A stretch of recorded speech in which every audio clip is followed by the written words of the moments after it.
terabyte drive is an awesome health. Look, it's 100% done, okay? And sorry, this is a fucking terrible angle. 100% done, guys. It just finished. And look how many no bad sectors, like less than, there's 25 out of that whole terabyte. Guys, it's effing amazing. But here we go. Sorry, lots of stuff going on. The phone doesn't work. It shut off because it was too cold. And this is an older phone with an older battery, so it's already worse, okay? So, I'm gonna zoom it out since that's done, okay?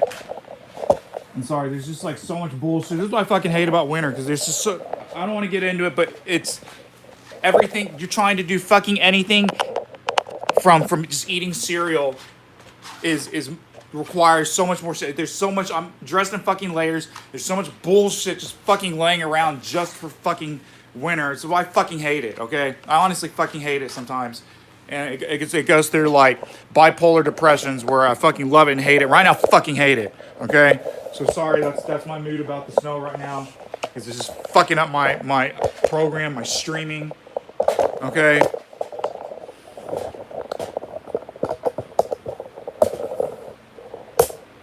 So, there we go. Keeping that at that right now. Okay.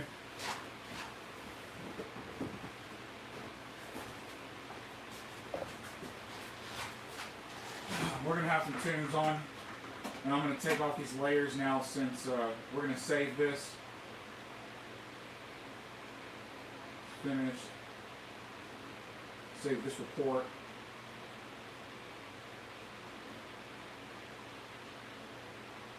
Perfect. Awesome. So I know the states of my drives now in this computer. Not bad. It's definitely not a problem at this point.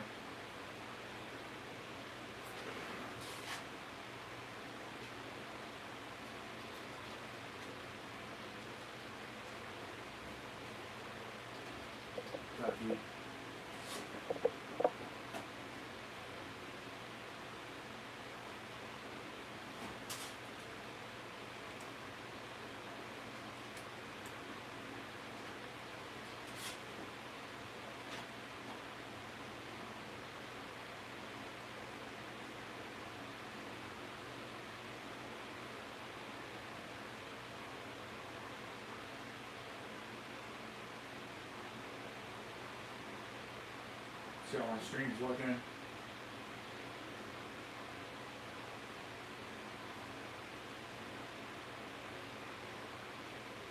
This other stream didn't end.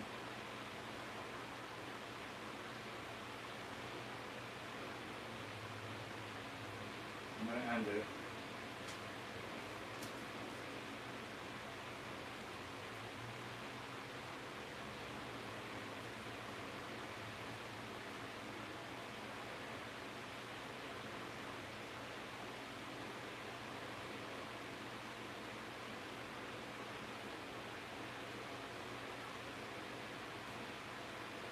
Okay, well that's the thing with streaming, guys, it messes up. I just have to like wait for the stream to die out, okay? So here's my copyright strike. I got 46 more days on my copyright strike. I'm honestly not trying to get strikes, guys. That's cool, I understand copyright, but I'm just not trying to get strikes. Okay? Let's test my bandwidth again. Test my internet speed with this new router. Okay, I've been getting like right over 200s lately. Let's see how the live stream looks. I want to see how the live stream looks in my garage, actually. Here's the one going now.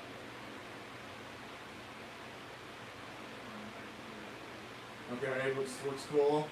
Okay. We're looking at the live stream from my garage. So this has been the big test, guys. Can I stream from my garage? I've been trying to do this whole year, guys. And whoever yelled at me to play the piano, that's cool. That piano needed to be played. I don't like to neglect my instruments that are in playing order. I mean, though it's not perfect, I mean, the piano was playable. I did tune it a while back, and it's interesting that in that amount of tune for just being in the garage. So this stream is frozen. So sometimes I have to log out. It's like I can't access my own account from my account. I have to go to different accounts to view my own videos. So let's see. Or it could just be froze. I just want to see if the garage is clear or not.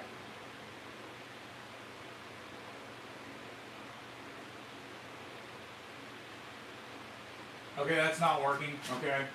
So I'm just going to put on some music. I'm going to declothe some layers real quick.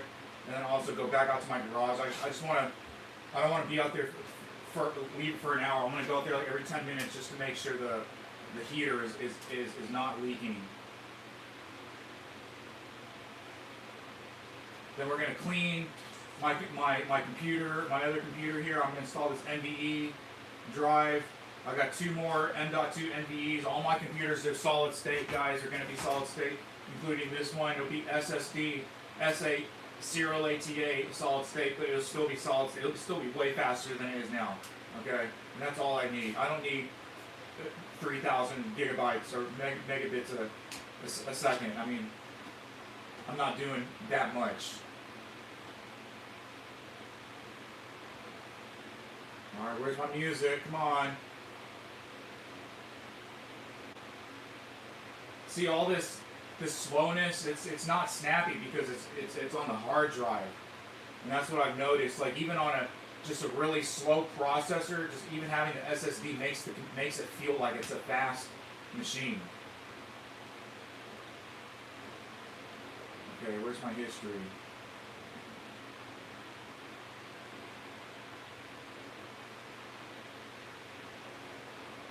Okay, we're going to listen to this. I think I posted this to my wall. I've been trying to listen to this.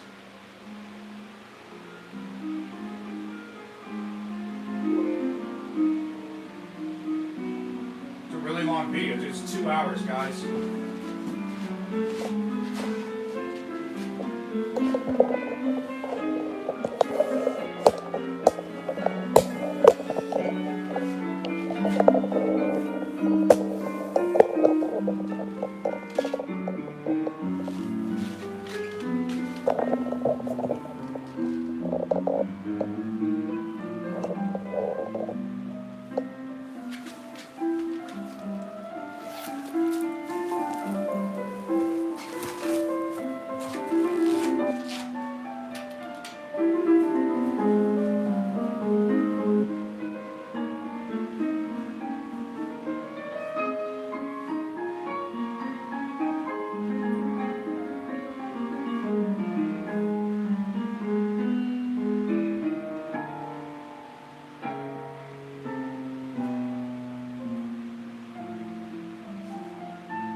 All right.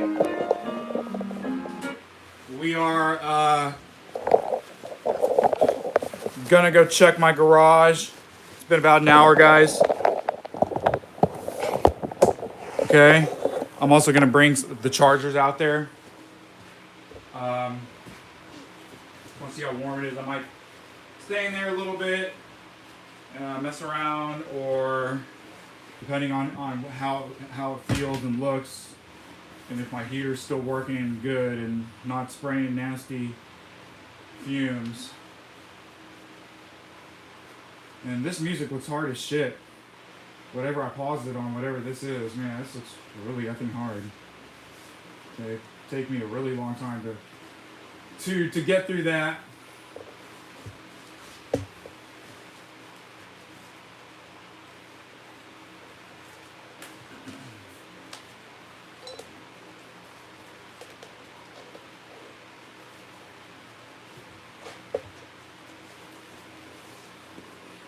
So I'm also going to take a second to condition my shoes real quick. It's like a key part to winter, whatever.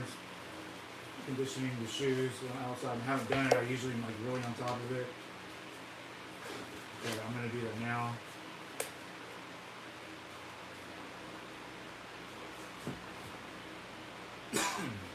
Just like my chair.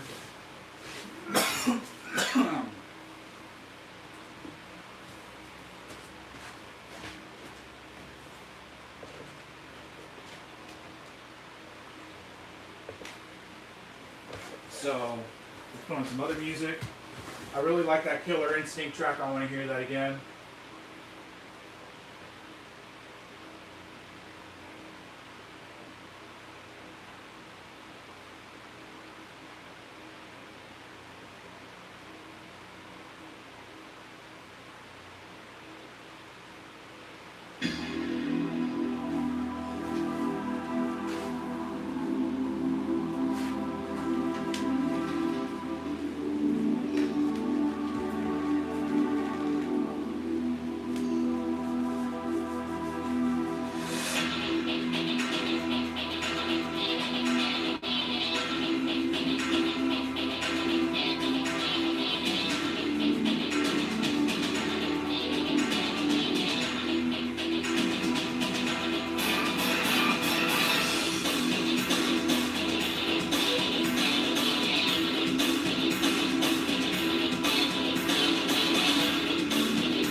All right.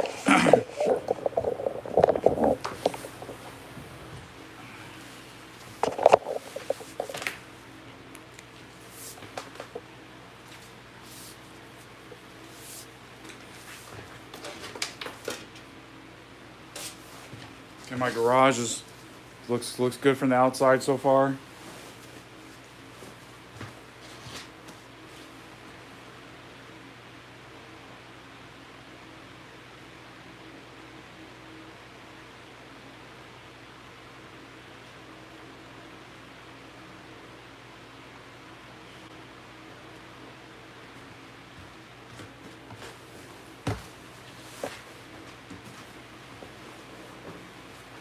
So I'm gonna spray down my chair real quick before we go out so it can soak.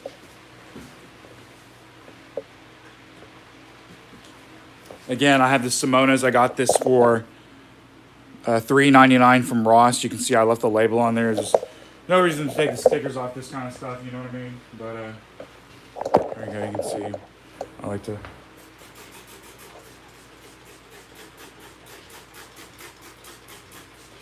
Especially the part where I sit.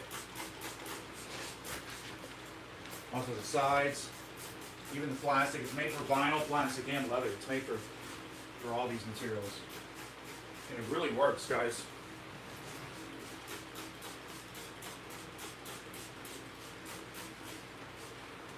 So I'm not even going to rub this one in. Well, yes I will. But I'm going to let it just soak, purely just soak before I rub it in.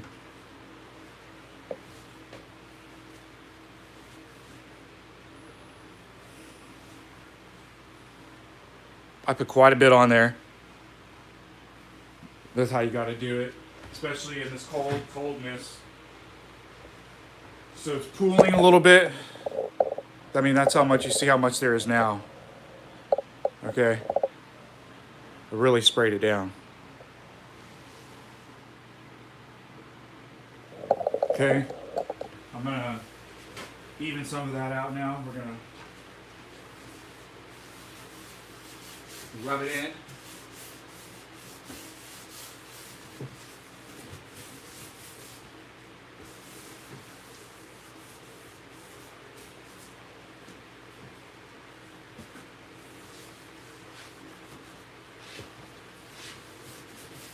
Just I gotta do real lightly.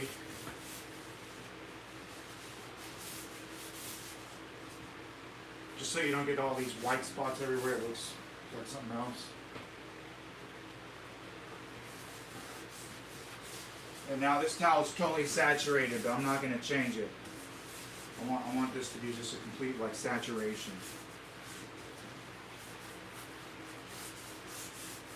If it's a little bit too much, I will change. I will change to a new one. That is a little much. Anyways, it's cool. It's what I bought this shit for.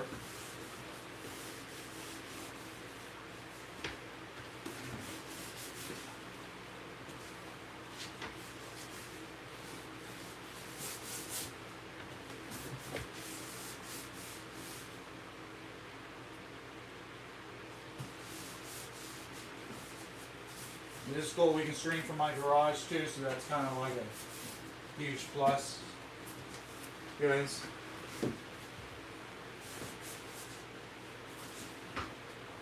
So there's my chair. We're gonna let my chair just chill out there now. Okay.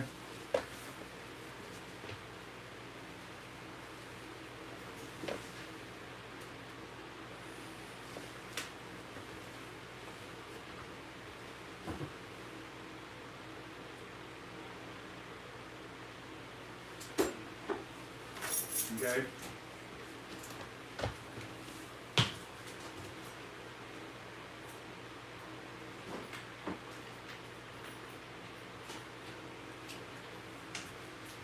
Let's go, as Mario would say. Okay. Look, and I got my crate, this crate of music, which is ever changing, but it's got some mainstays.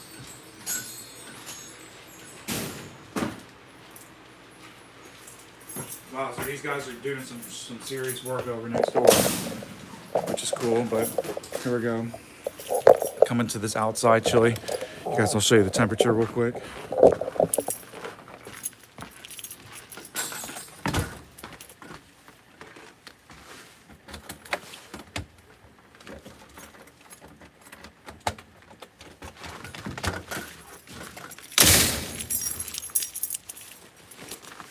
Okay guys, it's warmed up a little bit.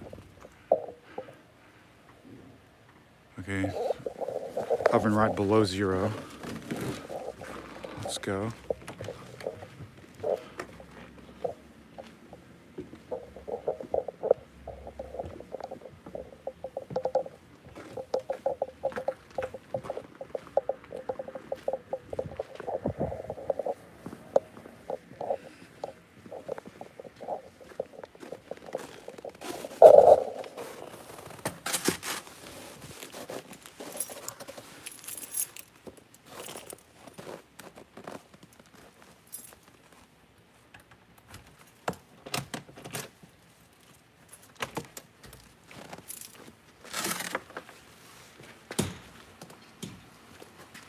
I don't want to let the heat out too quick.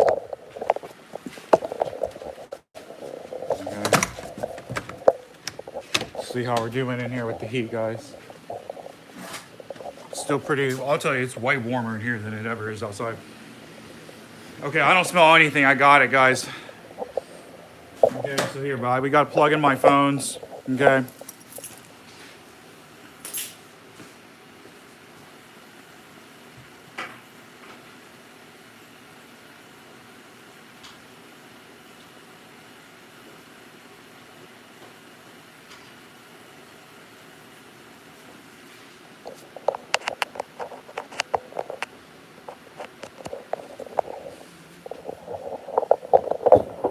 Okay.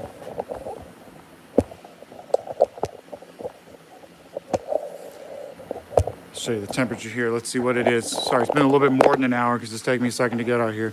Look how good my signal finally is, guys. Okay, look, this is what we're hovering at now. Oh, it went up a lot, guys. See, that's what I'm talking about. Look, we're at like 36 degrees. So that's what I'm saying. It's substantially warmer in here.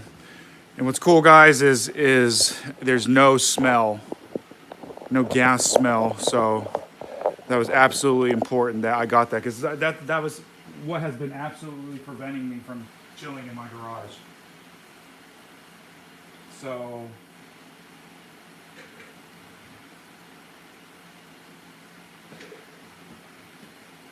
oh yeah, I see.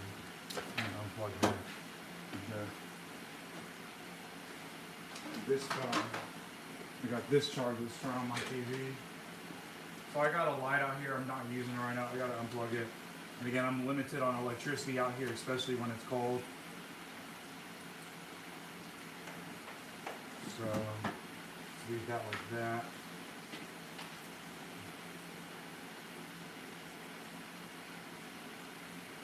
See what we got here.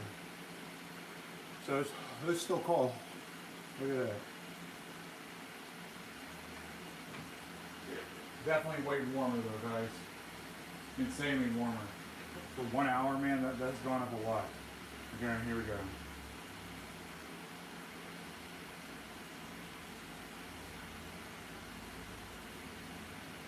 Very nice.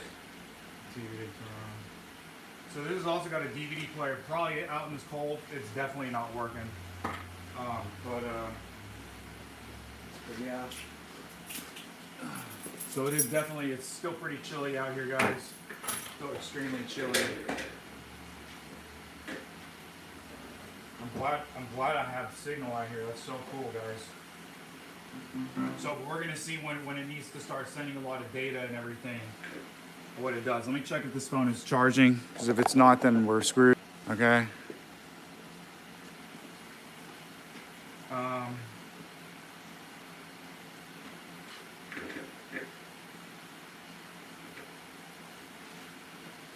So I have to also replace one of these lights. See if this one computer didn't turn on. So this one messed up. So see, so I only got two of these overhead LED lights working now. I'm telling you, this shit light does not work in the cold, guys. So here we go. We're gonna pull out this. Let's see what I got in this crate right here. Okay. I might start putting books in here. Okay, look, I have this right here. This is my outdoor shelf. I might consider doing it. Let's see. These books I don't want to leave out here. That's what I'm saying. That's why I keep them in here.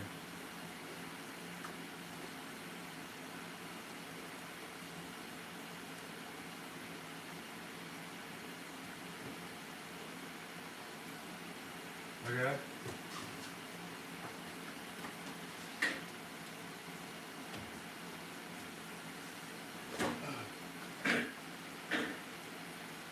Really cold still.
So it is, my fingers are frozen. I can't feel the tips. What you guys don't, I guess, can't feel is with the coldness, but so it may be warm, but the playing the keys, every time I touch the keys, it's like taking the heat from my fingers.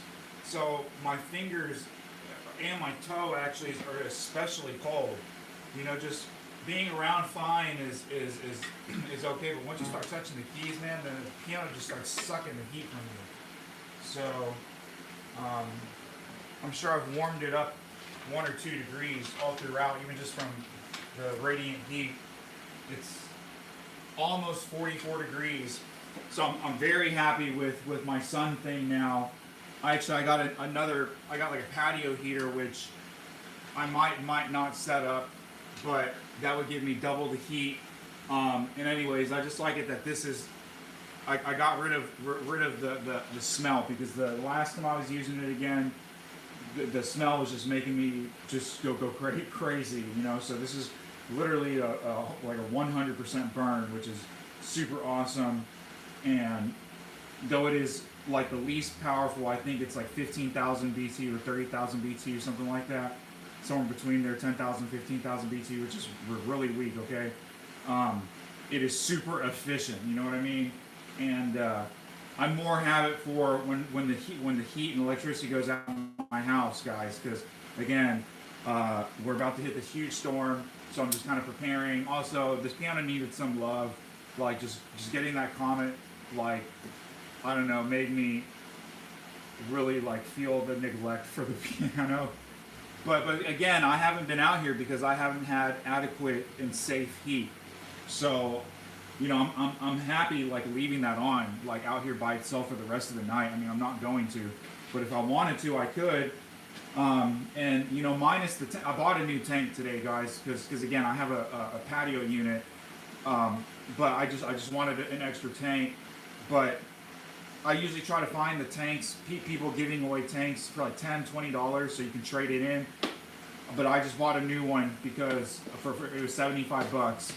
And anyways, but the trade in is only $22. So, you know, now that I have 3, I'm gonna accumulate some more. Just now is a terrible time to be trying to find propane things, like just like in the summer when people need air conditioning, it's like the worst time to be trying to find an air conditioner. So so that's really cool. You know, I'll definitely be out here again, guys, doing some other stuff, probably definitely during the superstorm. You know, I don't know, I might come in here. I feel bad about the Civic too. I'm gonna wipe it down, so that's something to look forward to, is I'm gonna wipe it down. Oh, okay, thanks for stopping by, Mark. Yes, if you guys didn't know what I was playing, I played all Chopin nocturnes. That's it. And like I said, I just felt like the piano was neglected, and it needed just like how long was that? Just a couple nocturnes. So it's probably an hour. You know, I'm pretty good at feeling out times of music, or just times and period. You know, I have a feeling for time. So it's not great. I'm not saying it's perfect, but I'm just saying as far as playing, you know, so it felt like an hour.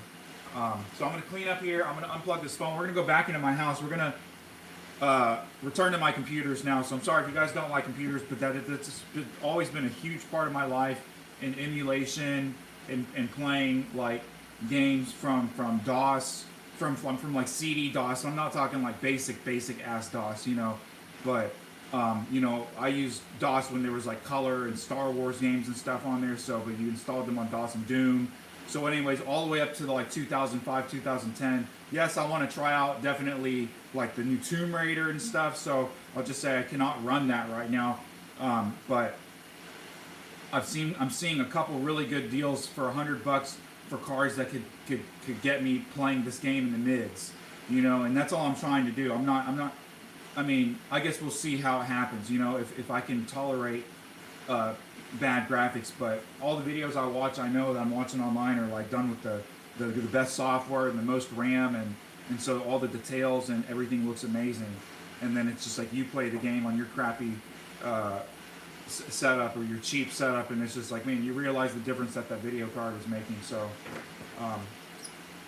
but the big thing today, guys, is So I officially will have 3 desktop computers going on all solid state drives. So it's going to take a while to copy and more particularly copy drives with the boot sectors, okay, and safely do it and get it to start up because a lot of these, I'll just say on 2 of these boards already with the M.2s is when you use the M.2, one, it uses a PCI lane, express lane, but then also, like, depending on I got to look in the manual to see exactly what it does, but it takes like the place of one of the serial ATAs and stuff. So anyways, but I'm about to get it all together.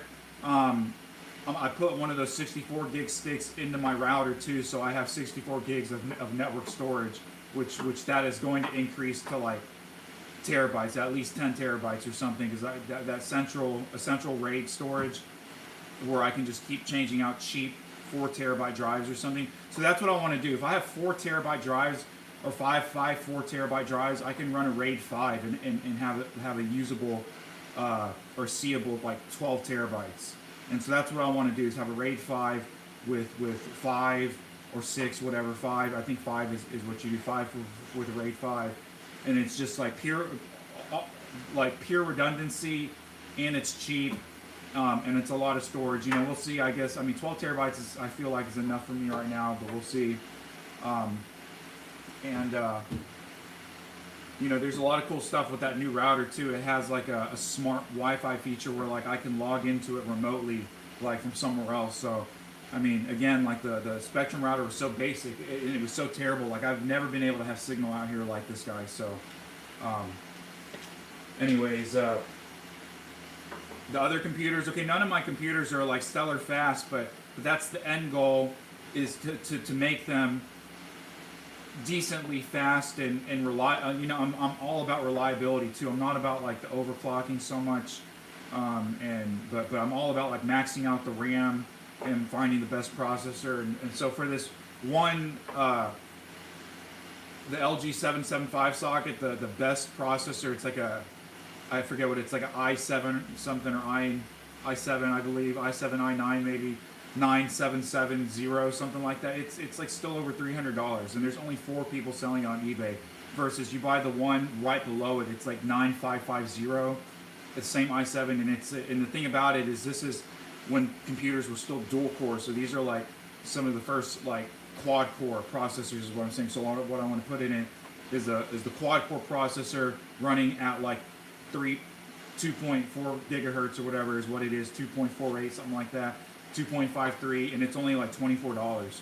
So, but right now is what I'm saying is it has an i3 running at 3.7 gigahertz, which I don't know. It just seems like these i3, i5, i7s, like i3 just feels like Celeron to me. You know what I mean? It may sound cooler because it's i3, i5, but for me, I've always been like i7 or i9, and my computer over there is an i7. I have a 8700K in there, so it can take a faster processor. But I've had that computer for a number of years, is what I'm saying. And that board in there is an ASUS board, is still like $180 used.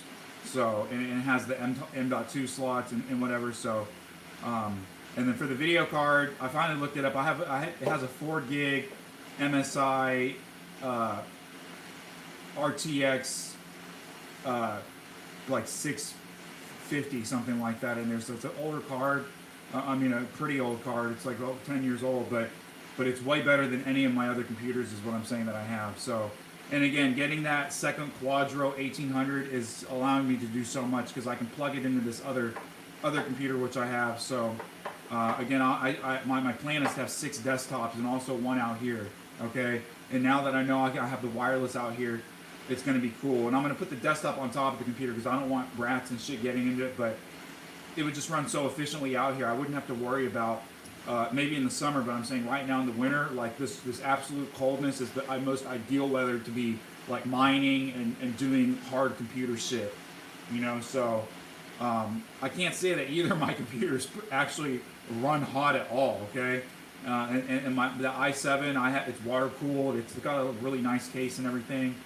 But it has it's about to get the M.2 512 gig M.2. I'm taking one of the SSDs to there, copying it and throwing it into the T3 3500, and then that 10K Raptor drive I'm going to throw into a 4th a fourth board, because that other MSI board, it only has 2 RAM slots, by the way, of DDR4. So it's like I'm gonna have to like find some huge sticks. You know, 32 is minimum for me, so that's what I'm looking for now. Is and I think I can get that for $100 or a little bit less, or like $80, $90. A DDR4 16 gigs dual channel, because that's all it has is 2 sticks. It's like a mini board, and you know, and the case is a mid ATX case. Anyways, I'm happy with it, so I'll be happy with 32 gigs in there, and that'll allow me to run Windows 11, and then upgrade the processor in there. You know, which is, I don't know how expensive. I think it's going to be expensive.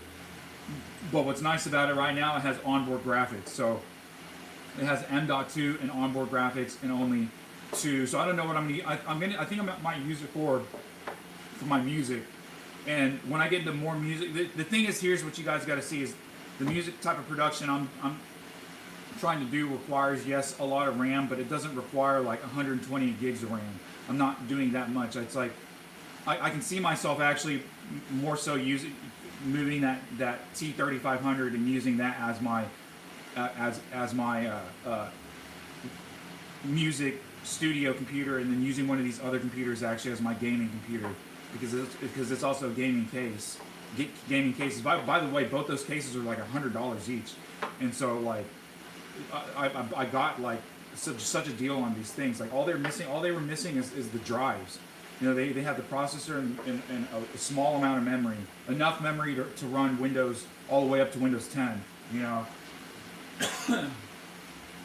so guys, yeah, I really like computers, and it's just been a long time since I've had the funds and also all the gear. Again, it's taken me a very long time to accumulate all this gear. You know, and I'm still trying to accumulate gear that I can't use. You know, like you saw, like I got 2 laptops now, which is perfect, because that HP laptop is exactly like the upgrade I need. The HP laptop I'm using right now is like hitting 3 decades old, and that sounds crazy. It's an HP Elite book. Okay, maybe not. It's hitting 25 years, over 20 years. So, I mean, and that is like dated. I'm still running Windows 7 on that thing. So.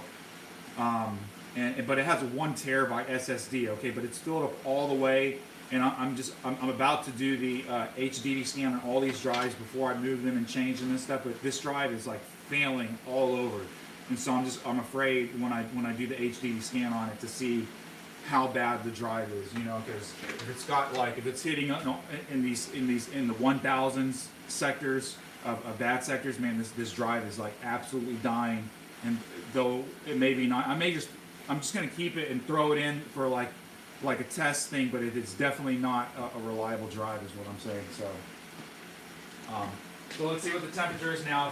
So I've never been able to really rise the temperature. Like if I leave that on in here for like literally like 6 or 8 hours, I can barely get it up to like 50.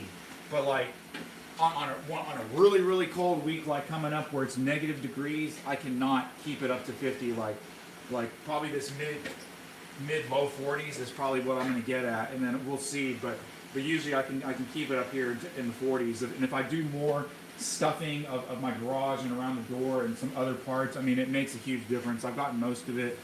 But I guess that's what you guys don't see is I'm not using my garage right now, and the other reason is because I've learned that when the electricity goes out, I can't get my car out the garage.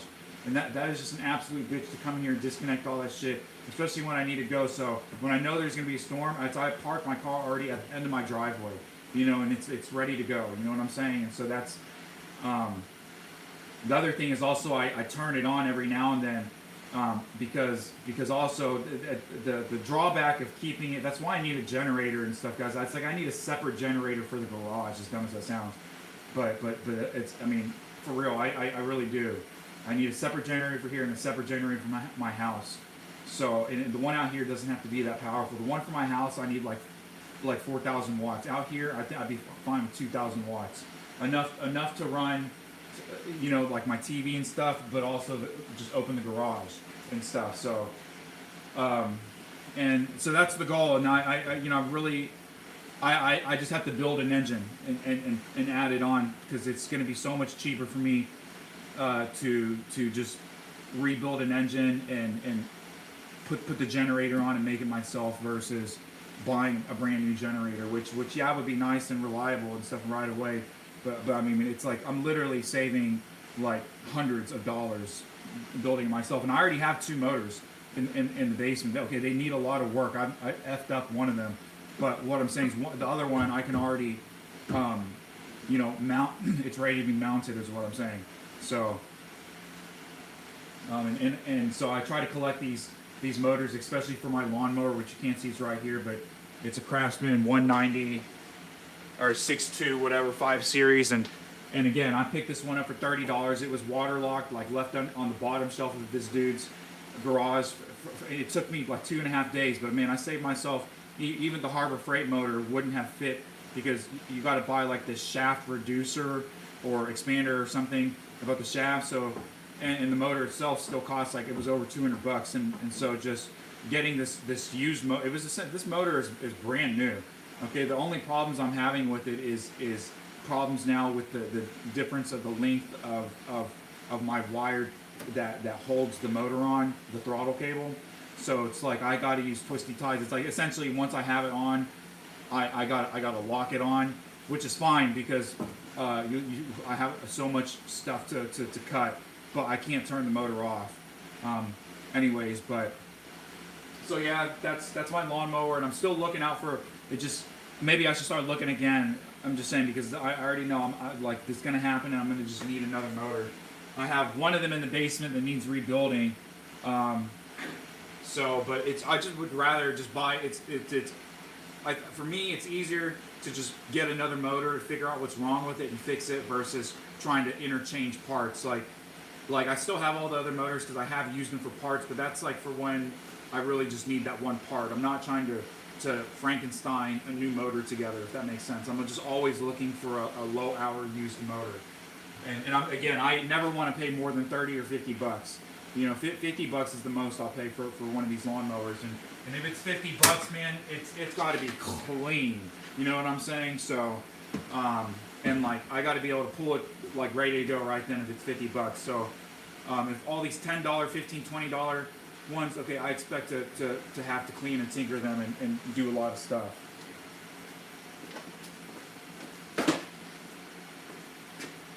So I'm real happy with my heater, guys, and it's like the smallest heater you can have. So I might build my other patio heater, but I'm just really happy, guys. There's no smell, and you can look how much Teflon I put on the joint, so you can see what I'm talking about. Sorry, you gotta see it like this. Let me lower this down. So I don't want to remove it from the stand, guys. Here we go. So right there's a O-ring inside there, and I use that Teflon stuff. And then I got this fan, which I thrifted as well, which I might change out. I think I have another fan that will pull less power. Okay, for some reason this fan, it's nice, but it pulls a ton of power. And I'm just saying it makes an enormous difference versus just having this just radiant heat out. Again, and I'm looking for another one of these too. Like these are so cheap. And the fixes for these are comes down to like 3 things: these O-rings, the part that either lights, or these wires, okay, or the grounds or something, or this valve right here. So what I'm saying is that because these kind of have gotten expensive, guys. Like you used to be able to get they used to sell these for less than $20, and then it just seemed like when COVID hit, honestly, when COVID hit, these all went up to $30, $35, $40. And I got this one with a coupon from Menards, so I got it I think with the rebate or whatever for like 20, less than 20 or a little bit more than 20. But I'm just saying they're getting expensive now, and I haven't found any deals for them being cheap. You know, so but you see how I have them. It's just so nice to strap. I'll strap it down with some garden wire so that it doesn't move. Because I don't like using the way that they designed this right here. This goes right around the neck and over all this stuff, so I don't like using that to wind the neck down. Anyways, but it's so easy to move, is what I'm saying in the crate, guys. Look, and it's just the handle is safe. You know what I mean? So that's why I love it. So we're gonna shut it off. I'm just gonna keep it right here. I'm glad it works. And I'm gonna show there's two. I shut it off from here in the top. I really want to cut this off too. We're gonna work on that next time, okay? But okay, we're leaving it here. So shut that off, and then from here I close this. So now I know every single time I take this on and off, I probably just have to use another O-ring every time, which is fine.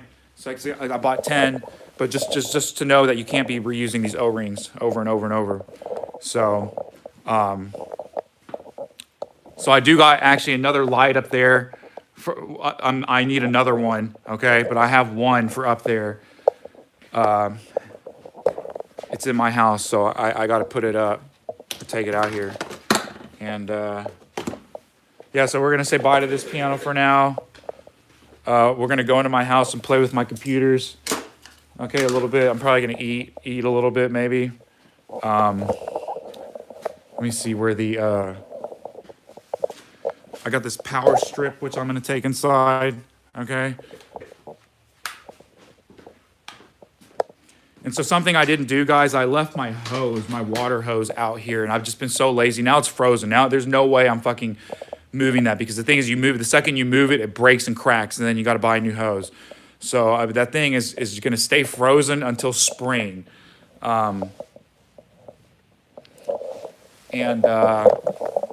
Hold on, I'm just seeing if I want to bring anything else inside from my house, guys. I don't think there is. I might take, see this protectant? It's frozen, absolutely frozen. So I'm gonna take this inside.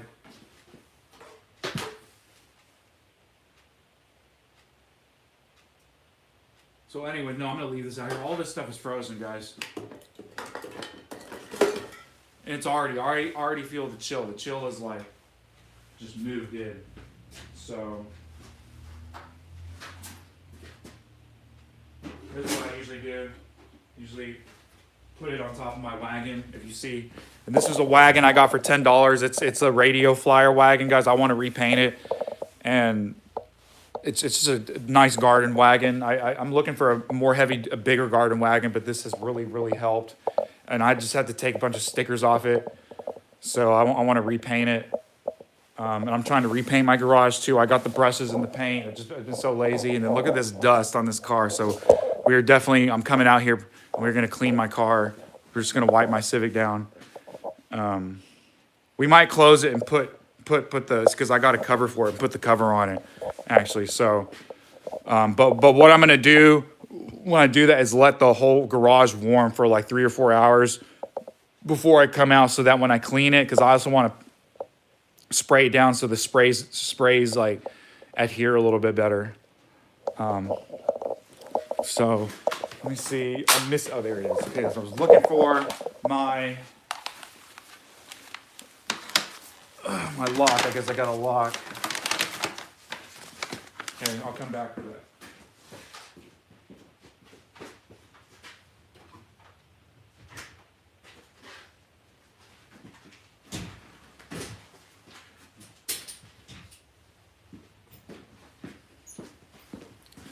All right, it's going in. I'm glad I still get signal out here again, guys. That's really cool. Okay, so you can look over there while I do this.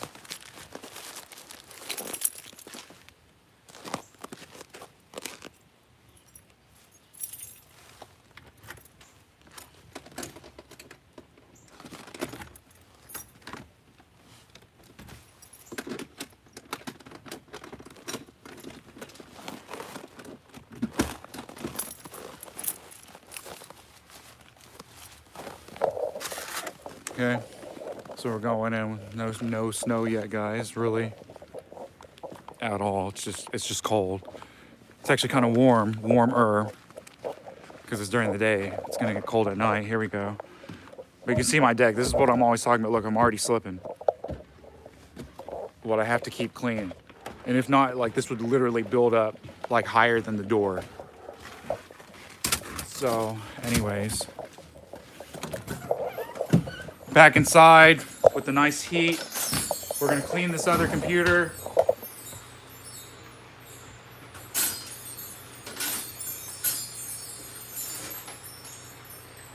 I mean, I'm gonna use the restroom and stuff and chillax, so I'm gonna put on some music. Okay. You guys know I like just having music running all the time.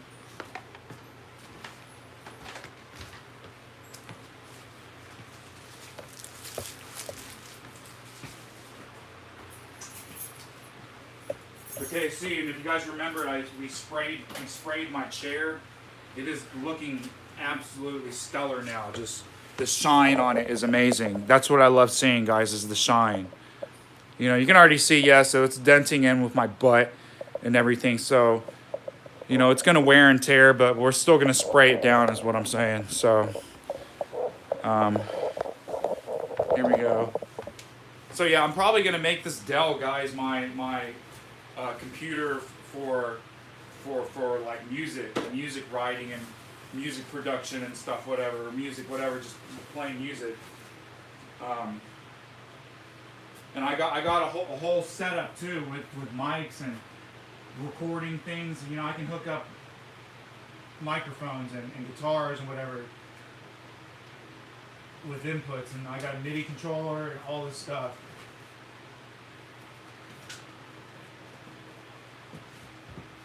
So I don't plan on going outside again to that piano for a while, okay? So, because it was no joke, pretty fucking cold out there. And, yeah, it was just cold, okay? So here we go, we're gonna increase this again, okay? And, we're gonna get some stuff going. I want you guys to see the shine on my chair, because you guys know I love shining this chair.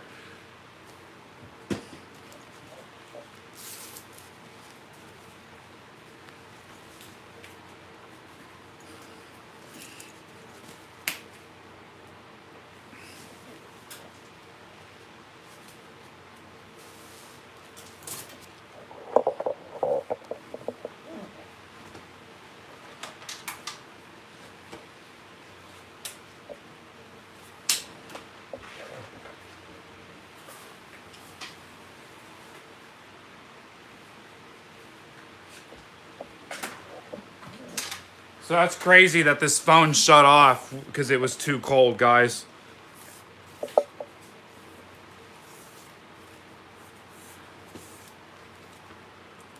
Guess it's one of the Apple protection thing. That's cool, whatever.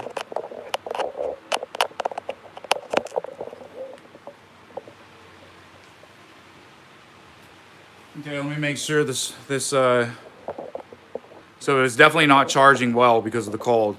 So it'll definitely charge way better now since we're inside.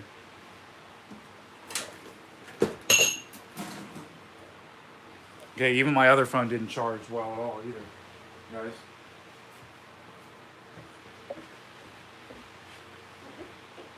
So I'm gonna charge this one. We're charging this one too.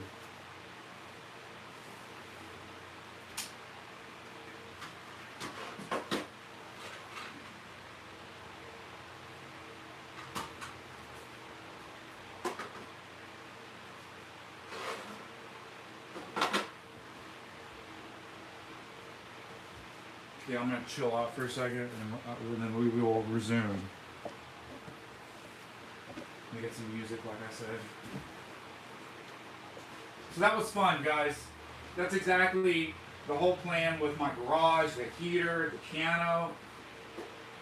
So it's kind of basic again right now, but I hope you can see that I have a lot of junk, or I don't want to call it junk, just a lot of other materials that I want to hold out there with,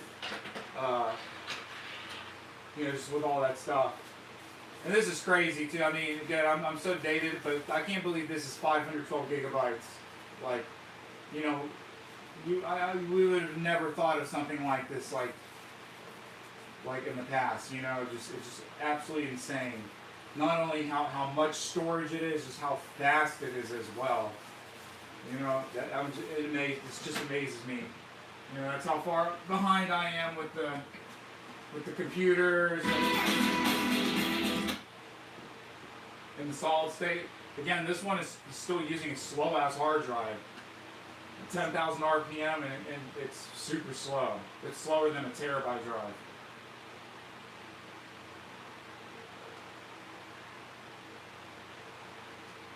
So actually, I was watching this guy, and he's driving around following the storm, okay? And I tuned in when he just left earlier this morning. He had just started his stream for like 20 minutes. But he said tomorrow he's coming through up Columbus, Ohio, so that's why I want to follow him. This guy, his name is Connor Croft, okay? So we'll see what he's doing right now. This is kind of like a live stream, watching live stream. That's what we do. That's all we do nowadays. Latte with flavor. So he's in Clarksville, Tennessee. Okay. And this guy, he's I like latte. he's got a whole setup in his truck. This is why he's able to shoot. He's got one of those satellite links, those whatever Elon Musk has for his internet. So it's like super fast and sharp everywhere he goes, guys. It's crazy. I can't believe we have capabilities like this. So I'll move it a little bit closer so you guys can see, and I will return. And so I have to show stuff like this too, because everything else I get copyright claimed, guys. So.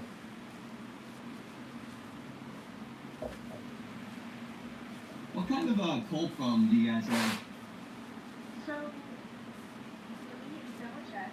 Typically, we do a vanilla cold foam. We also do like a caramel, a hazelnut, a cherry, a blackberry. We do a spiced brown sugar. Okay. Can I do just a medium cold brew, and then I'll just do the vanilla cold foam? Yeah, of course. Did you want to smash with a coconut? Yeah, a couple, please. I got you. And then, did you want anything else here for me as well? No, thank you. Yeah. Any other food you need then? That'll be all. That'll be all. Thank you.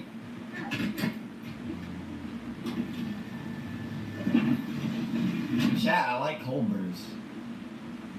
All right, that's cool. I mean, I know he's got to stop to pee and eat and stuff, Yeah, but they're putting a couple splashes of milk in it. it's more interesting when he's driving. You know what I'm saying? When you're seeing the highways and roads and whatnot. So we'll check back in on him. That tastes really Okay, strong. but I want to watch some weather shit right now. Okay, weather is on my mind. Okay, I love weather, guys.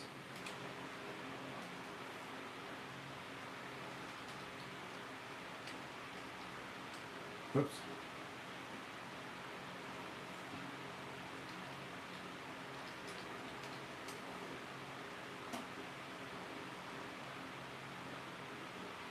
Okay, this guy's driving. This is what I want to watch. Okay, he's in Tennessee. Look. I was watching the day after tomorrow while watching the stream. That's actually pretty crazy. Oh, so this guy's okay. Good. This guy's watching. We're gonna watch this guy because this guy's watching that guy I was just watching as well. This is like watching the stream, Back watching the over in stream. North Texas, we are getting a little bit of heavier precipitation now, just west of the Gainesville area. Cool. So west of Gainesville, near Decatur and Denton, we are beginning to see some heavier freezing rain. The freezing rain a little bit further down to the south of that is a little bit lighter. It's not as bad if you're in Dallas, Cleburne, Frisco. Those areas are seeing some light snowfall, but again, it's not anything too crazy as of right now. It's definitely, or sorry, that's it, snowfall, light freezing rain in those areas. We have some cameras out there that are showing that. This is we'll go around our camera map here. This is a camera back over in the Dallas-Fort Worth area. This right here is going to be back over near Flower Mountain and the Texarkana area. You can see all the sleet that has accumulated onto the ground. We've got a lot of sleet that's accumulating over here. If we go back up towards Sherman, this is what it looks like over in the Sherman, Texas area right now. It looks like almost a winter wonderland, not in the good way. A lot of this is sleet and freezing rain mix. So I'm taking some stuff downstairs in that particular area. And we have a camera completely I want iced my over phone and this Bluetooth over speaker. in Denison, Texas. Further to the east, over near areas like Canton, Texas, things haven't been as bad. This particular part of the country has been mostly dealing with, this particular part of Texas has been mostly just dealing with very light freezing rain, so it hasn't been bad yet. It's going to get a lot worse tonight. We go back a little further to the east. Let's go back over towards Memphis. This is what it looks like currently in Collier, Tennessee. So there's a lot of snow out there and a lot of sleet. And at this time, it's mostly turned into sleet, and then in a couple hours, it'll turn more into a freezing rain event. And if we go a little further down to the south into Mississippi, that is where a lot of these cameras have iced over. You can see the ice here. You can see the ice here, the ice just on the ground over here in Jackson. There's also a couple cars on the roadway right now going very slowly. The red truck's going a bit faster.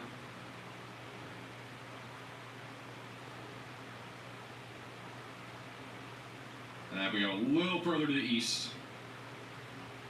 Pull up one of these university camps. You can just see, again, all these bridges and overpasses are iced over much easier than like a normal roadway.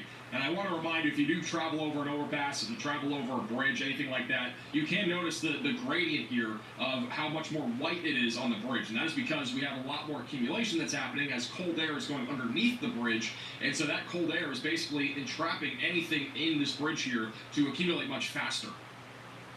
So temperature technically on the bridge would be about 2 to 3 degrees colder than what it is on the actual roadway itself. But right now over there in the University of Mississippi area here in northern Mississippi, it is definitely pretty treacherous in terms of the conditions with all the ice that we're seeing. Riley has an update. Go ahead, Riley. Hey Max, in camera slot number 3 right now we have another accident that has occurred. This one is to the southeast of Memphis, Tennessee. This is where 385 connects to Interstate 240.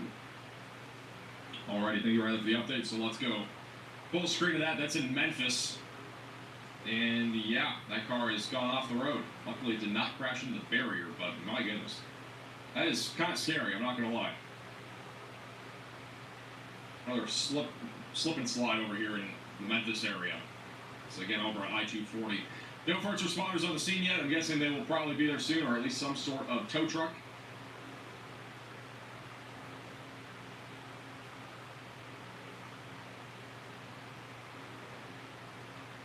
Hey, Wright for the super chat. Also, thank you, Magma, for the super chat. Made it to South Carolina for the ice storm work. Are looking for weather. For the most part, the ice is obviously the biggest concern. And it's going to be mainly up here in upstate South Carolina near Greenville. I'm still thinking a quarter to half an inch of ice for most of you is what we're going to be expecting in those areas. Tornado Pagey is now driving around in Bowling Green again. This is what it looks like currently in Bowling Green, Kentucky, where conditions have been deteriorating. We have light to moderate snow in the area. It's going to get heavier here soon. They're getting back onto the highway. I believe they're going on I-65, so we'll check out and see how the I-65 looks here.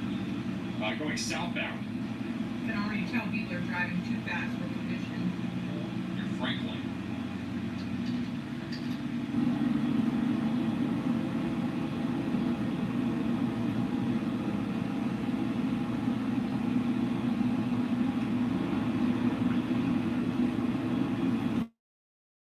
I don't pull the roadway, at least going southbound.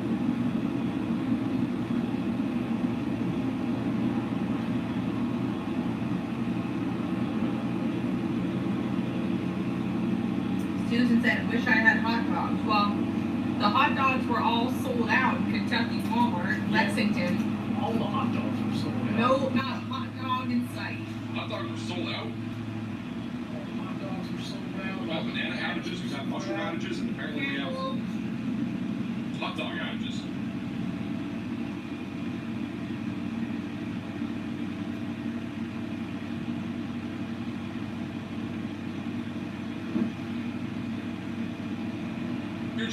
Shoot a shot at Alexander. I can't see the full name. Thank you so much for the $100 super chat. I'm flying from Hong Kong on Monday. I'm flying through DFW. What are the chances? What chances do I hate that flight being on time?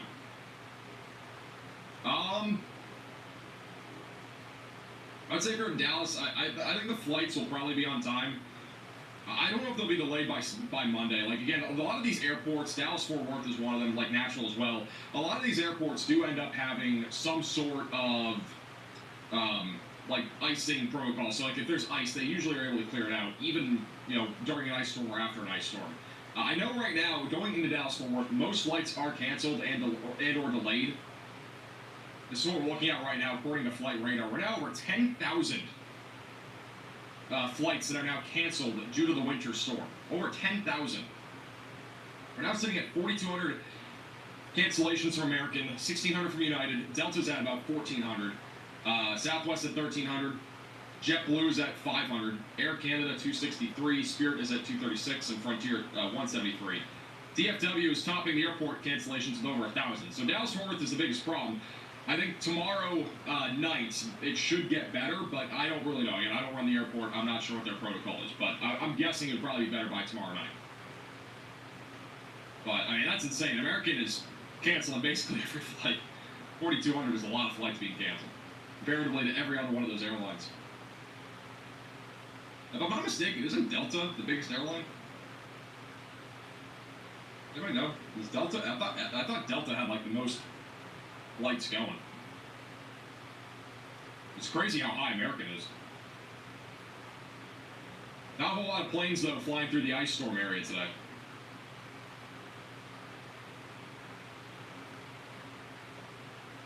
United is the biggest.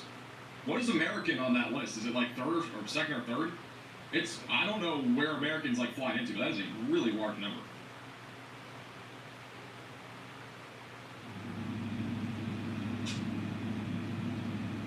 This is Storm Chaser Connor Croft in Clarksville. Got a person walking down the side of the road. I don't know if I'd be doing that. Nothing like Memphis. Clarksville's not like Memphis. Yeah, I mean, I think Exactly. slightly over dramatic, but Clarksville's not. We have a new update on power outages. We are now sitting at 135,000 customers without power. So we're up to over 57,000 here now in Texas. If we go to the south central United States, that is about 109,000 without power, stretching from Kentucky and Tennessee back into Arkansas and parts of Mississippi.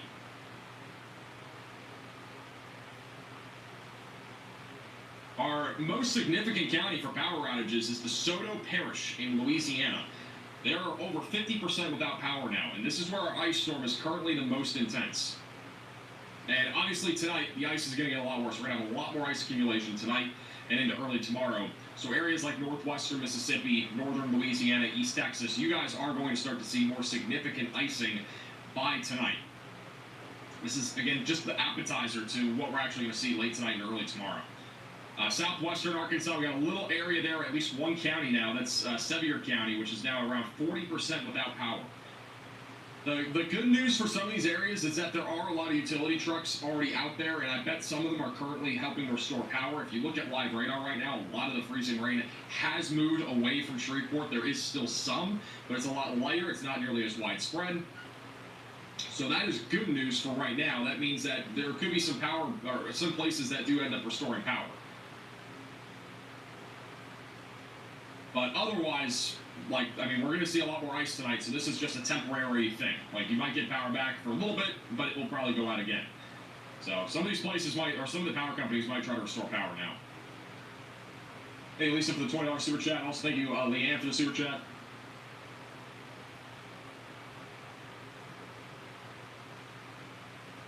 This is not going to be impacting the United Kingdom. At least not anytime soon.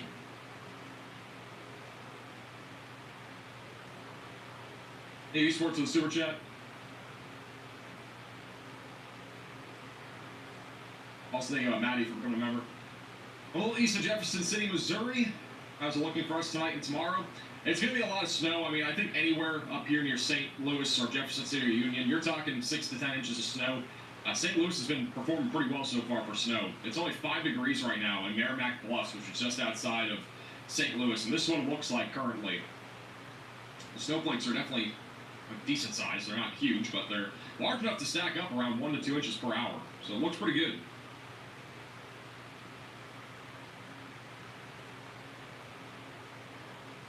Riley, can you check email? My email? Big some drone video and stuff.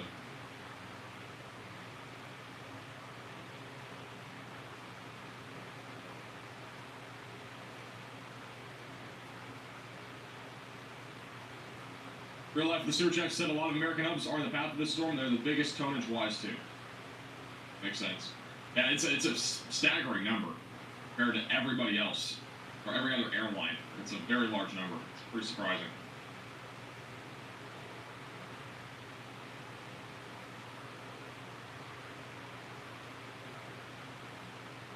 Try my best to stay hydrated right now. Let's go over to Connor. Let me see if I can radio into him and see if he can give us an update. Want to give us an update on what's going on there in Clarksville?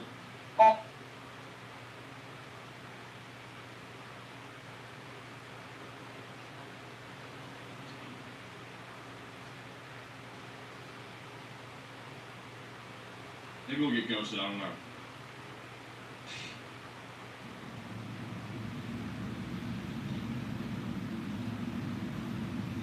Krista, I'm not staying in Clarksville.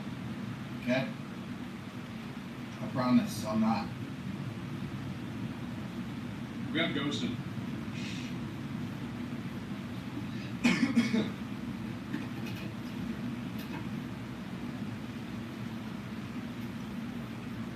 Alright. Driving a RAV4. No response. For those of you just And the no tuning in, responses driving are a stacking RAV4. up. I think 50% of our messages have actually gotten responded to from chasers today. Max is talking on Nah, not really. Oh, you said not really. Okay. Max, give me 2 seconds. What did Max say? I'm just kidding. I can give you an update whenever. Just come up with that again when you want me to. Alright, so Josh is giving us an update in Rhoda said, not really. Thank you, Bobby, for the $50 super chat. What do you think Wichita Falls, Texas will transition from freezing rain, sleet, to snow? It will probably be sometime around like midnight tonight. Really gave us a descriptive report. But he was driving down some hills and stuff. This is a little bit more dangerous territory in Clarksville for people getting stuck. Dang, this hill kind of sucks. Oh, wait, yeah, this car's trying to get up the hill. That's cool. That car is stuck. That car is not going anywhere. It is the sedan's trying to go up the hill and they just cannot. Yeah, no, I'm just trying not to slide into you, Chief. The guy is stuck. Is this downtown? Oh, wait, yeah, this is downtown. I'll go this way. Yeah, that car's chalked. It is not getting up that hill.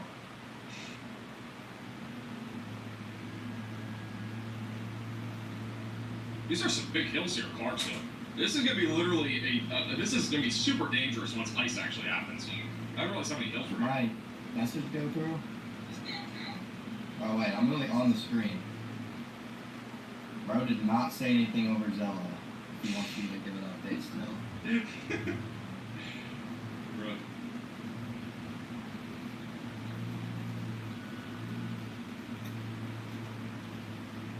What do you even know? Oh, it's going to pure sleet.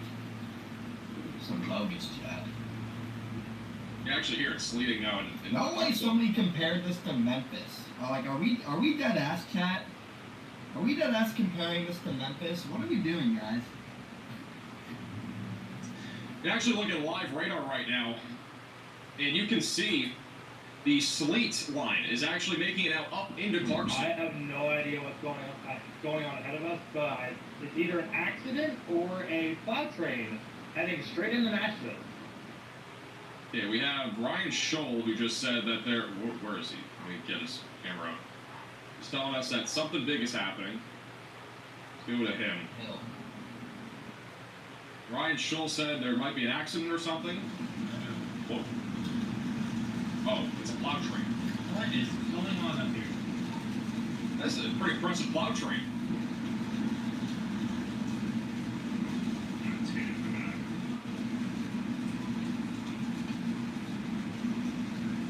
Plow train is heading towards Nashville right now. Going on ahead of us, but it's either an accident or a cloud train heading straight into Nashville.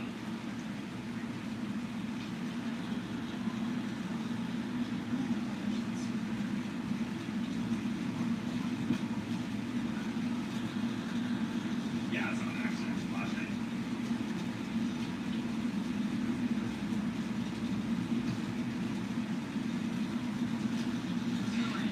I know, very, very random.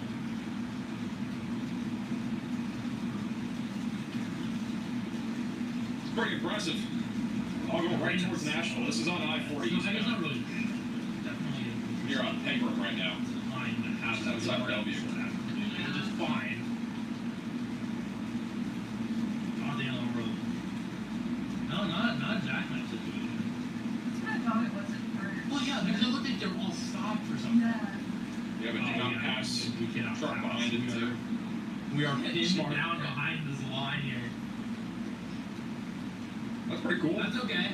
Again, we are. Back over to Connor in the hill country of Clarksville, I'm gonna basically. go Russellville. That's They where looped you the keep me $10 in the search snow. at, walked to work at Red Robin, worked for 3 hours before getting I told go we were quick. shutting down for the day and closed tomorrow. Very well could be closed Monday too. I would be surprised if anybody was really even going to Red Robin. I don't know. I don't know why anyone could be going anywhere today. I don't know what Red Robin you're at, but most of Tennessee and Kentucky's doing big pros. Alright, it's freezing in my windshield now. Or asleep, freezing to his windshield. Shout out to Kevin with the $20 PayPal donation.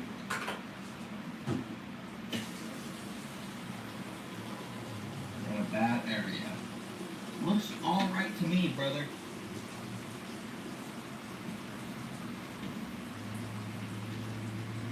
I think that's a plow truck up 10 there. people in this whole city that are outside and about anyway. So I'm gonna go back to College Street. Chat, what college is in Clarksville? I see college dorms or apartments off to my right. Yeah, University of Landon.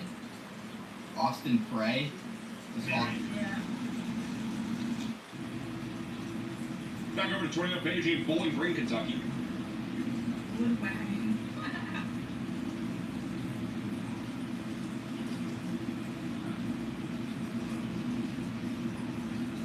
Washington P. University of America. It's actually starting to be red.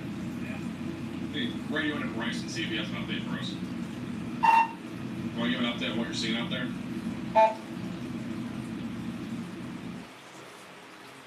Will we get ghosted? Will we? Say yes or no in the chat. I'm off to a good start. He hasn't said anything yet.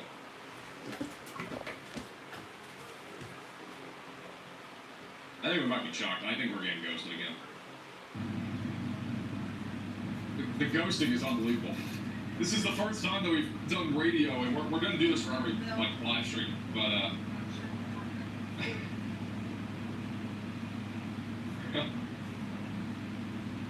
unbelievable.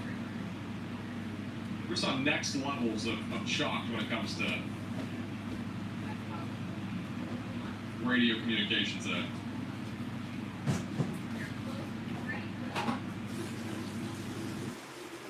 Alright, well, we got Ghost again. Nice. We have a drone video that was sent in. Let me show you guys. We got a drone video. Where is this from? Do we know? Charlie? I'm going to find out where this was from in a second, but this is a drone video from Keller, Texas. This is what all the sleet looks like over there in Texas.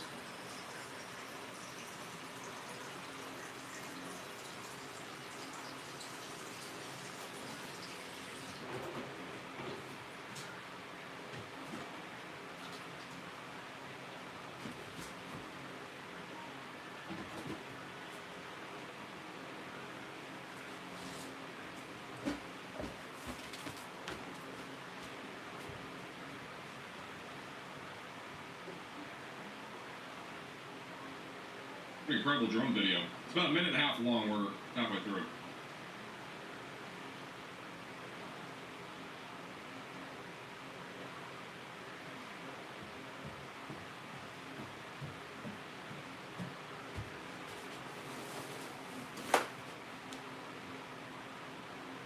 Max, this is Bryce. We're trying to contact us. I haven't got any notifications. I'm not sure what's going on.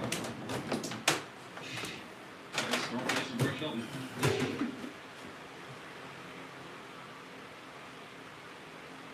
So that's how you get a drone video here in Keller, Texas. Yeah, it looks pretty icy. And it's only going to get worse. I was just asking if you could give us an update on what's going on out there.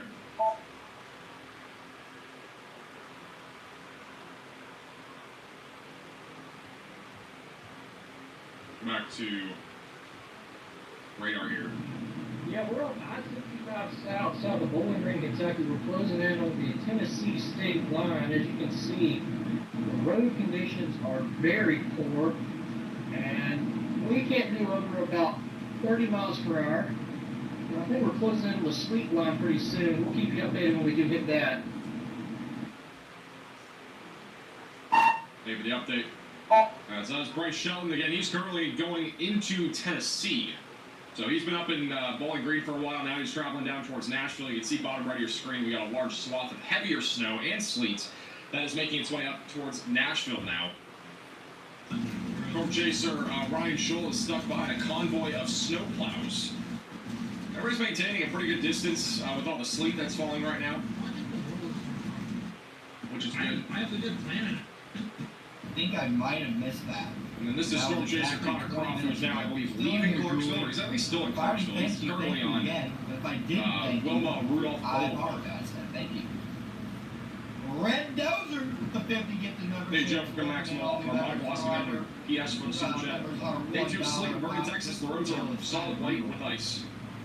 They are for most of Texas at this point. Holy cow. This Maybe is the kind of a struggle. Anyway, thank you, Red Dozer. And welcome in all new members. I'm going to send the chat with 1.5 hours left in your 8-hour shift. We are going to be live for probably 16 hours today. I'm not kidding. We've been live for 6.5. Yeah, Tornado I'm Chase pretty sure we're right around going the corner, chat. until like a midnight at least tonight. I'm not even joking. This is the first. We're basically only through maybe a third of today's stream, and then tomorrow's going to at least be 12 hours. I'm pretty sure too. How much is overtime paying? I'm way over overtime. I was way over overtime on Wednesday. If we're starting from Monday till now, I've literally been working 15 to 16 hours every single day. I'm not even joking when I say it. Like, every single day I've literally been here. We've been working on videos, short-form content, everything. This is a very large operation when it comes to Red Dozer, what I we're like doing that right name. now. Because of how significant this event is. Right there. Speaking of that, I'm going back to state. Yeah, so alright, new plan. I'm gonna go towards Bowling Green. There's a non-zero chance that I just completely run out of snow. And then I have to go up north to get more snow. But All right, let's go back over to live radar. Once again, if you're just tuning in, major winter storm is underway from Texas all the way back into the Ohio Valley. If you're back over down towards Dallas-Fort Worth, we are beginning to see an increasing amount of freezing precipitation in the form of rain that is falling near Dallas, Plano, surrounding areas as well, up towards Sherman, Gainesville. Abilene is also starting to pick up on freezing rain at this point, and we are going to continue to see that increase in coverage over the next several hours. Moderate to heavy snow is ongoing for most areas in central northern Oklahoma, or central northern parts of Texas, back into central Oklahoma. We have several bands right now of snow that are more significant, like this one, west of Oklahoma City, which is dropping upwards of 2 inches of snow per hour, and we are expecting snowfall rates to get as high as 3 inches per hour by tonight, as we are going to have a lot more moisture and a lot colder of air across areas in the central and southern plains. So dangerous conditions are continuing in these areas. We do have a lot of state of emergencies that I do want to touch on, as we have the map expanded significantly. In terms of state of emergencies for this winter storm, I need to find the graphic. Let me get the graphic first. But pretty much every state along the East Coast is under a state of emergency at this point. Here's our state of emergency map that we now have. All right. It's the list here. So a state of emergency is in effect for Texas, Kansas, Missouri, Arkansas, Louisiana, Mississippi, Kentucky, Tennessee, Alabama, Georgia, North Carolina, South Carolina, Virginia, West Virginia, Pennsylvania, Maryland, New York, New Jersey, Ohio, and Delaware, as officials brace for impacts that could last weeks or even months in some of the hardest hit areas. So that is anywhere in the pink. Which is pretty crazy.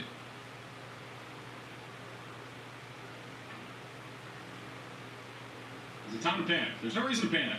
I mean, like, I get for a lot of you this is scary, especially when it comes to the ice storm risk that we have. But, like, I wouldn't be panicking. Just stay calm. Let's hopefully we'll ride through this all together, right? Hopefully the power stays on for all of you. Obviously, so far it has not been that way for many areas, but yeah, I'm definitely concerned about the amount of ice that we're going to be seeing. The ice is, again, the most concerning thing with this winter storm. We're talking 1.5 inches of ice in some areas like Tupelo, back into Corinth, Mississippi, and Adamsville, Tennessee. And there is even a non-zero chance. Like if we go over towards like Tupelo, for example, right now there is a 4% chance. It might sound low, but there's a 4% chance of 1.5 inches of ice accumulation. Right now the forecast is 1.2 or 1.04, excuse me. So about an inch of ice is expected there. Let's see if we can find a location here on the website that will actually give us a higher number. Like right here. This is Mitchell. This is Mount Mitchell, North Carolina. They're forecasted to see 1.37 inches of ice, with the 17% chance of over 1.5 inches of ice. Their high-end forecast is 1.65 inches, which would be catastrophic. Again, if we get anything over 1.5 inches of ice anywhere, doesn't matter how strong the wind is or the conditions are, that is going to lead to the threat of catastrophic impacts. So it literally does not matter what the wind speed is at all. If we have wind at all, which we do have some wind, if we have wind at all, it is going to lead to more catastrophic impacts. So areas that are seeing like an inch of ice, for example, those areas will end up having a better shot of catastrophic power outages because of wind. All right, so if we get enough wind, that is on the table. Winds for most of these areas that are seeing ice should remain under 25 miles per hour. So that means if we go over to our scale here, so this scale right here, if we have winds under 25 miles per hour, we're basically looking at these two categories for at least prolonged and widespread power outages, which would last at least 5 to 10 days. So you basically need 3/4 of an inch of ice in these conditions to have widespread power outages that could last around 5 to 10 days. And then in the same conditions, if we had at least an inch of ice accumulation, that would lead to catastrophic damage for utility systems. Outages could last several weeks, and shelters could be needed for people that are in homes that are obviously cold and whatnot. So that would basically be anywhere in the purple here. I know it sounds scary, but that's the reality that we're in with an ice storm like this. Let's hope that the numbers aren't as high as forecasted, but it does not look good as of right now.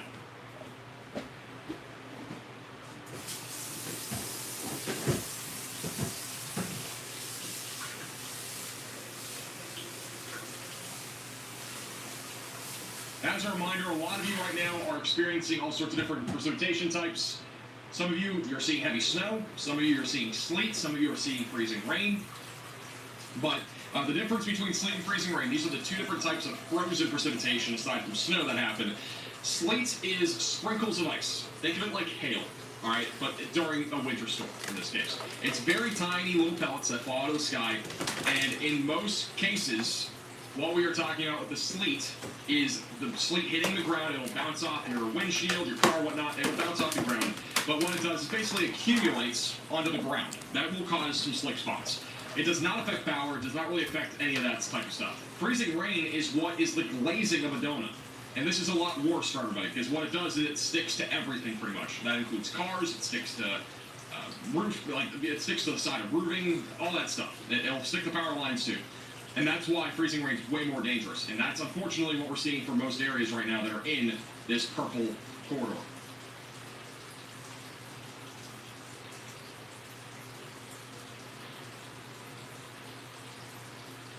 Hey, Knack for the super chat, and also Jeff for the super chat. Can we see anything south of Hartsfield Airport in Georgia? I don't know where that airport is. I couldn't tell you. But basically, the main area that we're talking about for major impacts in Georgia is going to be the purple. So that's Somerville, Gainesville, Atlanta, Lawrenceville, Athens, back down towards Augusta. That's where ice storm criteria will be met. And then in that area that's just one county down towards Waynesboro, just north of Macon, that general vicinity could see up to a 1/10 of an inch of ice, but that's about it.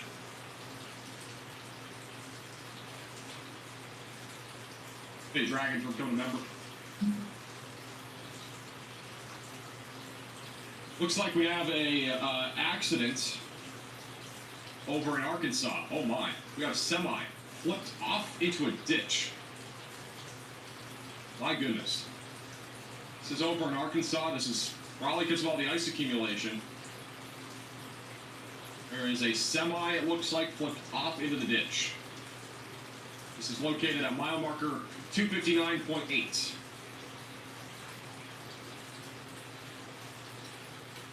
Trying to work on refreshing this camera.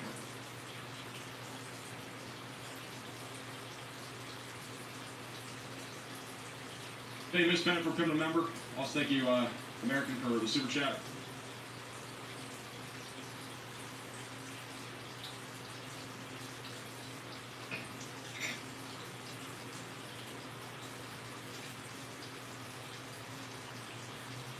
Yeah, this is another reason why you should be traveling. We've had a lot of semi-trucks involved in accidents today. We had a big one over near Dallas-Fort Worth earlier. And so if you are, again, planning on traveling, or if you're traveling at all right now, I definitely don't recommend trying to, drive fast, or I wouldn't even drive in general. But if you're driving, definitely take it slow on the roadways.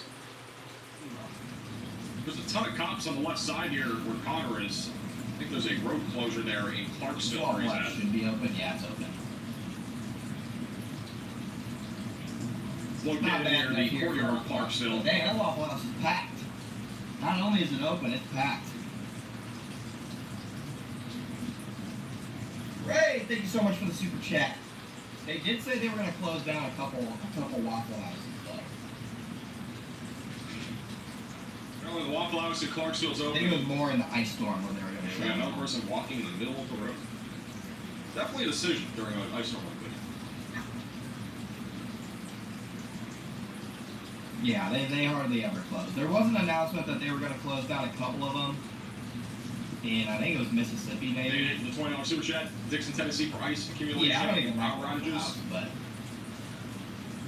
Dixon, they do have a reputation of staying open through everything.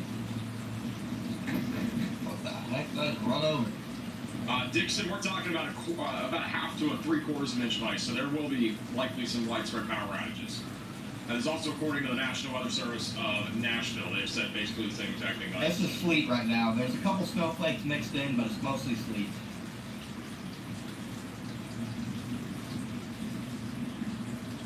And that's what it looks like right now in Clarksville. Riley has an update. Go ahead, Riley.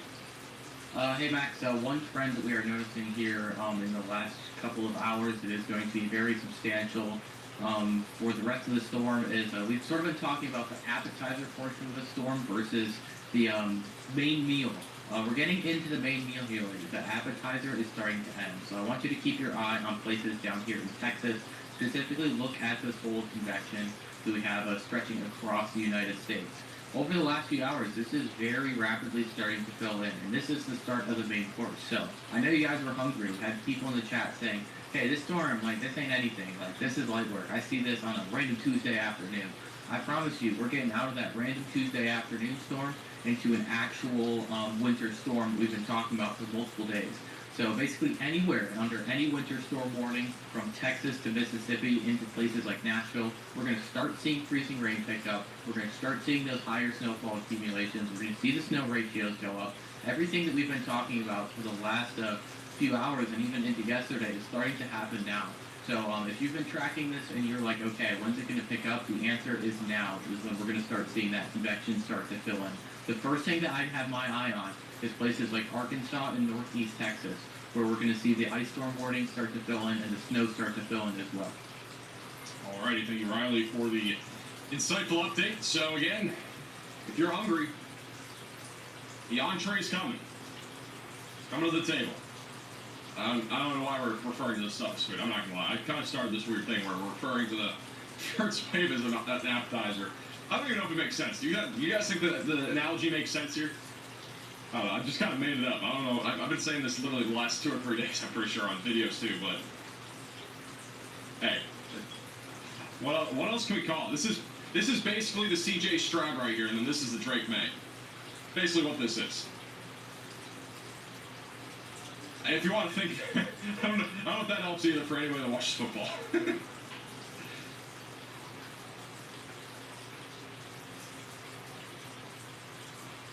No, actually, no. This is a better analogy. This is the Jarrett Stidham. This right here is the Drake May. All right, way more snow, way more freezing rain. I need that analogy for tomorrow. I need my Patriots to win tomorrow.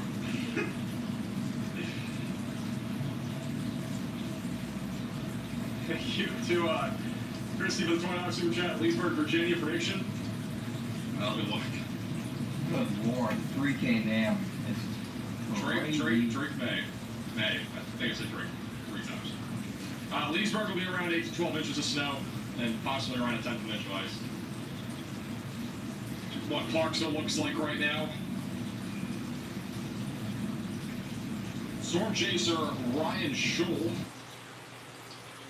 is stuck behind a convoy of snowplows right now going towards Nashville. So if you're on I-40 headed towards Nashville for whatever reason right now, there is a convoy of snowplows that is right about 5 miles, I want to say, west of Nashville now on I-40. So Ryan Schull has just entered in officially the Nashville area.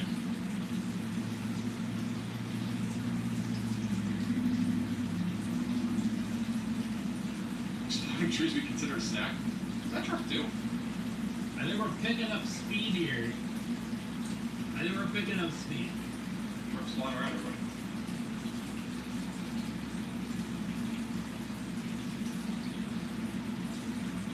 We've just reached 136,000 customers without power now. We just went up a little bit more. And here's the updated power outage map.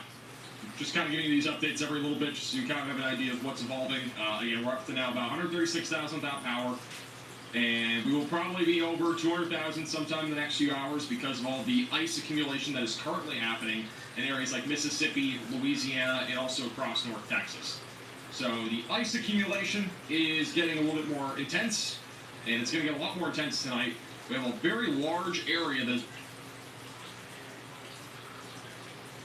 blown up from Dallas to Midland, where there is a scattered amount of moderate to heavy freezing rain. It'll fill in the cracks here pretty soon, and we will eventually have just a solid block, basically, of freezing rain in this area in a few hours, once the second band of snow and freezing rain develops. But for right now, again, it is still in the process of developing. We do have, again, winter storm warnings in effect for New Mexico and Colorado, all the way into New England, including Maine now, so we have no winter storm watches really left at this point. We have winter weather advisories in this light purple color. Ice storm warnings are in the dark purple.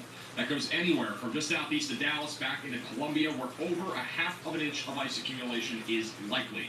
Ice storm warnings were added to Austin, Texas, Georgetown, Kerrville, and New Braunfels. Those areas have all been added into ice storm warnings, as we are expecting a quarter to half an inch of ice in this area. Localized areas could be higher than that, so a significant ice storm is expected there. I'm currently seeing if we can get a 200 frame loop of our radar, because why not? Here's a 200 frame loop of our radar. The timestamp's at the top of your screen. So this was over the last 6-8 hours, somewhere in that range. So this just kind of gives you an idea of the evolution of everything. Again, this right here being your first wave, your appetizer, your Jared Stidham, and then this right here is now the brand new developing entree for Drake May.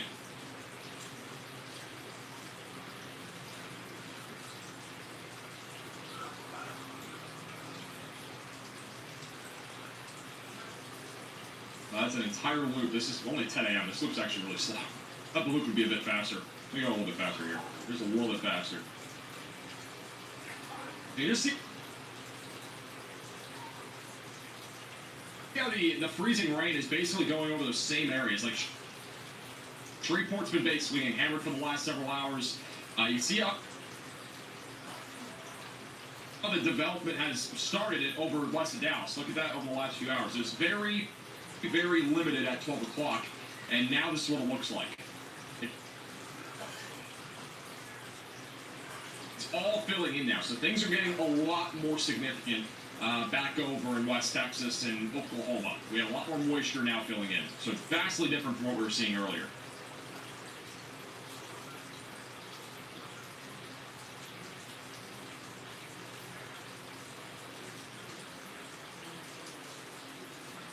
Riley, what's the exact video length?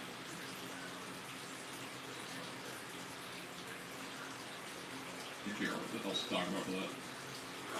Thank you, Scoop, for the super chat. What are the snow ice totals for Metro of Richmond? Anywhere near Richmond, Virginia, we're going to be talking about probably 5 to 8 inches of snow, and then in terms of ice, quarter to maybe a half an inch of ice accumulation. The National Weather Service right now is forecasting 4 to 8 inches, so pretty much that's what I was saying. And saying about 1/2 of an inch of ice accumulation, so literally what I basically just said. Didn't even read that.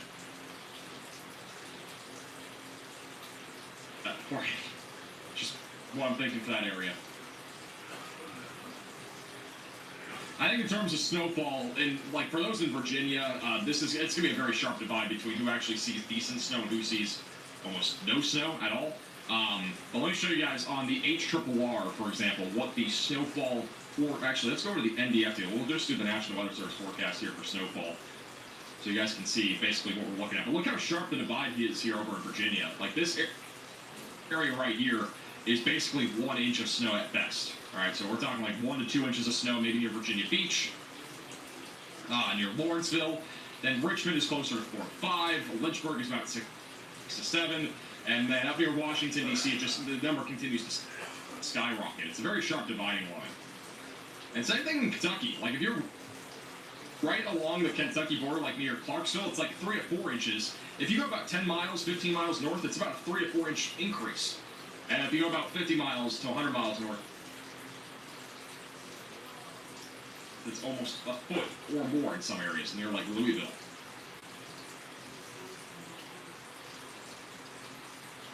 And all across the Northeast, we have several areas back over in like New York, for example, that are now forecasted to see about 21 inches of snow. So just south of Albany from this winter storm, we're now expecting about almost 2 feet of snow from this thing. Long Island's forecast to be about 10. Most of New Jersey ranging from 6 to about 12. Philadelphia will be right around 10. So yeah, a lot of snow coming, almost a foot for basically all of Pennsylvania though. There's your large swath of snow that's coming here over the next 2 days.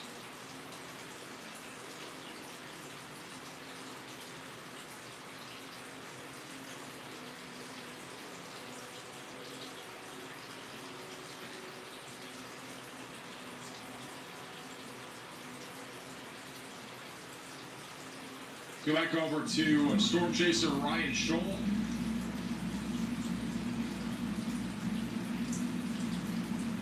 Okay, the location updated to Nashville, Tennessee, so you're action-packed here right now. They caught up the $20 super chat. Thoughts on Columbia, South Carolina, specifically 30 miles west of it?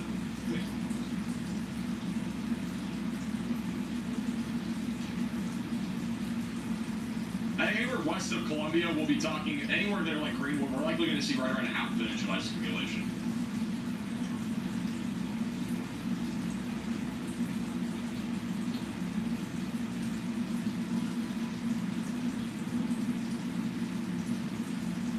Back wiper with.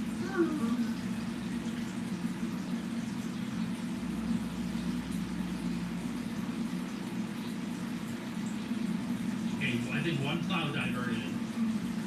That's a good sign for us here.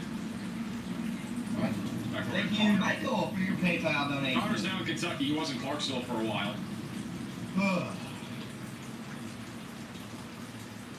Yeah, I've never tried boiled peanuts either. So now I kind of want to try them. Boiled peanuts. What is a boiled? I've never actually tried boiled peanuts. Like, does it taste like peanut butter or something? Like, what is boiled peanuts? I didn't even know that existed. The Asian boiled peanuts are the best. Asian nuts are the best. No counter, but I'm just looking at peanuts. So the Cajun, like, they're soggy, and they're good. They're freaking good if you like Asian. interesting. Now, the texture might bother me a little bit. Dave Carson for the $10 super chat. I don't like the texture of nuts. St. Louis today through tomorrow. We're expecting around 6 to 10 inches for St. Louis. Definitely not. I like, yes. No, I'm not going to see anymore. Man, oh, they're so good. Yeah, 10 pounds. Have you ever had boiled peanuts? I don't know. I've never had boiled peanuts. Yeah, we're trying I didn't to know they existed. I've had like Texas Roadhouse peanuts. We have a new problem over on Friendship at exit 83. Assuming the camera loads here. We have a semi that has maybe jackknifed, can't really fully tell. There's a guy crossing the road. That is so dangerous. Oh, there's a semi coming. We got an officer on the scene. Looks like a tow truck. This is over in Arkansas, friendship at exit 83 in Arkansas, westbound. We've seen so many semi-accidents here today.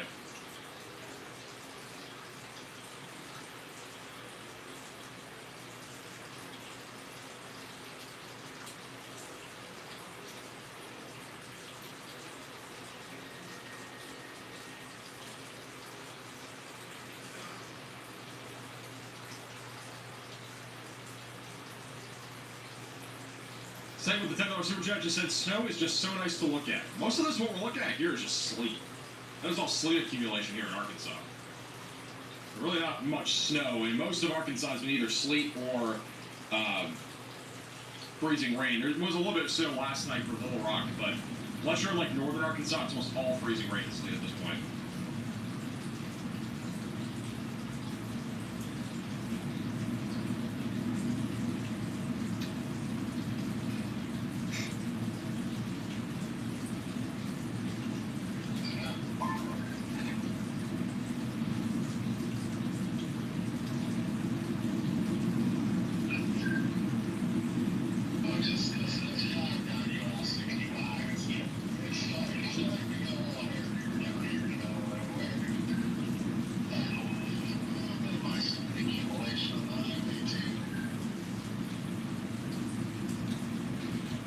I don't want to try boiled peanuts. Still talking about boiled peanuts. Those that are asking about snowfall accumulation and how much to expect, I've had a lot of questions about this.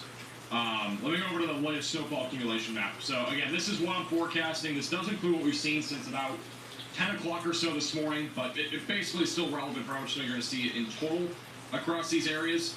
And again, we're expecting at least a widespread 6 to 12 inches in the pink color. So that's basically from eastern New Mexico into Amarillo, Oklahoma City, Tulsa, Springfield, Joplin, St. Louis, Springfield, also in Illinois, and then back towards Indianapolis and Cleveland. All of you guys are expected to still see around 8 to 12 inches of snow from this winter storm.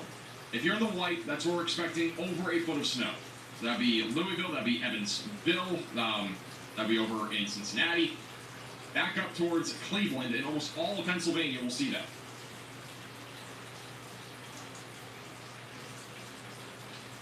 Running up page, you showing something? Homer, I bet you didn't know that you were going to have to buy Anna. I don't know if we missed something. Did we miss something? We're looking at something.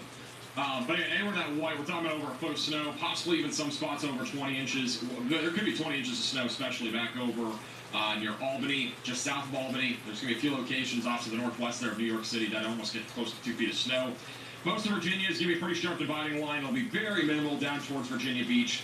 Over in Richmond and Roanoke, we'll be watching for 4 to 8 inches of snow, the higher snowfall accumulation being further west. And then the pink, right up here in northern Virginia, is where we're expecting 8 to 12. And then once you go to Washington, D.C., that's where we get over a foot of snow.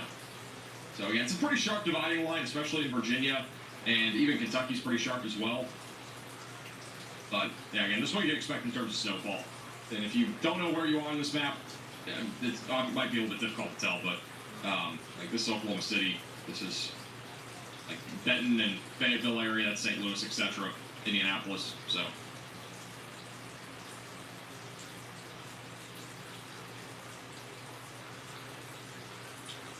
That is what we are expecting. Tornado Pagey is now in northern Tennessee. They are getting up at an exit near Rubensville. This has mostly been snow so far. We've not seen any sleet yet in this particular area. Clarksville has begun to have sleet. Sounds like there's a car getting pulled. All right, so we have a new camera view. This is a car that went into a ditch on I-24 off of Highway 96. There's a car that went into a ditch. There are multiple people there, too. This is over in Nashville.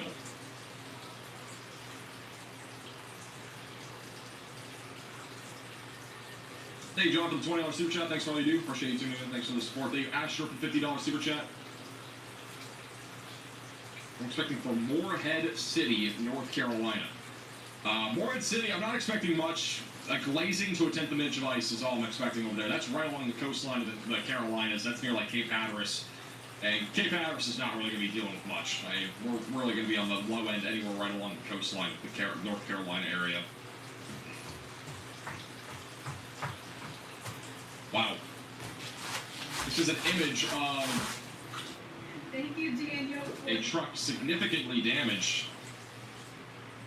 I don't know what is in the back of that truck, but whatever was in the back of that truck looks pretty damaged too. This is from an accident over in Arkansas. It involves with those semis, and the top of the other semi is actually collapsed. I didn't even see that. Hey, Doodle for becoming a member. That is some serious damage. No doubt about that.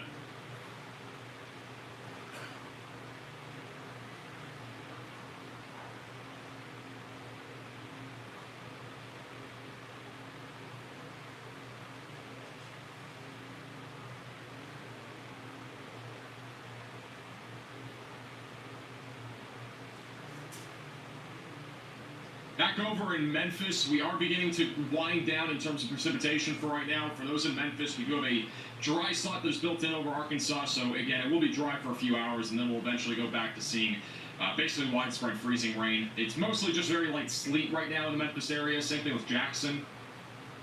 Nashville, we are still seeing some light to moderate snowfall. You can barely see the tall towers of Nashville right now out in the distance. The visibility's dropped a lot. You can again watch all these different live cameras inside of the Radar Omega app that I'm showing you here on the Radar Omega app.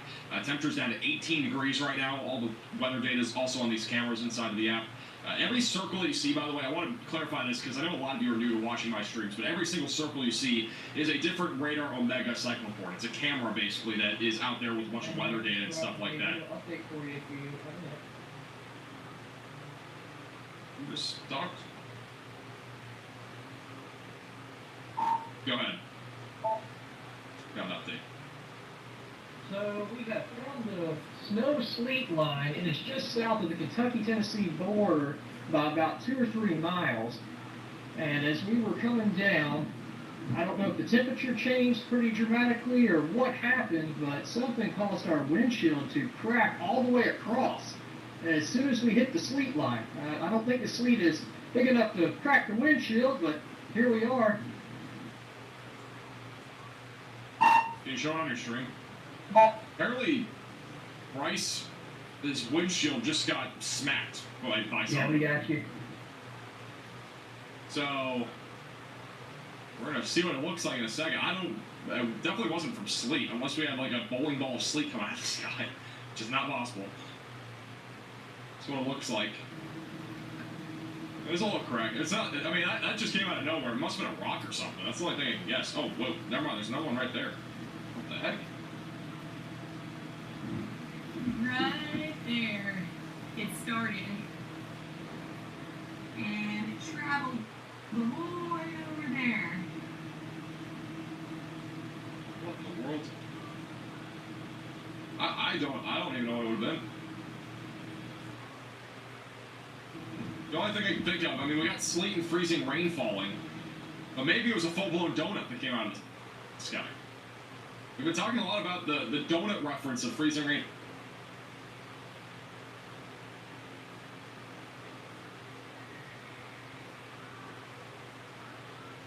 Reference of freezing rain and sleet. Maybe there was a legit donut that just fell out of the sky. But it was a hard donut. Could have been a soft one. It had to have been a hard, like, stale donut. It was like 2 weeks old. Thank you, Beanie, for the super chat. Thank you also, Tyler, for the super chat as well, and Linda for becoming a member.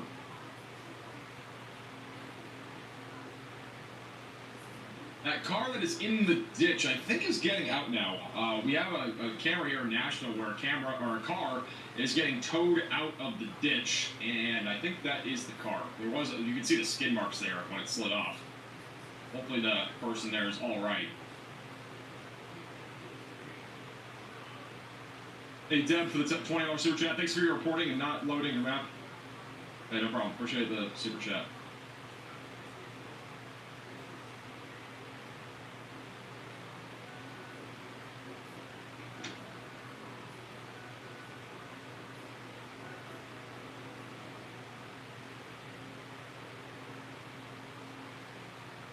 When's the snow going to start in Virginia?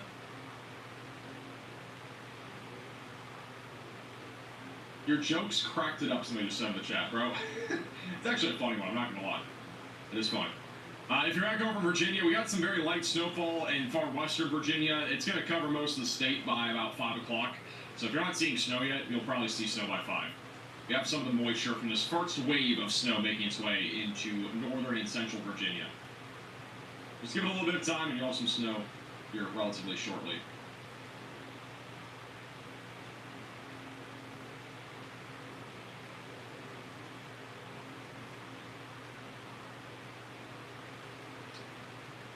As a heads up, in Texas, ERCOT has issued a weather watch between Saturday and Tuesday, so it began today, mainly because of the fact that we're seeing extreme cold over the next few days. The temperatures are going to be even worse tomorrow for a lot of these areas and Monday morning. But they have emphasized that there will be an increased amount of demand and strain. There is a possibility by Monday that the levels that are going to be utilized in Texas could be at levels where basically demand and the supply are almost equal. So there is a possibility of some isolated power outages on that end if we were not to see widespread power outages elsewhere because of the demand and the supply there. Many National Weather Services back over in Georgia and the Carolinas and mainly in the ice storm warnings have mentioned that power outages could last for days, possibly even over a week in some spots where the most significant ice accumulation happens. Once again, if you are in any of these areas, we don't have a whole lot of power outages yet. They're going to get worse tonight and tomorrow. Make sure that you're charging all mobile devices and power banks right now and have flashlights, batteries, backup heating sources ready. And if you have a bathtub or container of water, or if you have a bathtub, I should say, or containers, you should fill them with water. If electricity-dependent systems do end up failing. And so that if you don't have water bottles, for example, and you can filter out water, then you should just do that and put it into like a bucket or something like that. But you should be preparing for upwards of 5 to 7 days of power outages, especially if you're in those ice storm warnings. If we go back over to our graphic over here, if you're basically anywhere in the purple or pink, you need to be preparing for upwards of a week of power outages.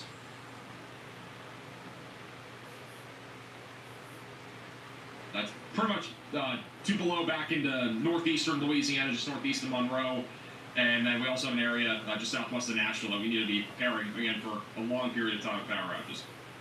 Just in case. Shout out to Richard with the Venmo donation. We have several areas right in the Appalachian Mountains that need to be preparing for that same threat. Just in case it happens.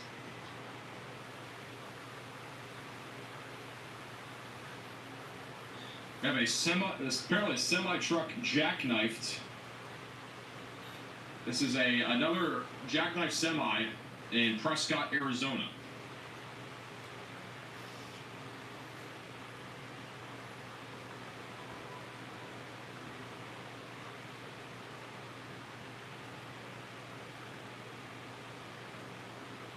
What did I say?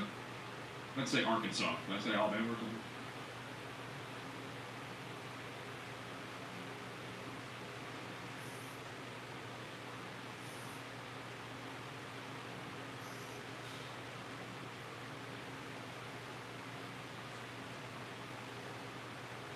A little bit hard to see, but there is a semi that is jackknife there.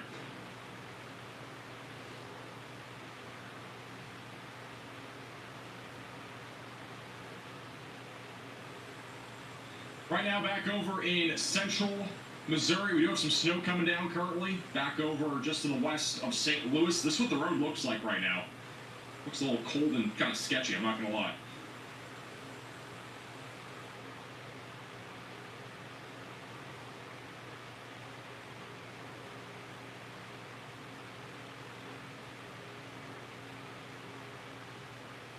A storm intermedia there.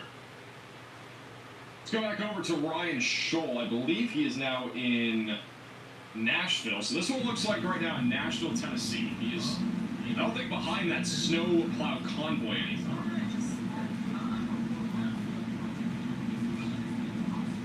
We've made it.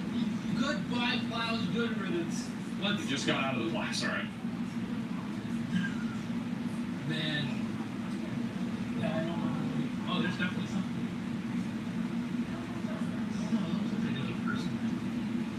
There's a lot of cars on the roadway here. We're free though. A lot of people still traveling on the roadways in the Nashville area.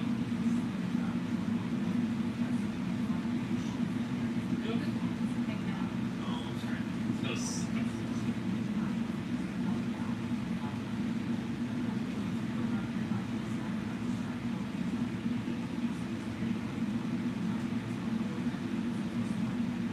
Looks like we had some sort This is of way better than sitting. we had some sort of accident over in Oklahoma City.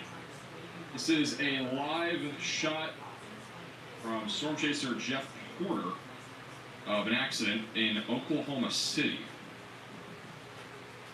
This is going to be located just off, or it's just to the northwest of Oklahoma City, west of Edmond. Got several first responders on the scene. Not entirely sure what happened there, but.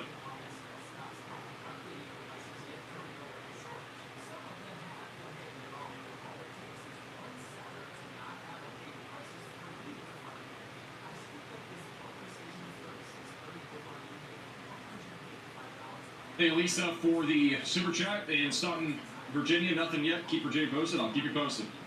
We're definitely going to be live when this thing starts. Over there.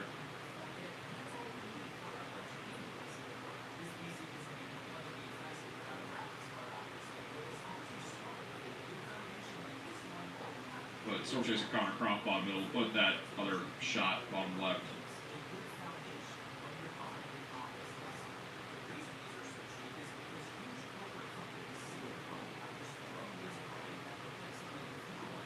Apparently can add Ohio to the state of emergencies that just went into effect. Can we get? Is Ohio added? If Ohio's added, we have, I don't know how many states we're up to. I think we're up to 24 though. That's true. Ohio's already on here. Never mind. Ohio already happened. That happened a while ago. We have 3, 6, 9, 12, 15. I think we're up to 24 states. We have literally almost 50% of the United States under state of emergencies for this winter storm.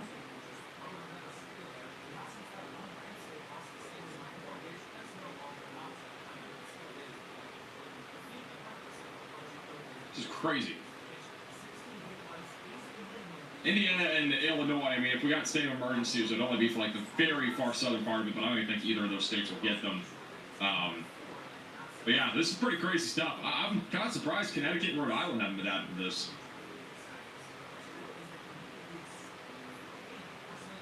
Latest power outage update here in the United States. We're now at 138,000 without power. We're basically going up by 2,000 every time we check back in on this. We're at 132, 134, 136, now we're at 138. We're going up very gradually right now in terms of power outages. Most of them, again, are in Texas. Louisiana is rapidly increasing, though. Look at Louisiana. We're getting a trail of power outages around Shreveport.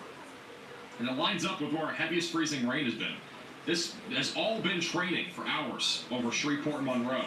And unfortunately, we are now getting a large area across North Texas and West Texas of heavier freezing precipitation for Dallas and Plano, back towards Brownwood, and ice is starting to become a problem again.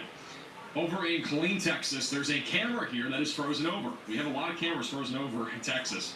I think this might be one of the only 2 cameras, at least on Radar Omega, that are not frozen over right now from the ice.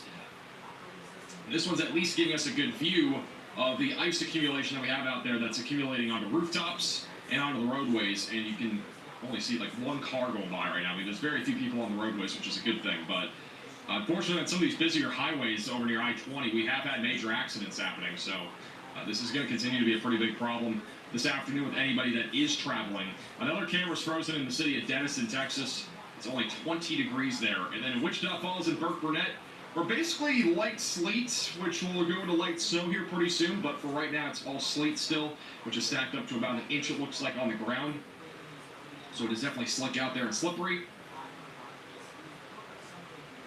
And then back over in Abilene, Texas, this is reading at 8 degrees, but it is a little bit off the ground. The camera's completely frozen over, so we cannot see anything on that camera view either.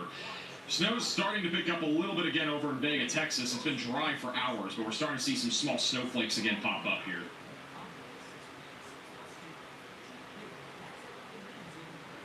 Apparently there is a car stuck on this camera. We got a car stuck northbound on Hazen exit 193 in Arkansas.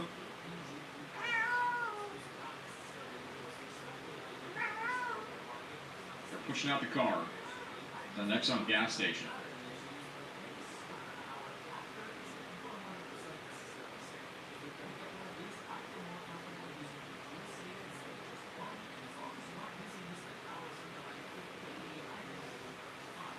There they go. We got like 3-4 people trying to push the car out back onto the road.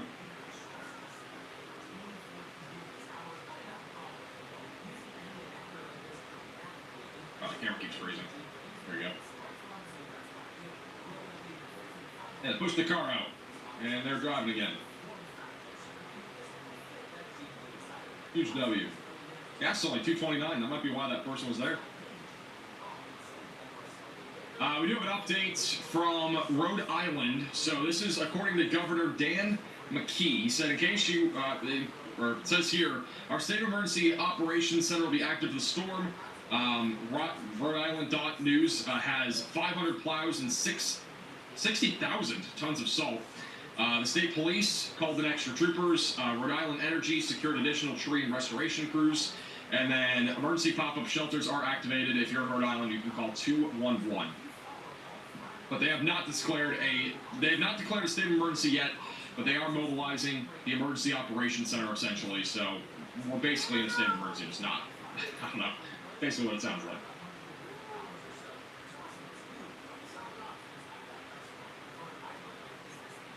Totally no, I don't know where I'm going.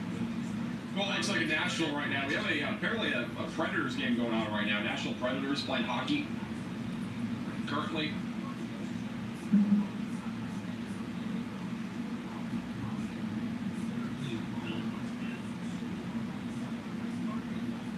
A little detour through the city. White Castle. Oh yeah, that's what they have down here. That White Castle. Never had a White Castle. So it's obviously like those ice sliders. Metro Cruise. Pennsylvania's in a state of emergency. You are. Shout out to Kathy with the $25 Venmo donation. Whole Foods. That's great work. Appreciate that. Crazy building. Apparently the governor of Florida just reposted one of my posts about the Waffle Houses. So we've never been down this way before, so it's like brand new.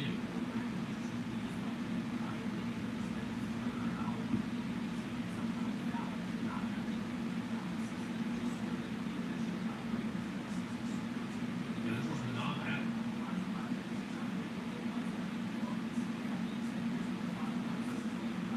We should go ride around one of those scooters. No, why not? Lame. Alright, so that's what it looks like in Nashville right now. It's pretty slushy out there.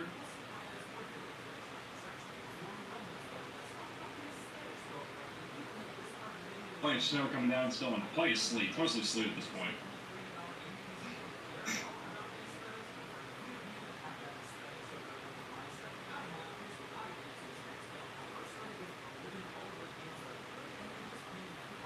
Hey, Joe from the sewer chat.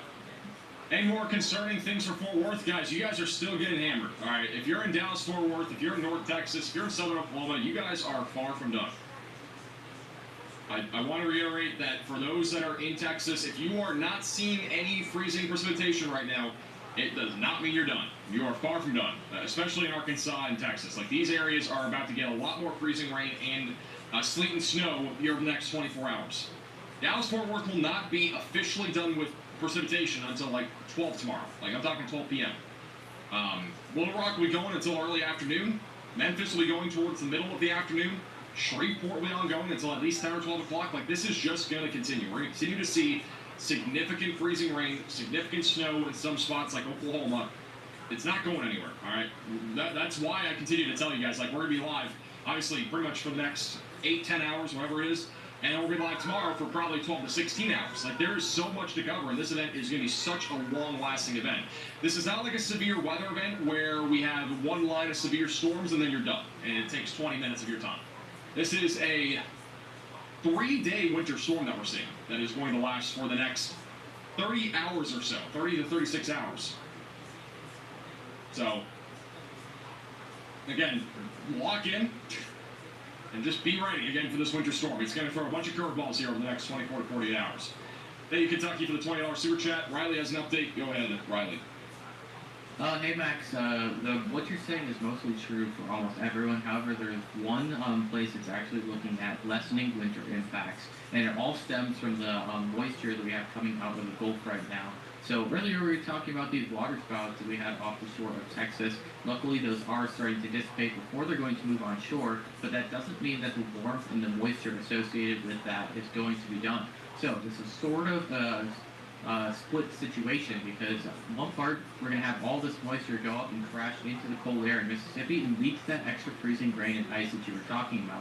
But that's not the case for everyone. This is also bringing around a lot of extra heat, and that heat is coming north. That heat is moving right into places like Birmingham, Alabama, Huntsville, Alabama, and into those places where we have a winter weather advisory instead of a winter storm warning, ice storm warning, or any sort of weather alert.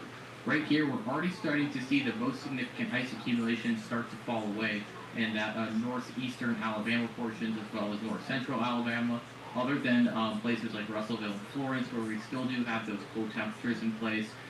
This is going to cause that ice accumulation to already start to melt away. We've received reports out of Huntsville, Alabama, that your ice is already starting to melt away, and we've seen on the radar that it's already switching to precipitation that is not freezing rain. So it sounds like we're done with sleet, we're down with freezing rain, and we're going to start transitioning to rain in Huntsville.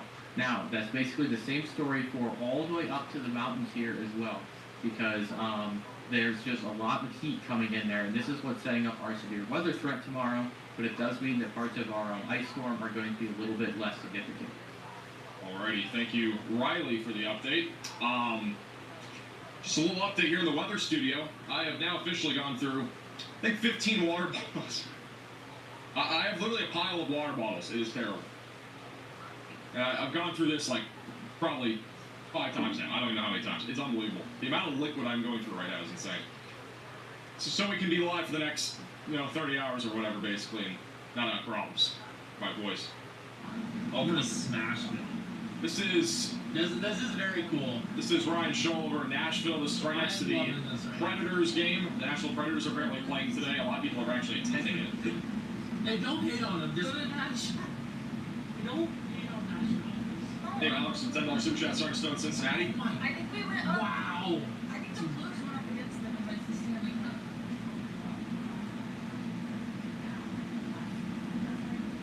You got police everywhere. Is that July? I'm surprised how many people are downtown. Oh my gosh. Wow. Dude, this is kind of sick.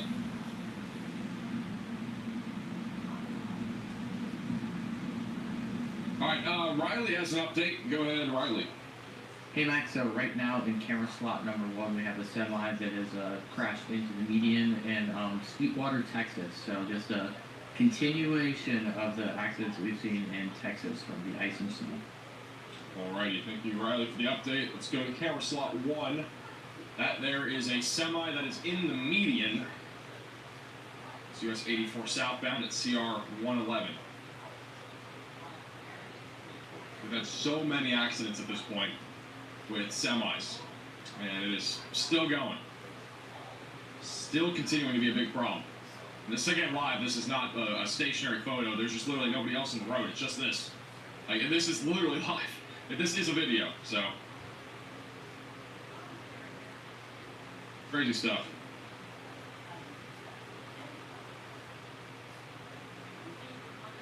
Storm Chaser Connor Cruff is over in Kentucky right now. He's in Russellville. So he just wants to Bowling Green. Generally speaking, the snow is not nearly as heavy as earlier. Same thing with where Troy and Pages at. They were actually in Franklin, so there's a town over to the east. So the snow's not as heavy as before. We still have some light snowflakes coming down. It's nothing really that intense. But it's obviously enough to make the roadway slick, and we've had several people slip off the road and whatnot. But it's still an ongoing problem.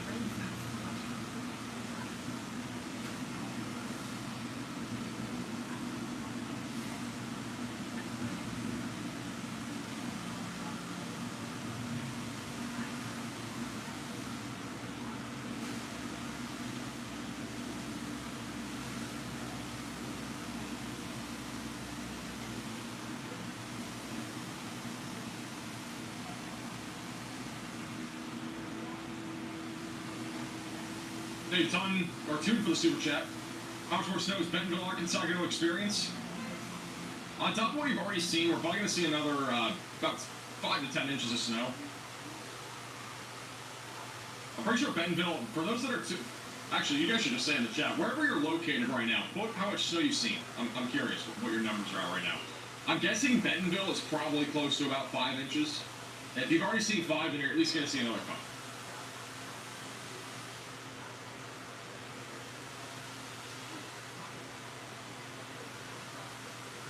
Atlanta, 0 inches. Thank you so much. Pittsburgh, 0. All right. I'm talking about places that have actually seen snow. I can officially say here in Florida, I've seen 0 inches of snow. I actually saw a trace of snow at Walt Disney World one time when they had the fake snow blasting out of the machines. Got St. Louis saying 3, Louisville about ½ an inch, Knoxville at 1, 4 to 5 in northeast Oklahoma. Amarillo's at 2 to 3. Cancun has 0. That's where the Broncos will be going after Sunday. So Denver Broncos are going to Cancun where there's no snow. 4 inches in northeast Kansas. Seeing Nashville at 2 inches. And Nashville's all sleet at this point, so that's basically all the snow you're going to get, unfortunately. You're basically fully transitioned into sleet.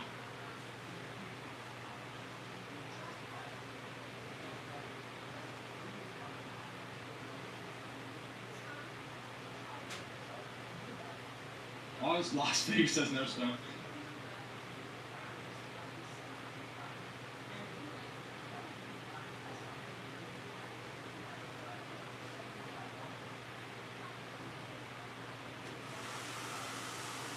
Ohio update. Not really any updates right now. Again, we got some light snow coming into Ohio right now. It's very, very light, just mostly flurries, very light snow. Generally speaking, we're not looking at anything heavy yet. We will start to see heavier snow in about an hour or two. Back over here near Indianapolis, Columbus, and Noblesville, those are going to be areas that are going to be getting harder hits by heavier snowfall here pretty soon. But for right now, it is all light snow for Columbus and surrounding areas. It is beginning to very lightly snow.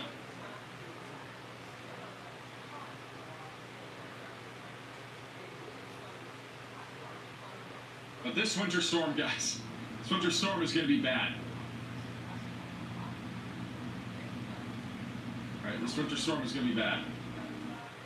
This kind of winter storm doesn't perform well on Sundays. This one right here. Kiss me for the super chat. Will Philadelphia get hit tonight? Philadelphia will start about probably around 10 o'clock or so. We'll start. We see some snow. For those who don't know what I just drew, it's CJ Stroud, alright? My handwriting sucks.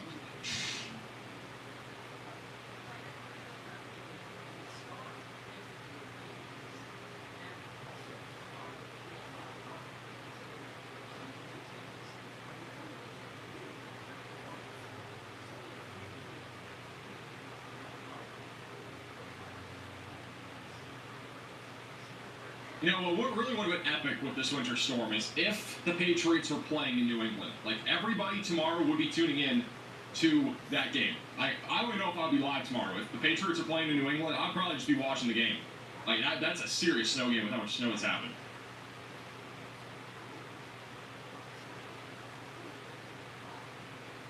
Like, tomorrow it's being played in Denver, not as fun. But, like, if we had a football game with over a foot of snow forecasted, that would be insane. Like, that's what New England's expecting tomorrow.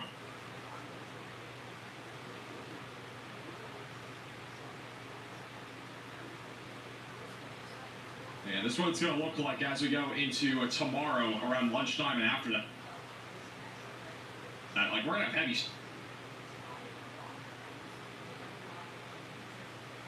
time and after that. Like, we're going to have heavy snow all across New England, New York, Pennsylvania. All these places are going to be dealing with heavier snowfall. We'll have some sleet and freezing rain near Philadelphia, New York City, Washington, D.C., so You know, this can be a pretty impressive winter storm. I've got to say, like, it's uptrending quite a bit for those in southern New England, and we're probably going to be talking about some locations near Boston around 15 to 18 inches of snow, and this is all said and done.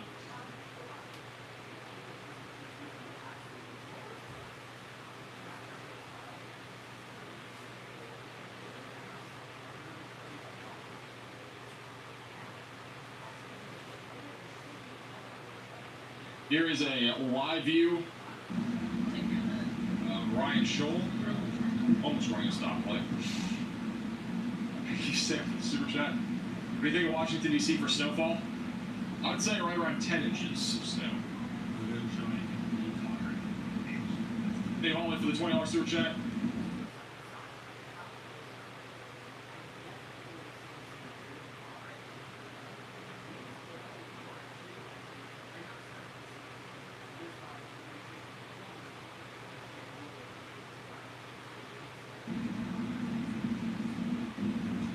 Yeah, keep in mind there are truckers that are out there that are actually delivering essential supplies. I didn't want to try to slam my brakes, and then And some of these truck drivers that are getting stuck in ditches and stuff could be delivering literally essential supplies. Like, it could be anything. First aid kits. It could be basically anything. I'm not a Tennessee Titans fan. Why? Has anybody ever been to Nashville before? I've been to Nashville once. I don't remember ever seeing the Tennessee Titans stuff, though.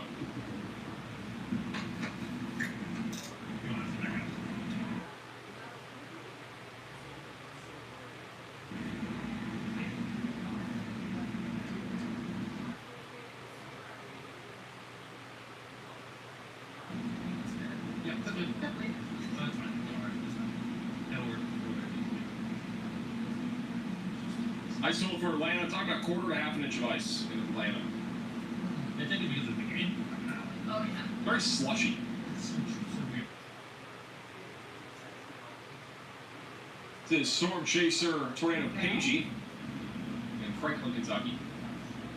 That snow is going to start for you around 2 a.m., 3 a.m., depending on where you're at, and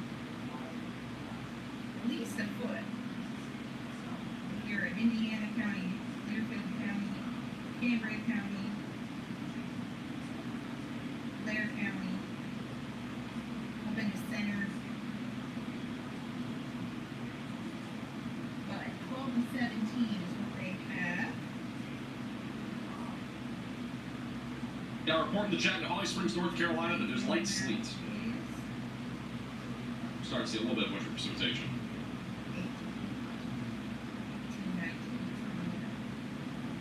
Pittsburgh, right? Yeah. And Riley, can you give me the something I talked about?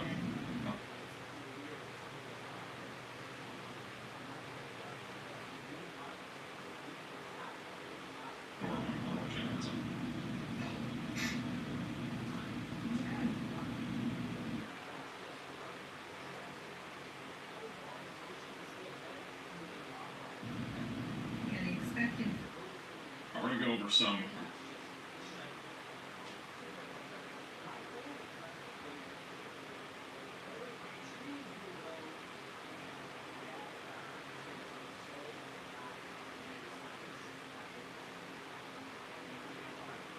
weather stuff here. We're making another video for today. It's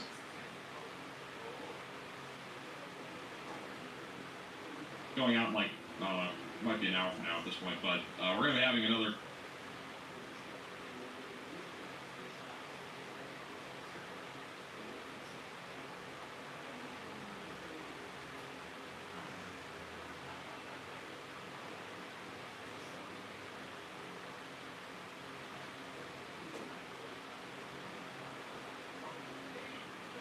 weather forecast come out at some point in the next little bit. Again, a normal video, and so we're going to be filming a little bit more of it. We basically filmed all of it. We just got to film like to make the winter storm intensity outlook and stuff. So it's actually useful information for the stream for those that haven't already heard. This is crazy. We've gone back to the power outage map 4 times now. Every single time, the number's gone up 2,000. Like, it's consistently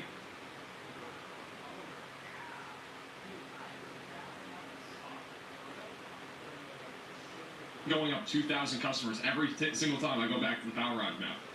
It was at 132, 134, 136, 138. It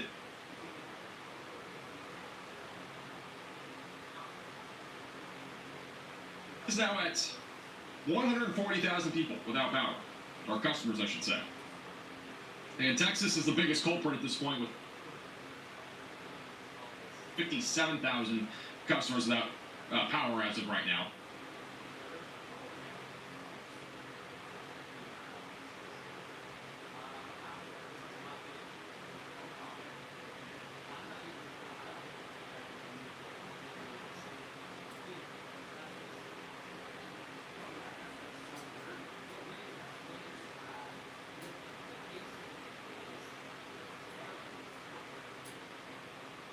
And then Louisiana's at 46,000 without power.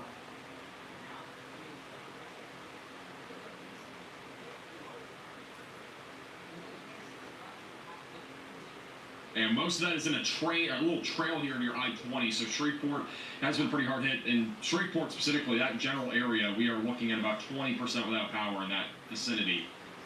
We got over in these are parishes, I should say, but this is over in Ouachita Parish. We're sitting at about 27,500 without power. That's about 33% of the county. Mississippi's been lucky so far, but I don't think that luck is going to last much longer. We're starting to see some isolated power outages ring in just north of Vicksburg and south of Tupelo, and we should see that number increase over the next hour as heavy freezing rain continues. Arkansas is also climbing, mainly the southwest side of the state. I think these numbers have improved just a smidge, but unfortunately those numbers are probably going to remain pretty high as we go into tonight, or at least they'll go higher as we go into tonight. And then Oklahoma has seen almost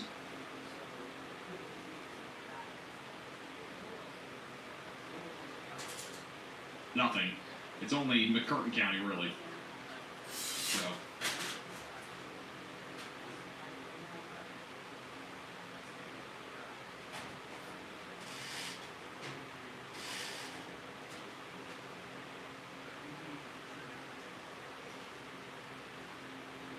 Power outages, again, are still increasing out there.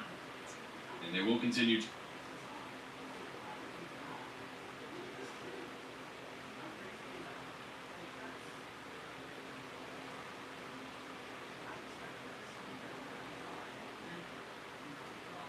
Get worse tonight.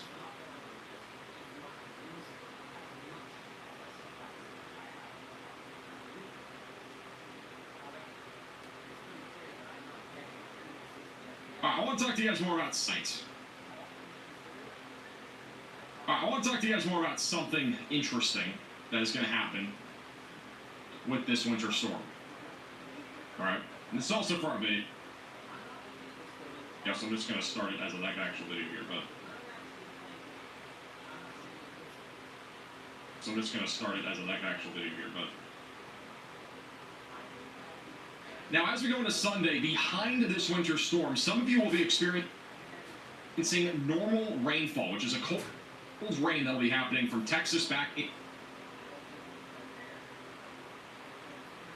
into Tennessee. But unfortunately, what we're going to see on the backside of this winter storm is that we'll have temperatures rapidly dropping, and we're going to see something called a flash freeze. So if you're in Houston, Texas, if you're in southern Mississippi, even near New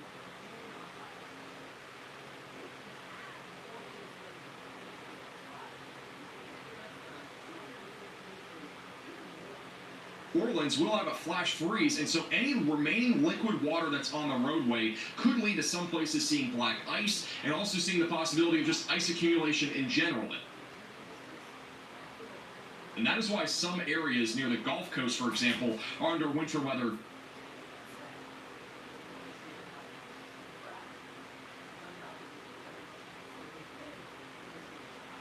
advisories. Even if you're not under a winter weather advisory, be very cautious Monday morning.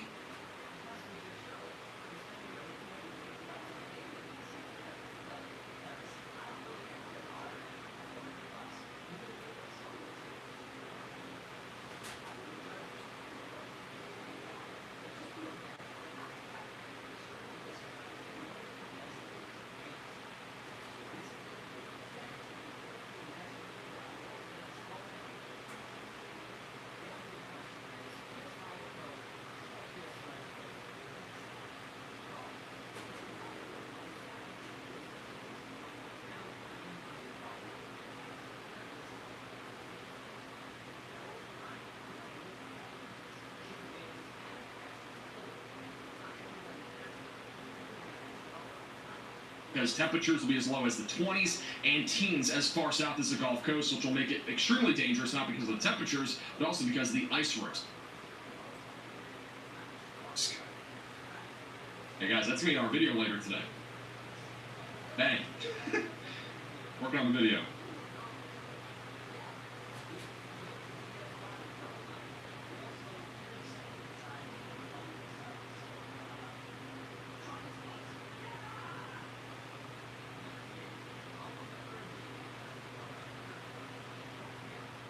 No, in all seriousness, like I know this is how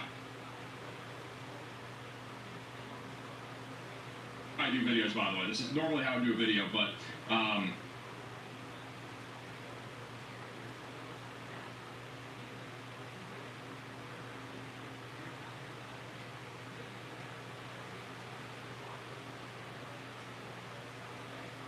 there will be a flash freeze, and this is going to be happening for those in Houston and other areas as well. But even if you're not under one of those ice storm warnings or winter weather advisories, even like Huntsville, for example, right behind this whole entire winter storm, like as we go into Sunday night into Monday, we are going to see temperatures fall down into the teens very quickly. And so right behind all that rain, the temperatures are going to rapidly fall, and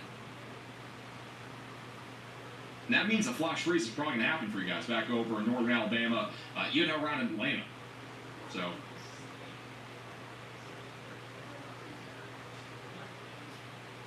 definitely not a good thing. All right, let's go to the Winter Storm Severity Index, WSSI. What do we call it? I think this is the updated one, hopefully.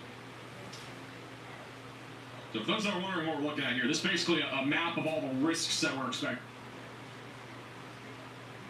out of this winter storm. I'm going to try to center it a little bit better for the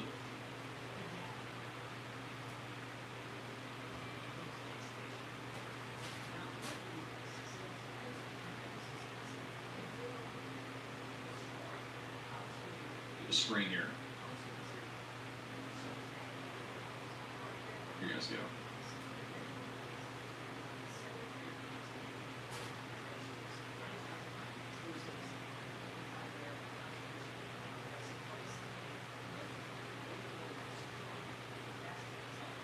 So basically, if you're in the red or purple, that is where we're expecting most significant impacts, and we're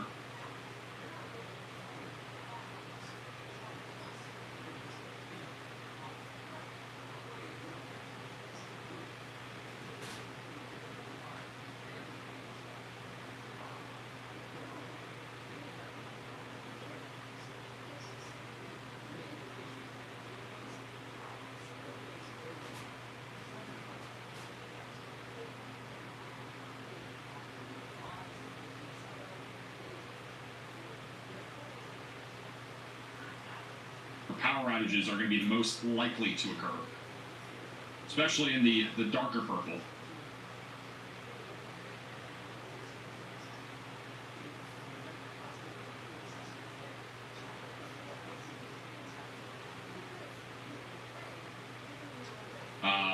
This map's actually not up to date. This is the up-to-date one. Here we go.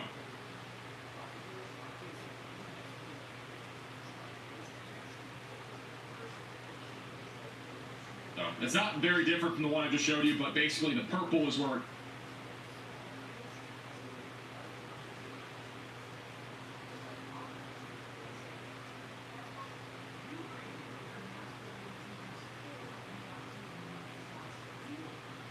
expecting the most significant impacts. Now, in terms of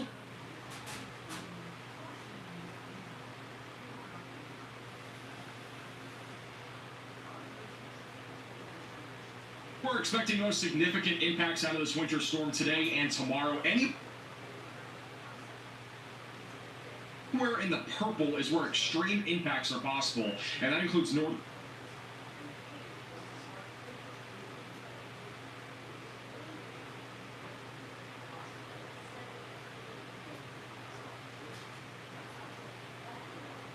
Mississippi, southwestern Tennessee, and also back over into western North Carolina and the higher elevations. These are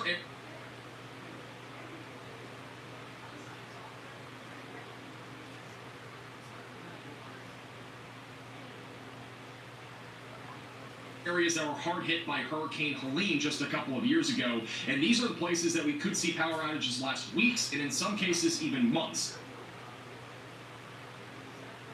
If you're in the red area, that is where we're expecting major travel impacts and the possibility of some isolated to scattered power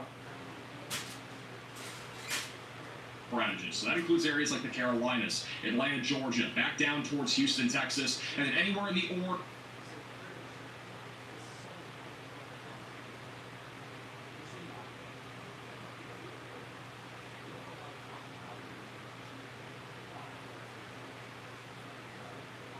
orange into yellow, that is where at least minor to moderate impacts are expected.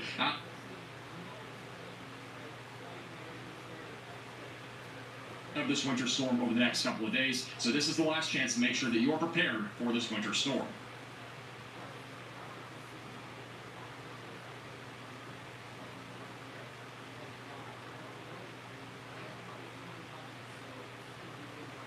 So this is the last chance that you are...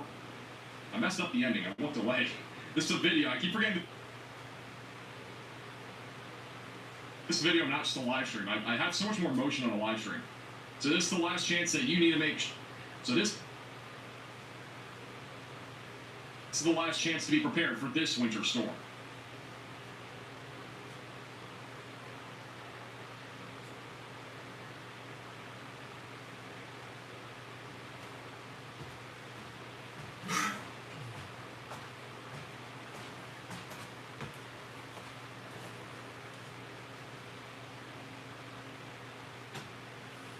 Okay, friends, first things first. No one's watching, okay? Okay, someone stopped by. Let's see what you said. Sorry, I'm going to read what you said now, okay? There you go. Oh, let me pause this. Okay, storm isn't even here yet. I'm going to start covering the storm when it comes here. So please watch out for my forecast. Hello. What are you doing?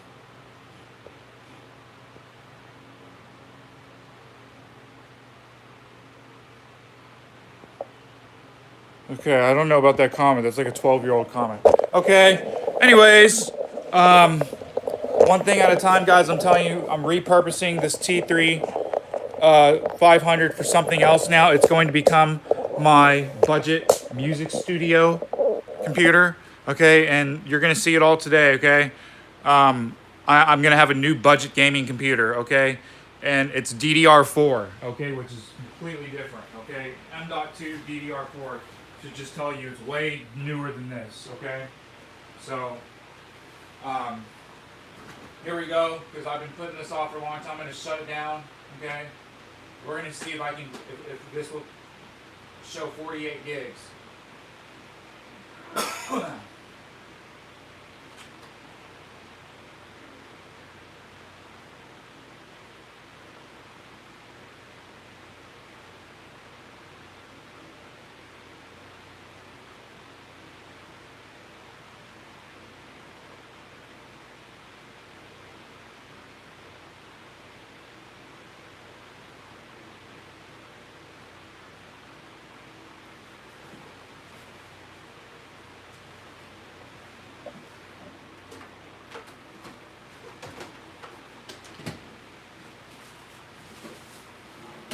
Okay, here's this memory, which I opened up a couple days ago on stream, guys.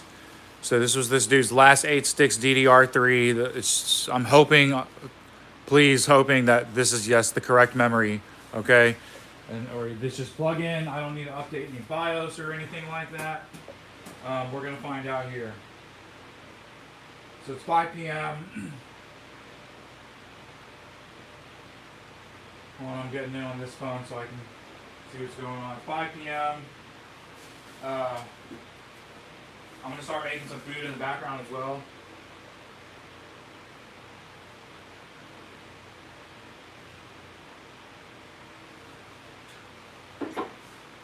Okay. So I'll try to give you guys as good as a view as possible once I get stuff going. So again, my chair is looking nice and shiny. It's stretching, but hopefully this makes the leather stretch and not tear so much. Anyway, so this is all other stuff which is going to go with my other computer builds. Everything has a purpose.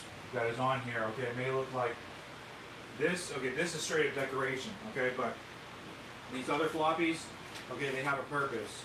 And you can go to my other streams. I'm not going to explain it right now, but they have a purpose, and that's why they're open and being used. And I have a floppy reader. Okay.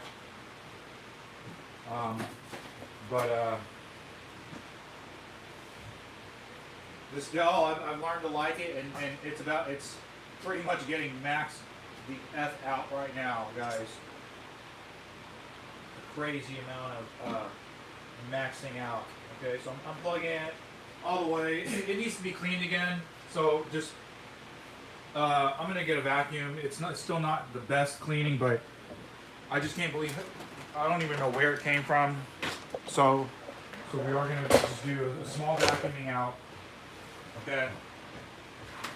Why not? Right, I'm opening it up. Okay.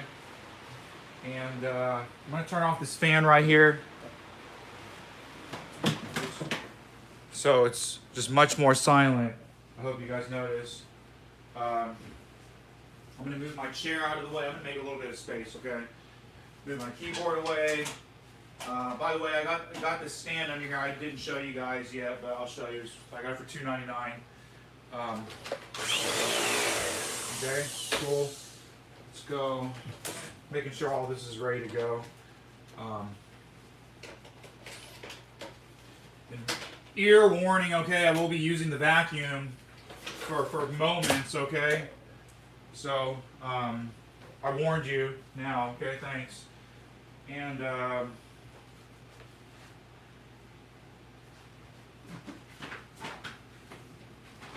there's a lot of mise en place that needs to be in place even to do computer work. You know, just for cooking, you know, so. Flashlight, you know, guys know I love my flashlights. Okay. Actually, I'm going to use a smaller flashlight, one of these newer, smaller flashlights. Okay, we're going to test out the batteries that they came with. Okay. We're just going to go blue, my favorite one of these, okay? Remember, I got 8 of these for less than $1 each, okay? And they came with batteries, too. And they required 3 AAA batteries, so that's a lot of batteries. Okay, so here we go. Let's go with the desktop right here. Okay, so I'm going to try to angle this down so you guys can see exactly what it's doing. So it has this latch right here. It's kind of weird, okay? You pull this latch and then the side comes off. Okay, did you see that, how it opened? And so anyways, now I've watched other videos of other Dells and I see their basic design concepts, but again, as a person who's never had a Dell in their whole life, this is just the most foreign system I've ever used.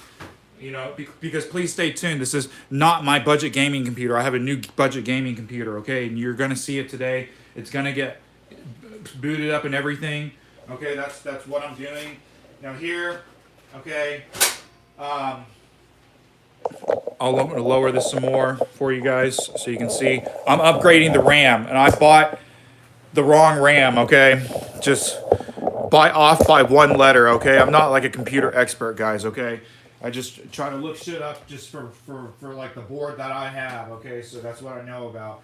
Anyways, I bought the wrong one by 1 letter, okay? So now I have like 64 gigs of DDR3 it's probably going to be incompatible with a lot of stuff, okay? But anyways, I got it, okay? And they're nice sticks. At least they're all nice matched sticks. That's what matters, that they're all the same, okay? Because that Linus Tech Tips, which he's a guy I watch, and I think he's got great videos.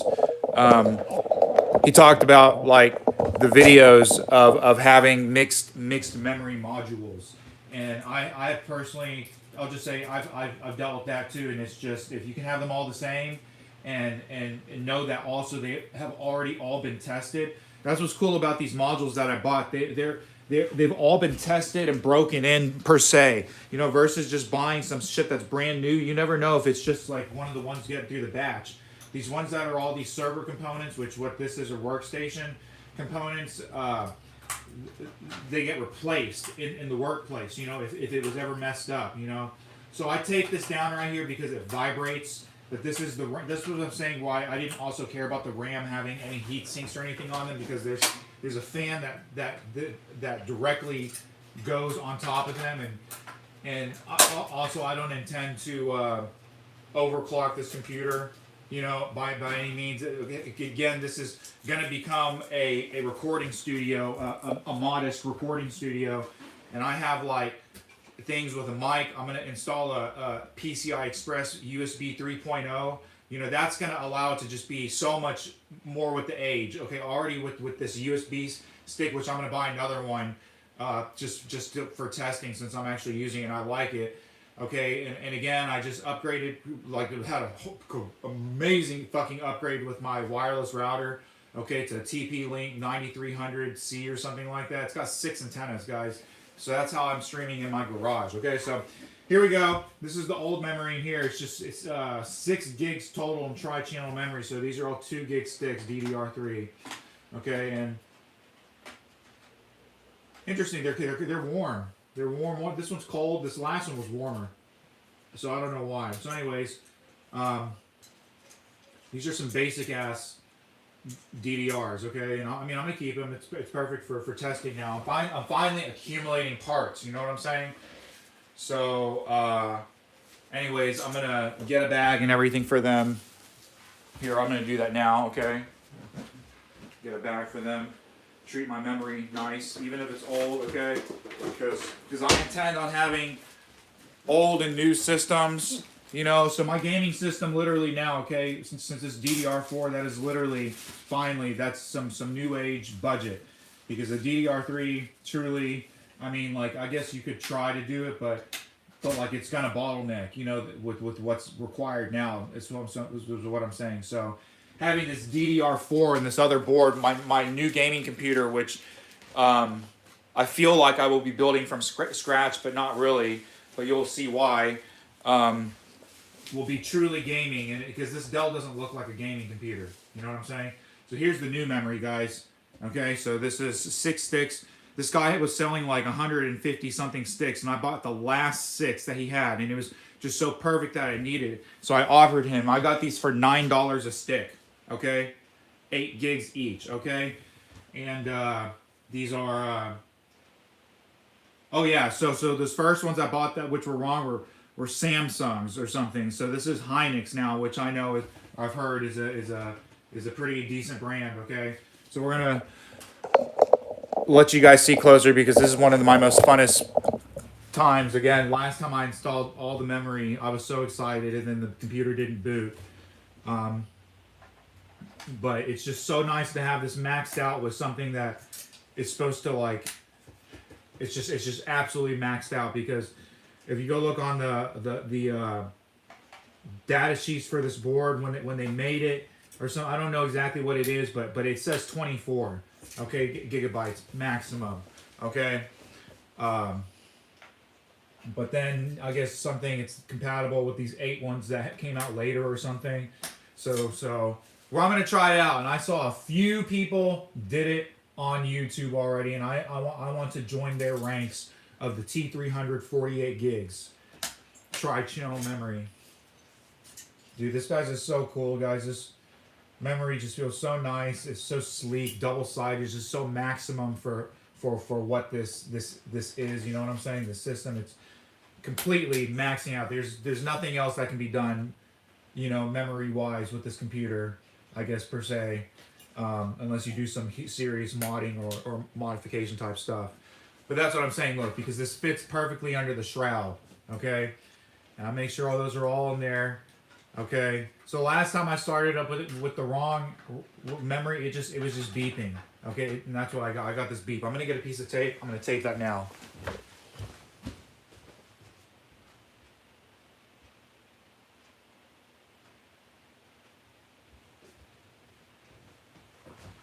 Okay, and we're gonna see if it also, so just also using my computer, I'll open Audacity up and open SNES, just using that was already using like 70-80%, especially with the web browsing, like close to like 70-80% of the 6 gigs of memory.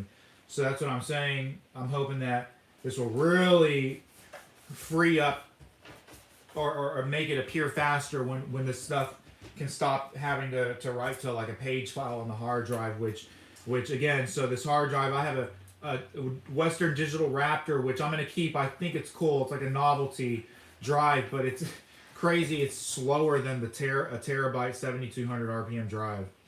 Okay, and also like the power supply in here, it's like barely 350 or something like that. And you'll see in this other, in my next build, it's okay. I feel like it's a decent. It's gonna legitly. It's not only gonna be a budget build, it's gonna look like a budget gaming computer because. Because again, this does not look like a gaming computer, okay? And I think it's going to look even better as a studio computer. You know what I'm saying? So here we go. I'm going to close it all up just because I'm trusting and so excited that I want it to work the first time. So by the way, this drive I did an HDD scan on both these drives this morning. If you guys didn't catch it, this drive had a little, I forget, like a little bit over 30 or 50 bad sectors. This terabyte drive, okay, by the way, I got it for $6.99, and they had like 2 other drives that were super effing old, you know, like 80 gigs and like 20 gigs or something, which, okay, it'd be nice for a retro build, but I'm just not trying to do that right now. I need bigger data, and okay, 1 terabyte, okay, I'm gonna go with that, you know. So ideally, it's going to be a lot more. But anyways, but this drive, the whole drive is like perfect and super awesome fucking health. Like 99.99% health. Out of all the sectors, there's only like 4 sectors or something. I saved the data sheet. So anyways, so that's what I'm saying. So definitely this drive, I don't want to keep constantly using it. I mean, it's fine right now, but I don't want to tax it. I'm just going to use it as an experimental drive or spare dummy drive for some other builds, you know. So here, we're going to close this up. A little bit tricky. Okay. Let's turn it up. Do I have it the right direction? No, I have it upside down. Okay. So I'm going to move the camera. Okay. Get the camera out of the way. A little bit out of the way. Okay. That's the bottom. Okay, so I just like that it's so heavy duty. You know, I'm just saying, you could get like cool cases back in the day, but really not. And that's what I'm saying. My gaming computer is about to have a nice case, but like, so a lot of cases they may have been cool or gimmicky, but they always felt flimsy. And then it really felt like once you started getting these M.2 drives, the cases started getting really like just nicely built, like very nicely built. You know what I'm saying? So anyways, but that's what I appreciate about this Dell case is that though it's just extremely durable feeling. You know what I'm saying? Like with regular use, this thing is like never gonna break. You know what I'm saying? So here we go. I'm gonna plug everything back in, okay?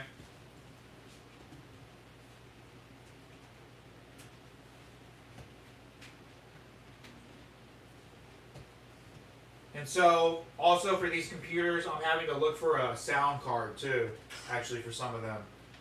So, so I think that's it. It's kind of crazy how little you need to hook up to a computer now, guys. Okay? Since my mouse and keyboard are USB, you know, there's no Ethernet wire, that's wireless. Essentially, it's just the monitor, the audio, and then, I think this wire that I have here doesn't really even need to be plugged in. It's this GameCube controller, so it's just my audio wire and power wire. Anyway, so here we go. Let's go. Okay, let's see what happens. Okay, press the power. Are we beeping or are we getting posting? And are we going to see 48? Oh my god. No sound, perfect, no beeping. Sounds like it's doing it. Oh my god. Turn on monitor. Let's turn on monitor.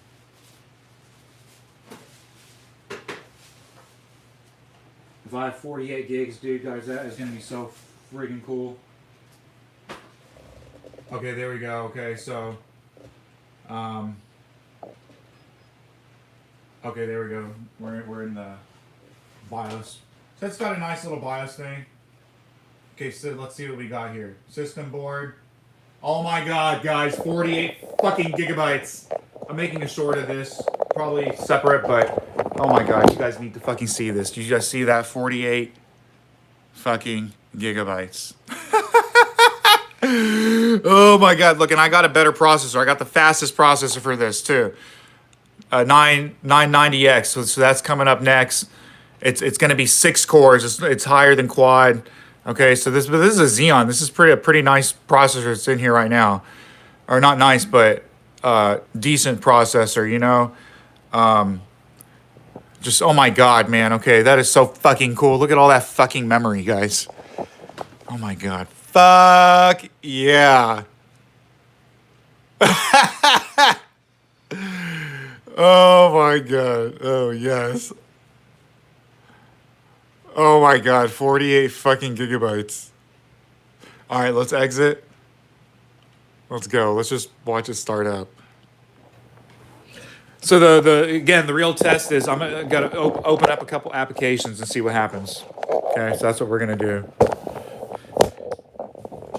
And this computer has a hard drive, so it takes quite a long time to start up. Okay, for everything to get going, it really does take a long time. So those are the crappy drives that I have: the 300 gig and a 1 terabyte, both HDD drives. So anyways, we're gonna put this up. Okay, I got a bag for this DDR, okay?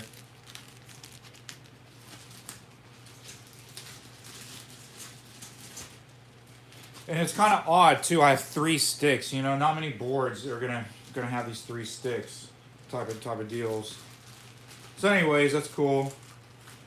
And I'm gonna keep this bubble wrap around this as well. You know, that's cool. I didn't pop them. Sometimes I do. Yeah, so that's what we got going right here. Here's my I got a new M.2. Okay, look, this is my newest thing. I picked this up for 40 bucks. This guy totally fucking hooked me up, guys. And he already formatted this and everything and wiped it. Okay, I got this for 40 bucks this morning. Okay, M.2 NVE. It's the one with just 1 notch. Okay, so it's the faster one. 512 gigabytes. Okay, so this is going to be the base of my new gaming computer because it's got an M.2 drive in there. So, and then guys, I have another 512 M.2 drive coming in and a 256 M.2 drive. And another thing is I didn't, out of that HP laptop, I probably opened it up and I bet you there's another M.2 drive in there too. Because I got a Google Chromebook I'm trying to unlock. And anyways, that's how you do. You just have to remove that M.2 drive and put a new one in. So we're gonna see what I can do. And either way, I just can't believe how cheap, like a 128 gig M.2, I can get like 2 of them for $25 free shipping, which is crazy. So here you go. Sorry, I'm gonna log in real quick. Okay.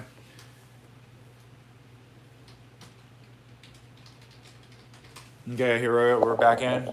Let's see what happens. We're gonna start. So I didn't really vacuum anything. Whoops. I didn't really vacuum anything. Okay.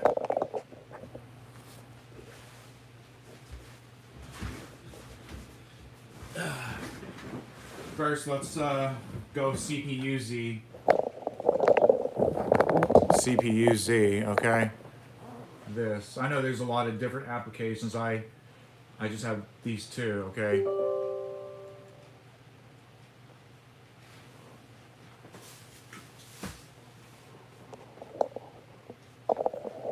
Okay, so let's see. Sorry, it's like all blurry. You guys cannot see this at all.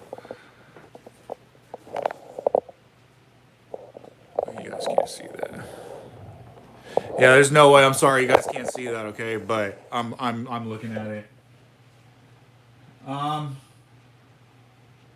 So this is a socket 1366 LGA. I have all the sockets. I have a 1366 LGA for this one. I have a 1151 and I have a 775. Okay, so and the 775 fastest processor is stupid, ridiculous, insane, expensive. I'm not going to max that one out. I don't have the money to do that one. So here we go. Dell PCI Express 2.0. Okay, 16X on the 2.0. Okay, DDR3, 48 gigabytes. Oh my god. Fucking yeah. Man, and I already know this memory's solid, but I'll do a mem test later. Let's see what we got. Hynix, PC 12800, 800 megahertz. So I thought it's supposed to run faster than 800 megahertz. I thought it was running like 1300 megahertz earlier. So either way, I'm happy. Okay, I'm gonna check that out later.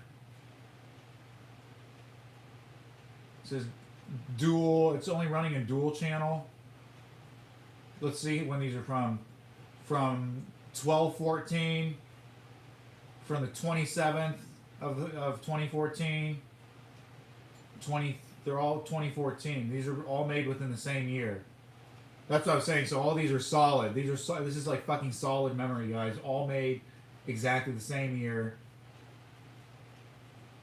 Okay, let's look at the serial numbers. Look, the serial numbers are like super duper close as well. So that's awesome. So this memory is like all exactly the same. So here's the video card, Quadro FX 1800 768 megabytes. It's got GDDR3. So slow as shit. That's what I'm saying. So that's why this is going to be a audio studio, because I'm not going to do so much video shit. I'm going to buy a better gaming thing for the DDR4 computer. So that's fucking cool. Let's just see some other things. This PC. This PC, 48 gigs of RAM. Xeon E5630. Oh, that is fucking killer. So let's open a bunch of shit, okay? Let's open up N64 and let's start emulating some dumb shit in N64. Okay, load.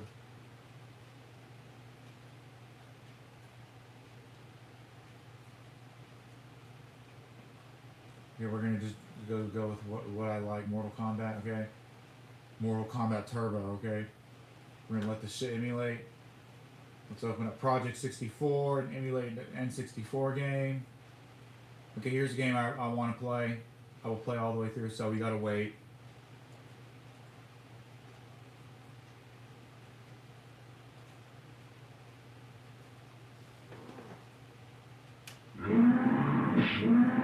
I don't got a controller hooked up.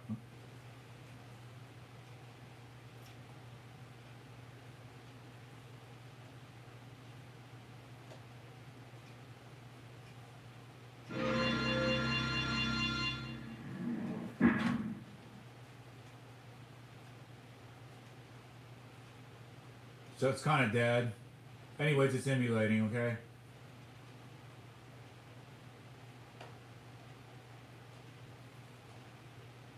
Mission Impossible, let's web browse. Oh, so this all has to be configured. It's so dumb, guys.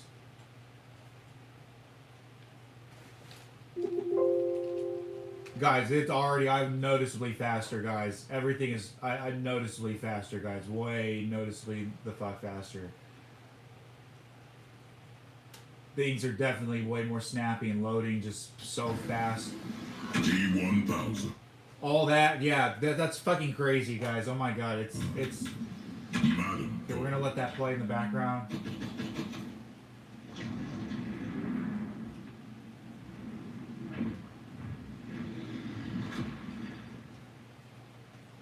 Rain.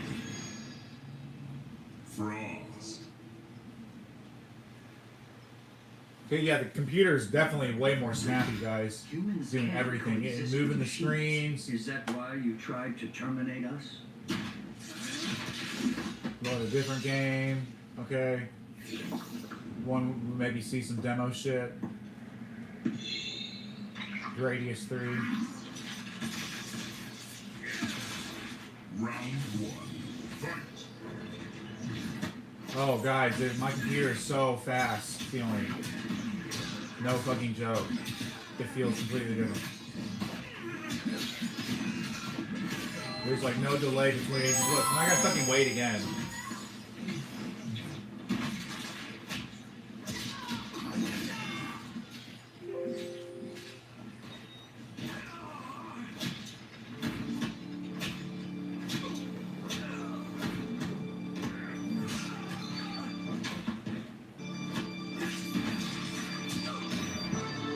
how much memory we're pulling right now. If it's more than 6. Round 2. 10% of 48. So I'm using like 5 gigs or something.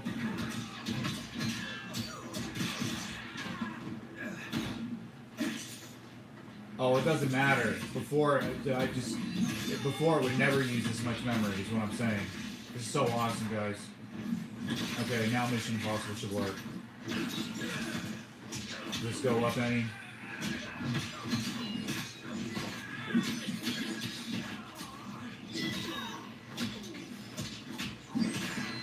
Okay, I got it hooked up with controller, guys. Okay, sorry, hold on.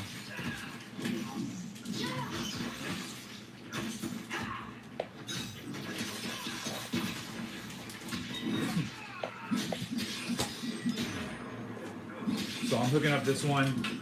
It's a USB clone. I got it for like either $5 or $10.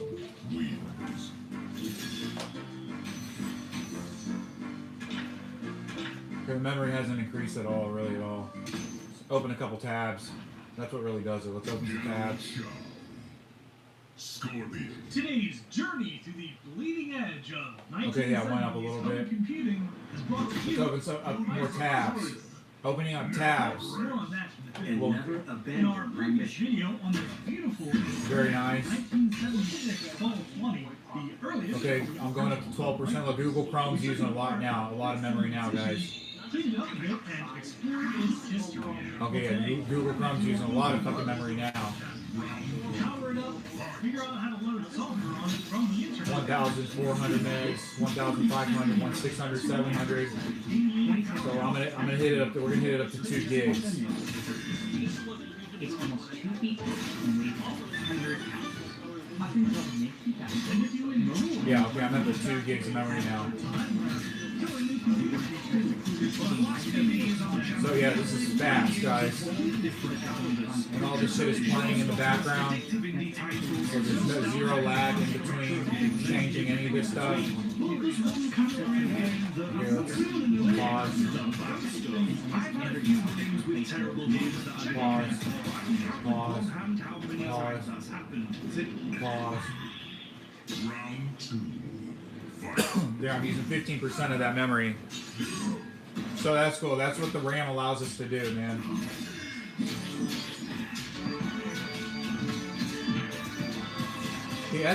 This is only using like 50 megs of memory, okay? So the Super Nintendo is doing nothing, okay? The 64 uses like 100 megs of memory. It's doing like nothing. Well, I guess it is using a little bit more. Okay, doing this. I hit a 25% of the CPU. There you go, 25, 30%.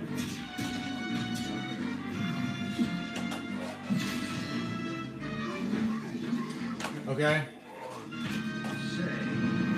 So that's cool. Okay, we know the memory's working. Okay, just that's so fucking awesome, guys. Okay, so now I want to get better thermal paste, so I that's why I'm not going to upgrade the processor on this, though I can right now. Okay, but the thermal paste, I just don't trust that shit from China. I just want to get some quality thermal paste. Okay, so this computer is cool now. We're gonna watch some shit in the background while I show you my new gaming computer, okay? Because this computer right here, which I'm using now, is becoming my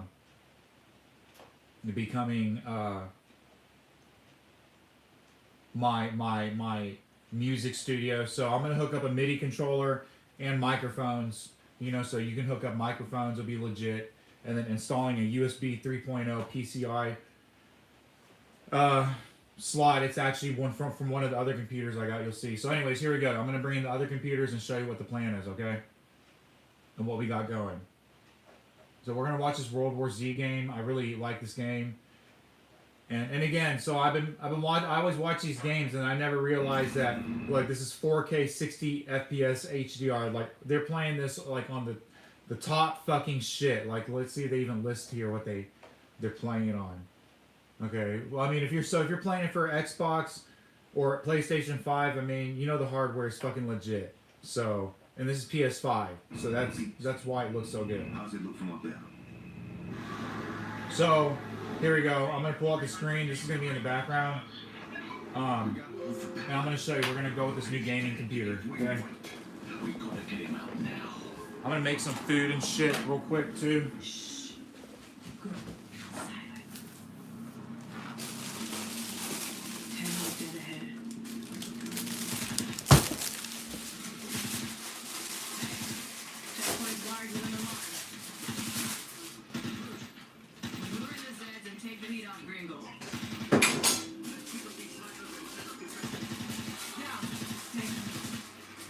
Open for a look. Okay, so I'm not going to do too much to this pizza, which right here, guys, that it's just one of these personal single Red Baron pepperoni single deep dish pizzas, okay? So I got some seasoning salt, okay, a little seasoning salt. New onion powder, oregano, basil. Where's my, a little bit of cayenne pepper. Okay, that's what we got right here. A little bit of cayenne pepper. Cayenne pepper. Oregano. Place the machine gun. Basil. Onion powder. Come on, someone trigger the alarm. Okay, I can't find my garlic powder, but that's what I'm looking for, okay? So, oh, here's some peppers, okay?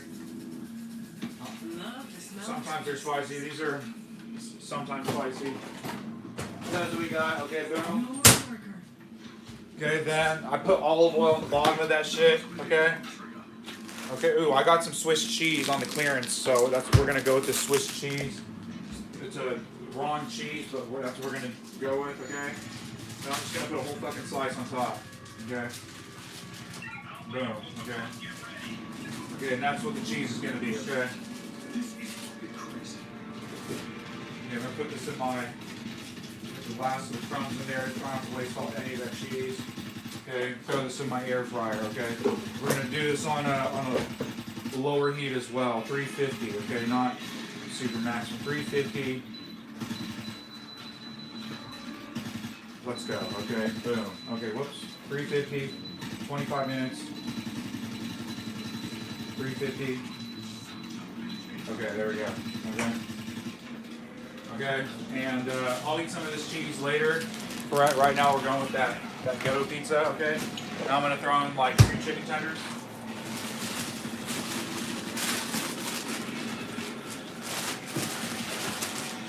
Well, I got chicken, real chicken too, that I got real chicken that I got to marinate or whatever season and stuff. I've been too lazy, it's in there. And it's also, I'm ready for the freeze, okay? So I'm gonna move this back a little bit, okay? So you can see what I'm doing, because I'm about to bring in my other computers now that I've been talking about.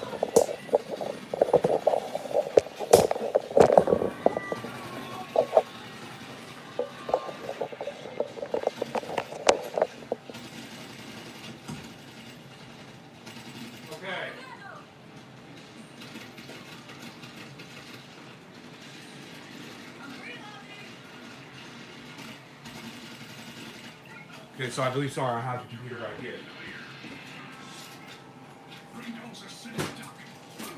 Okay, so here's the computer, guys. So, here's this case, which actually still goes for like $100. I'm gonna keep it. You know, it's nice. It opens and shit like that. It's just really dirty, okay? But here's what really matters is what's on the inside. So I got a 630 watt power supply in here, okay, guys? It's like a newer power supply, it's not modular, but it's newer. So I'm gonna remove it and clean it, okay? I don't know how much you guys can see, okay? And then it's got 2 Kingston HyperX memories. It's 8 gigs. So I booted it up. And then it's got an M.2 slot right here. So that's where that 512 M.2 slot. And it's got an Intel i3 processor. It's got the HDMI out. So that's what I'm saying. We're just gonna get this computer booted, okay? And that's what I'm saying. So, and then once I drop a video card in this and a different processor, oh my god. And 32 gigs of RAM, DDR4. Man, oh my god, we are gonna be ready to go. Okay. So anyways, and the battery's still good on the motherboard, okay? So it's really, really dirty, but here's the deal. Okay, so give me a second. That's like an older gaming style thing. It's called like a Venus or something like that. It's still like 100, 150 bucks. It's like you cannot buy these anymore. But like, here's the thing: is I got a different case. So I'm gonna bring the case in.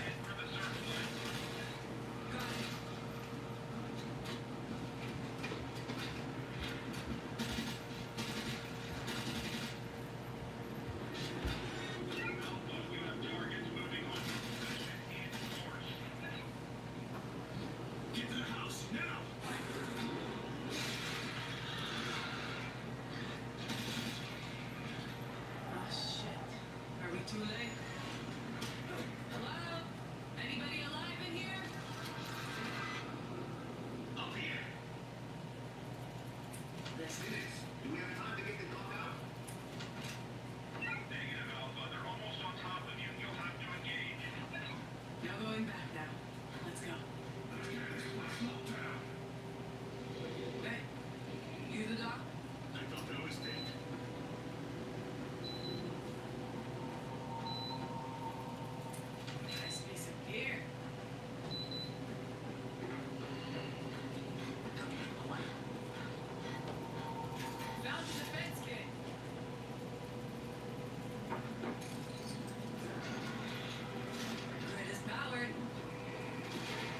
All right, look, so and here's the case. And I just thrifted this a long fucking time ago, guys. They wanted $20. This is a nice fucking case, okay? That's what I'm saying. So it's a no dry case. And so it needs to be wiped down, but this, it has nothing in here, okay? So, but that's why I can take out the power supply. And this is the case. We're gonna move all that stuff into here, and I'm gonna worry about cleaning this case. Here's my copy of Killer Instinct. I just wanted to bring it down and have it somewhere in my house now. So I'll put it right here for now. Okay. So, but also, so now I have another computer. I'm really just trying to clean stuff up, guys, and really start using my shit. So there's another computer that someone gave this to me for free a long time ago. I have no idea what it is or what's in it. We're gonna see if I can use any parts, okay?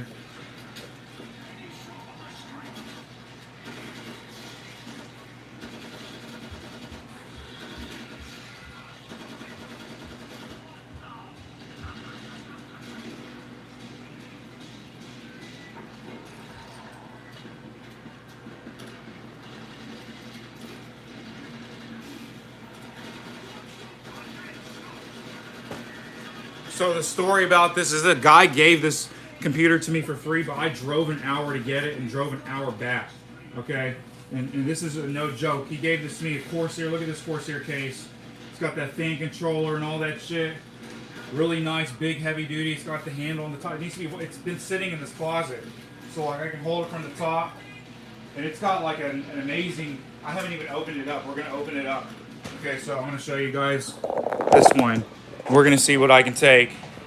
It's got a nice CPU cooler and everything. It's got 2 sticks of memory in there too. Okay, this is a really fucking nice case. Heavy duty, but I want this glass one. Or I might use this one because I do like the drive bays.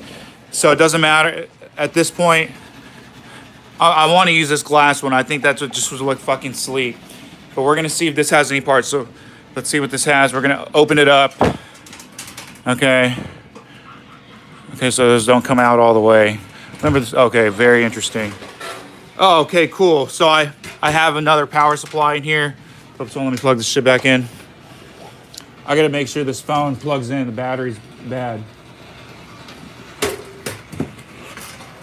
Sorry, okay, here we go. So I got another power supply in here. Okay, Roswell green. This one is, it's the same exact one. I have as another one. I picked this up for $8. You can see 630 watts. So I might even just use this one now because the other one was dirty. Okay, we're gonna see how clean this one looks. Then I got some memory right here. It's an 8 gigabyte stick.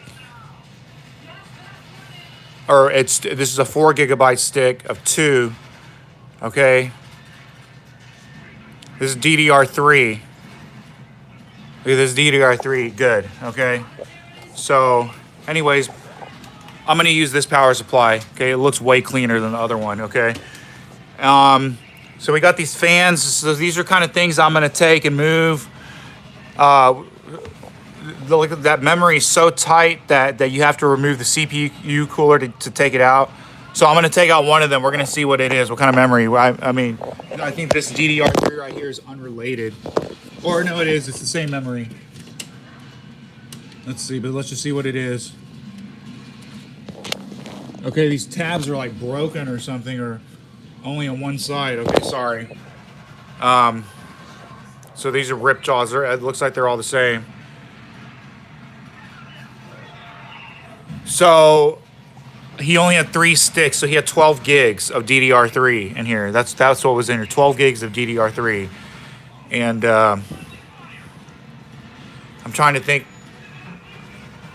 It sucks I can't get that last one. At least I got 2 of these, okay? So this is 8 gigs because I'm going to add this to another system now.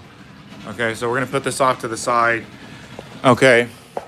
We're going to lay this down over here. I'll deal with that in a second.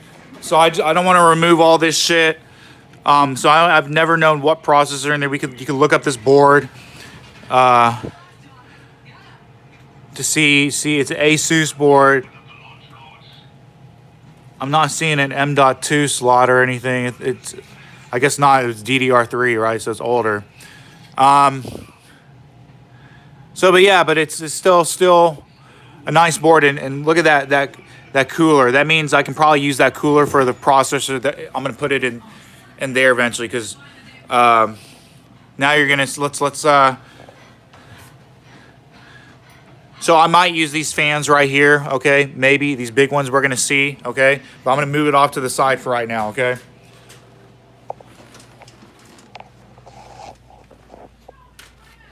Okay, so I might come back and grab those fans because here, I believe this case has like no fans. That was the thing. So it has 3 in the front. And then what I like about this also has that little mat thing. That's what my other computer has too. So I need to wipe this down. It's magnetic. Okay, it's a really nice case, guys. This is so my computer in my other room, on the where my grand piano is a case very similar to this.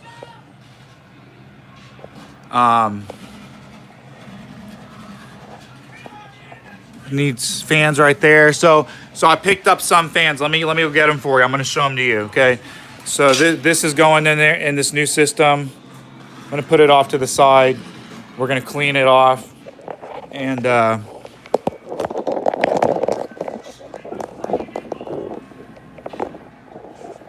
this is I'm gonna have to be confident with the newer system and have a system with no drive. I love having drives. Okay, but we're gonna go just USB and everything now.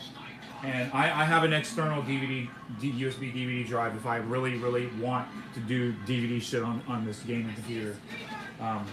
But we're moving forward from that. Okay, so I'm gonna move the seat off to the side. We're gonna prepare to take this apart. Okay, I'm gonna show you something else.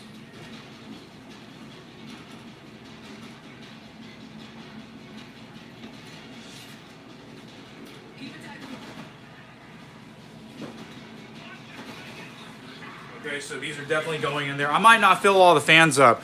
So I thrifted this, and this is cool. They usually don't have good shit like this. This was $5, guys.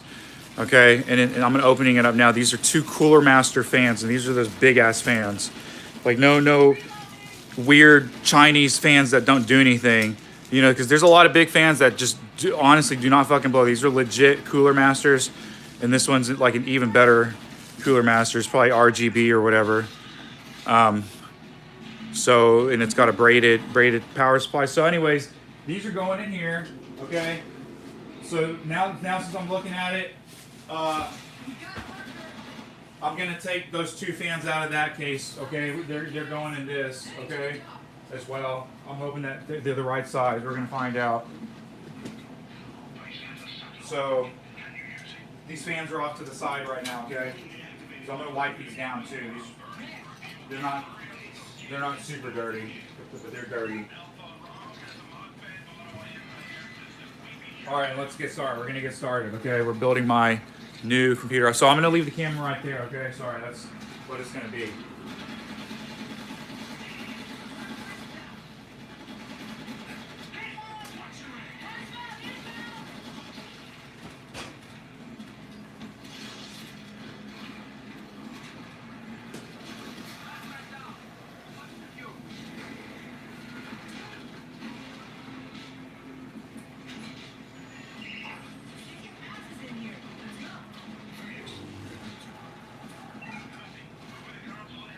So I'm gonna take this. I ironed this shirt, but okay, so I look nice for a little bit in it, but I'm feeling the heat. So I'm making a lot of heat in here because I'm not using my vent. That's what I do in the winters. The ovens like make a lot of heat for the room. So even that little oven does makes a ton of heat.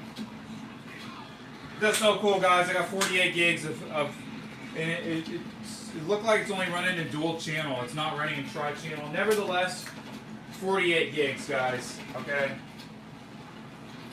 I'm really happy about that. That was just absolutely what I like. Just plug shit in, power it up, and have it work. So I'm looking for my remover thing. I wrapped it up. Here it is. Sorry.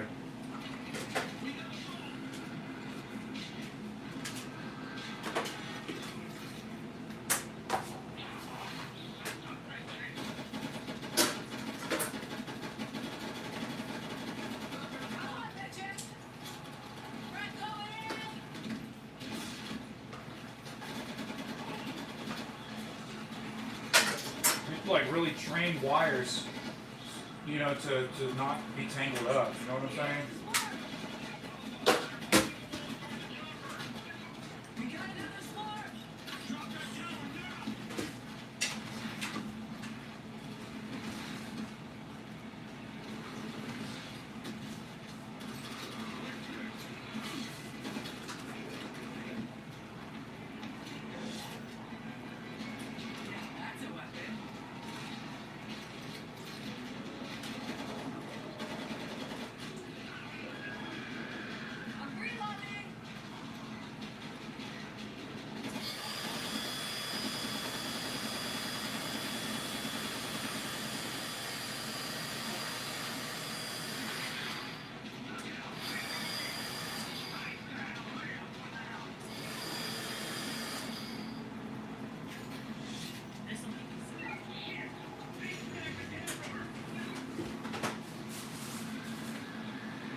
So I really like these. These make an enormous difference, guys.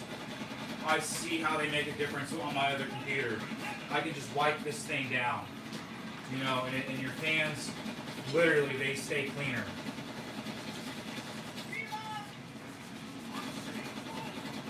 So I left some residue on there. Luckily, it came off pretty easily.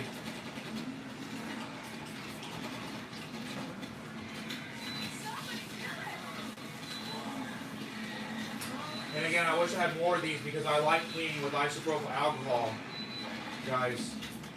To me, it feels like so clean and it breaks through everything. I mean, the majority of everything.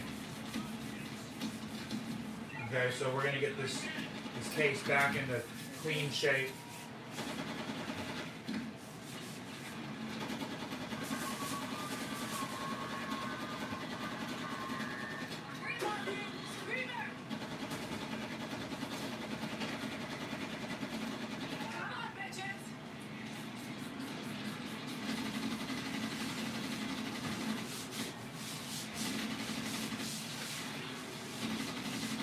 wonderful, guys. Like older cases, like all the metal was really sharp, you know, and it would cut you, and it wouldn't fit back together nicely. So there's a little scratch right there. It's cool. Okay, cleaning is gonna happen in sections. Come on, bitches. I love the color.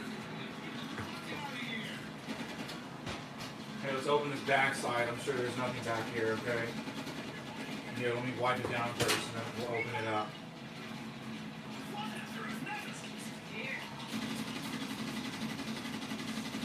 It's not really that dirty, guys, at all. You know, but I just want the satisfaction of knowing I tried to hit at most of the spots. You know.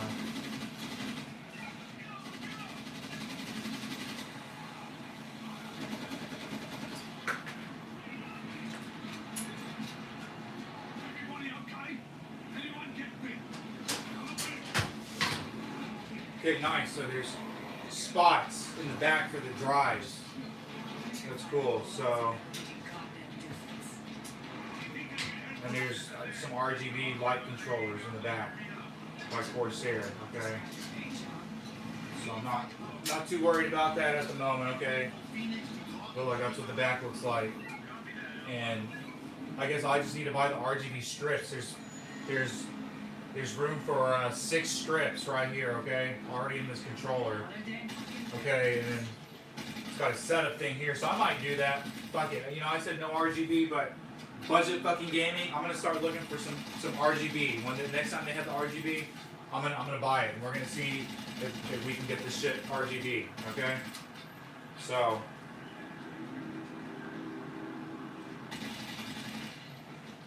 all the screws are really nice. I love it. I just love this glass panel for the front too. It's legit. Like, nice. Okay, here we go. Came on.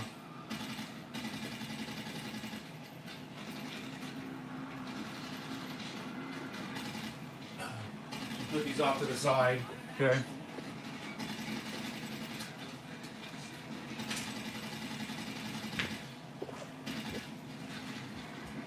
So now we got to the inside. I don't think I need to use my vacuum too much, okay? It is a little dusty, but I think I can get all this just better with a wipe. Okay.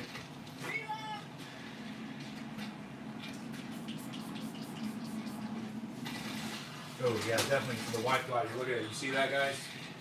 So yeah, it's a little bit dusty, but nothing major. Hurry up and get in here. This is cool. It looks like it comes apart a number of times. Something in here, some kind of caddy or something. So I'll figure out how to take that apart. I see there's clips. I'm not going to force it, guys. Because also we got an M.2 drive, so we're not even going to deal with any of these things, okay?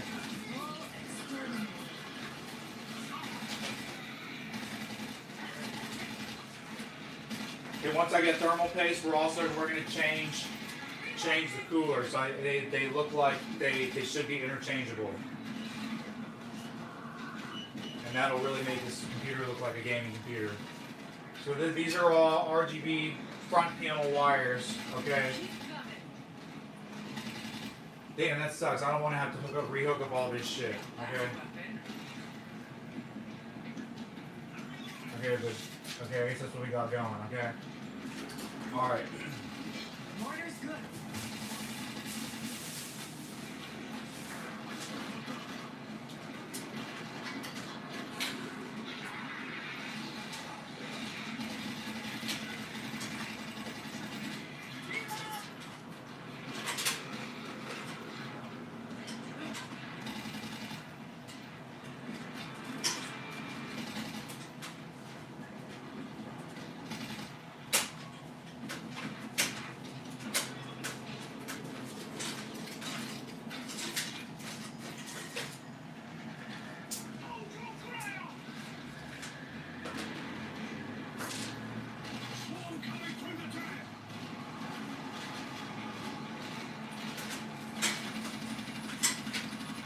I'm detaching all the cords right now, guys.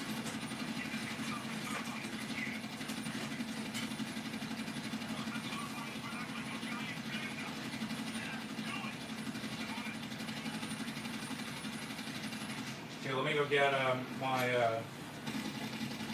tools to see how this pizza's looking like. Looking terrible, actually. 'Cause these things, well,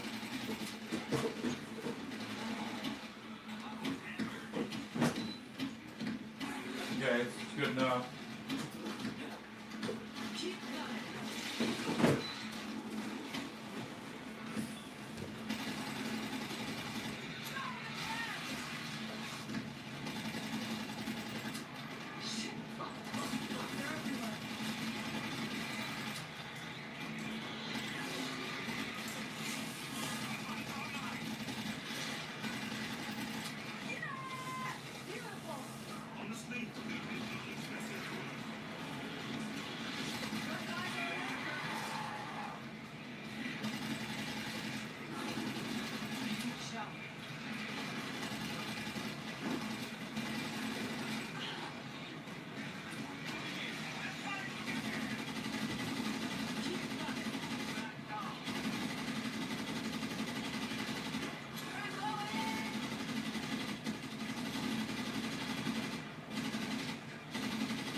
Let's check it out.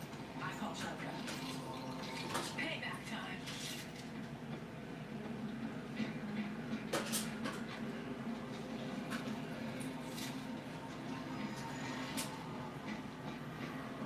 Markers down. Hush, people. We can cross over through that building. Doc, stay behind us. Building needs pest control. Everybody move! Big door straight across the hall.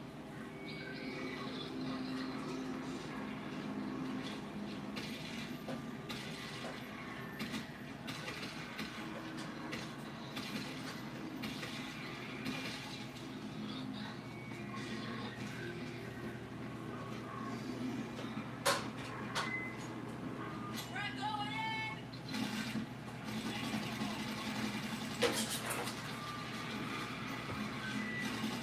Found that door.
can't make that jump.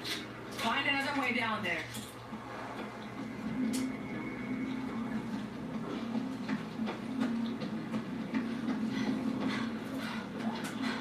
Swarms are gone. Turbines ground them up. We got a worker. Look alive. We got targets.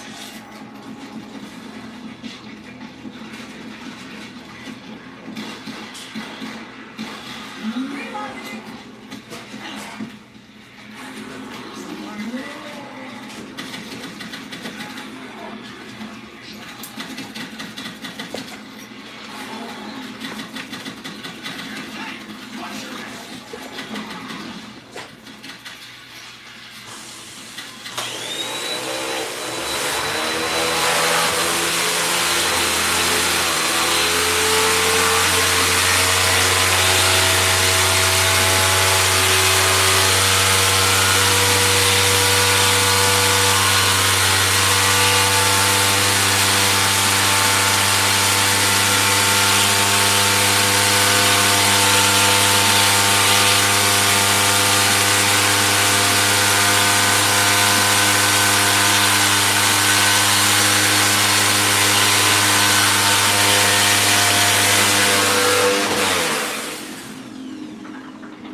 Get together before we move. My God. These bodies. This was a massacre. Ice flood. Board out. Where did we get?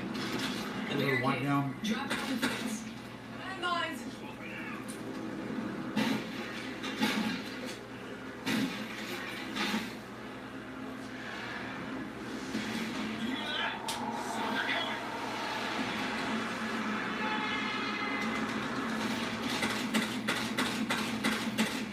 Come on, bitches.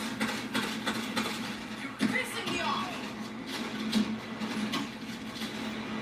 Mine's on the ground. Oh, incoming!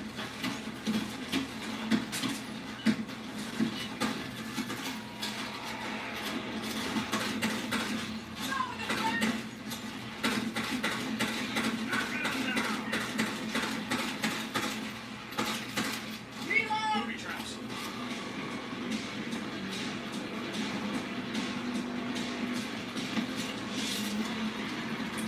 Nice piece of gear.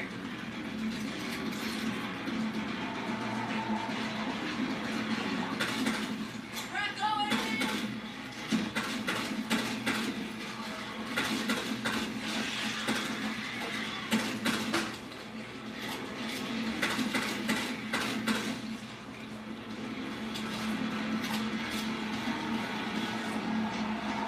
There, those satellite dishes. That's the base.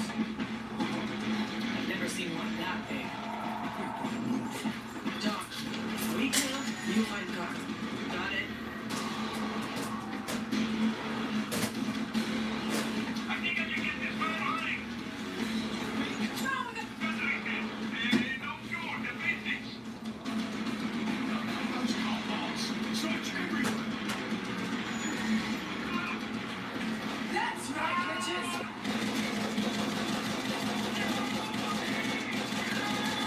Reloading. Watch your fire!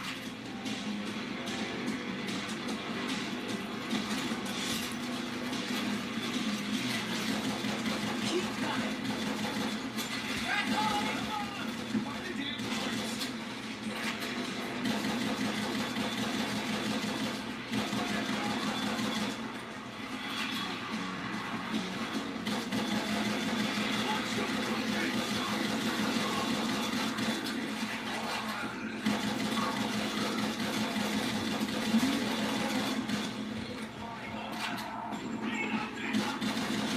No more lurker.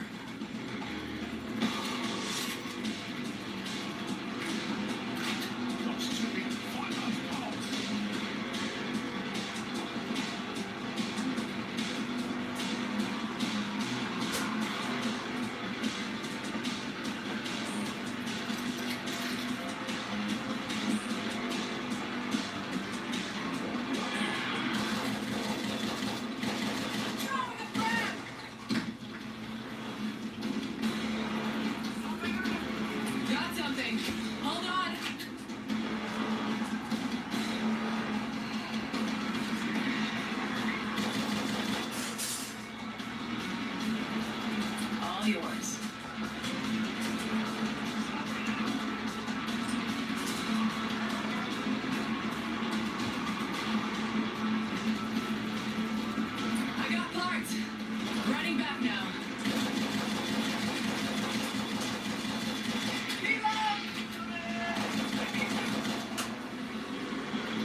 pistol skills. We'll let you know initially.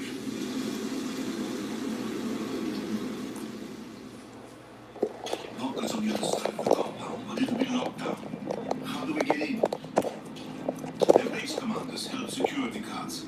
So, we're searching corpses and uniforms in. That's, most likely. Appears to be deserted. They would have left mines. Look out for them. I've got nothing here.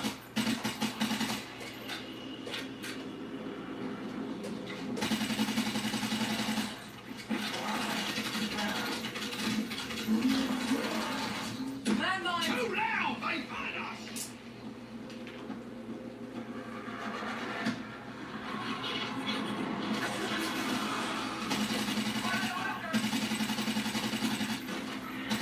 Swapping out!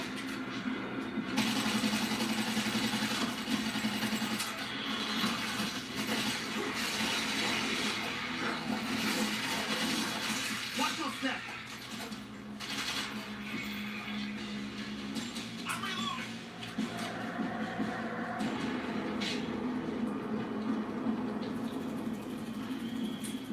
I've got nothing here.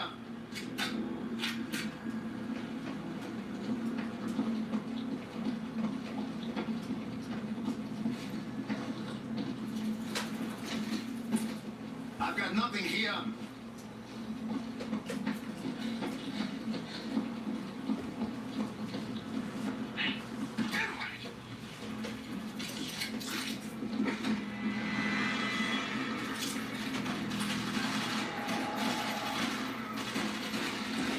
Mine's on the ground. Got the car. Am I cleared to come through? Doc, we're good to go. Right. I'm coming through. This will do.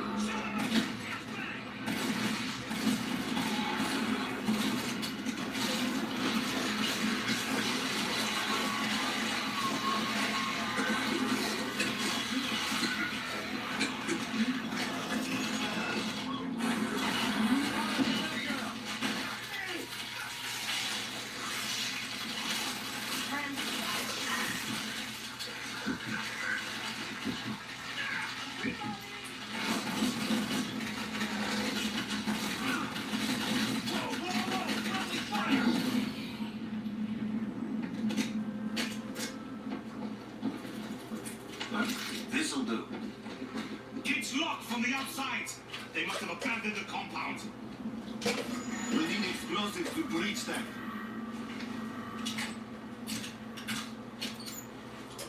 Charge is live!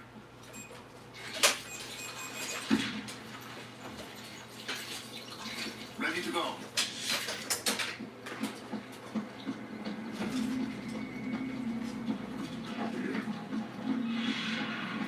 Watch your step! I hear a lurker. Found the breaching charge.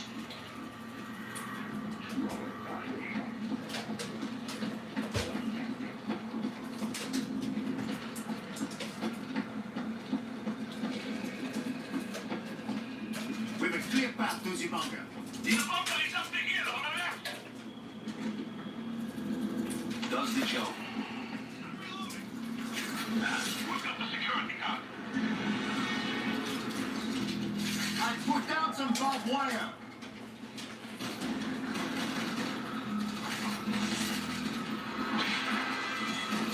Set up another one. Put the fire!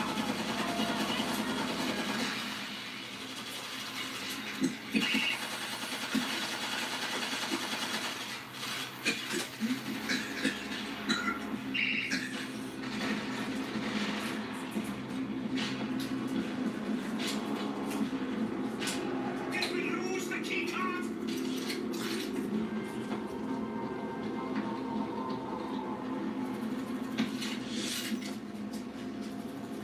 A little extra security.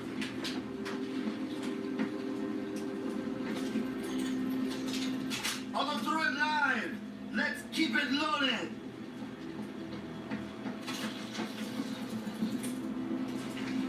We should move quietly. Take cover!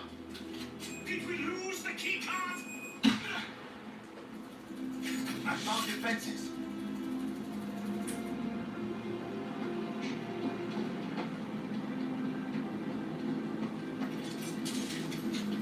Mortars ready to fire. What do we got?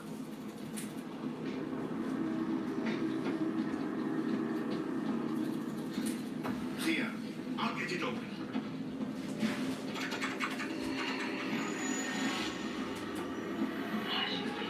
What the fuck? I hit the alarm! Turn it off! I can try to override, but whatever it takes! It will open every door in the bunker! We can't stay here!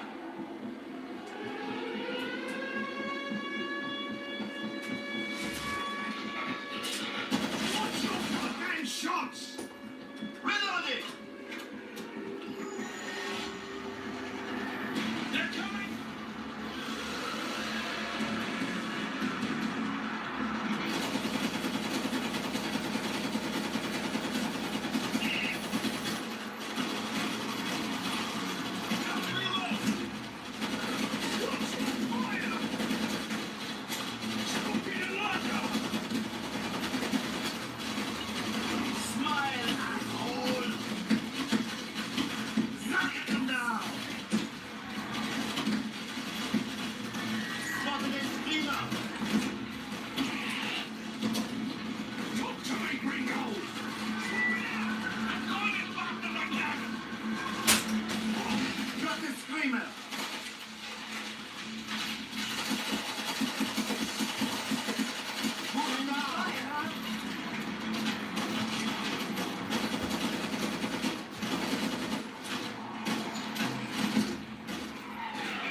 working. We're full power. Network is solid. Yeah, it's going to work. Cover the door. Getting some time. What? What? Tell us what to do. We've got to power up the array. Trigger up the startup on the console downstairs. All right, done. Protect the dock.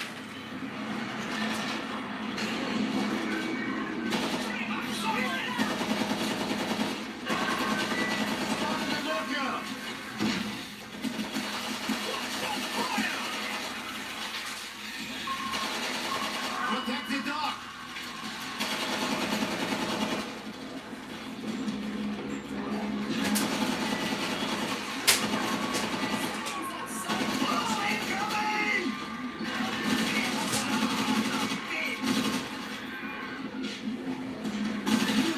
Son of a... We need to align the dish. Activate the console to spin up the bolts.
Gotta get quiet.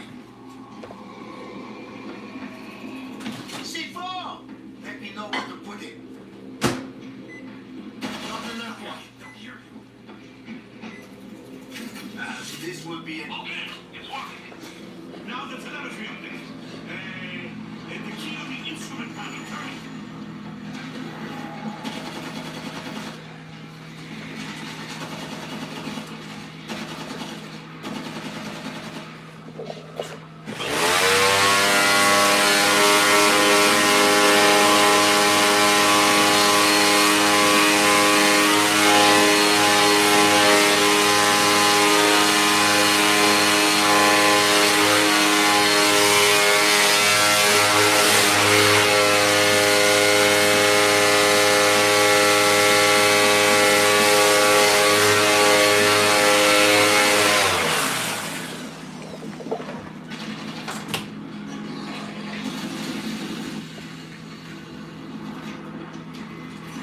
So this case is like a legit house server case with all these hard drive bay enclosures. So that's what this computer is going to be. This is where I'm going to do my central networking and everything on this computer.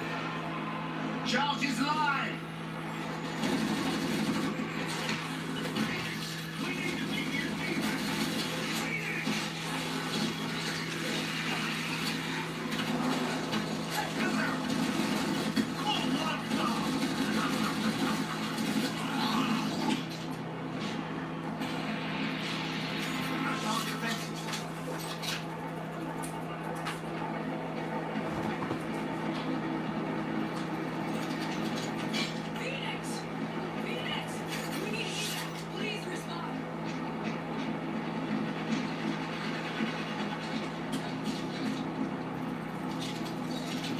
High voltage set. Found the breaching charge.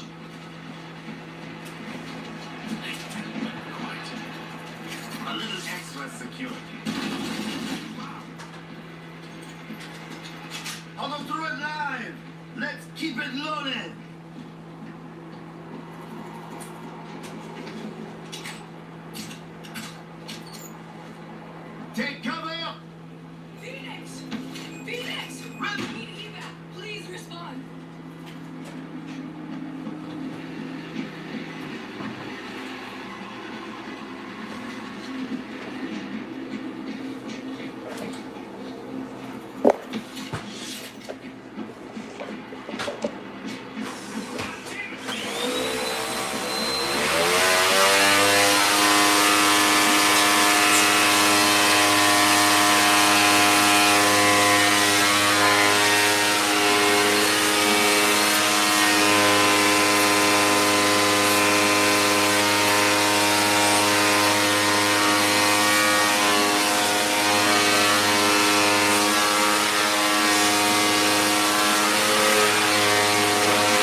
turn.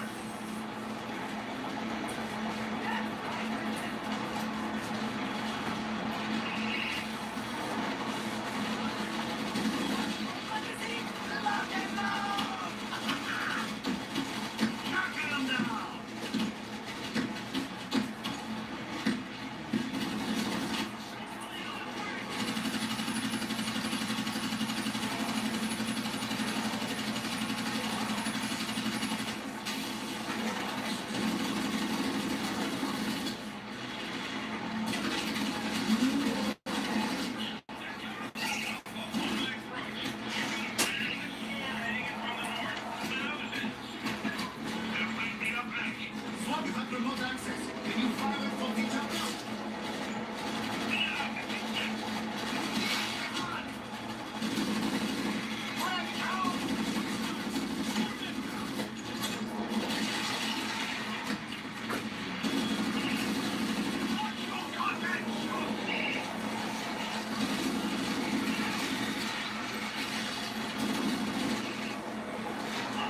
Down here!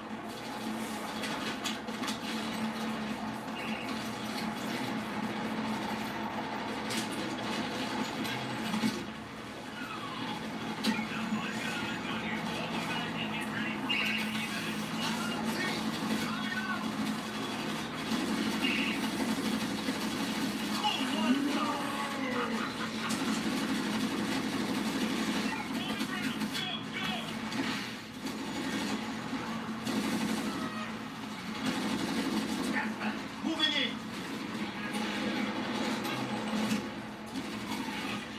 Reloading.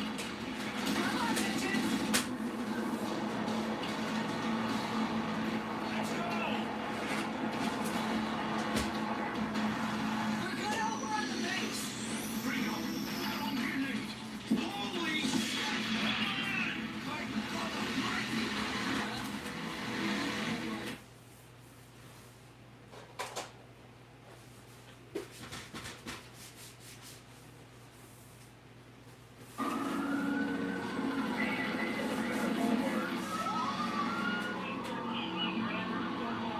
This pandemic has spread faster than any disease in modern history.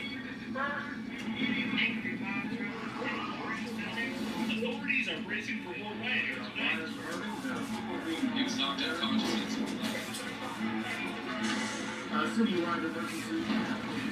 The CDC has quarantined the lower Midwestern Officials region of the can't U.S. say.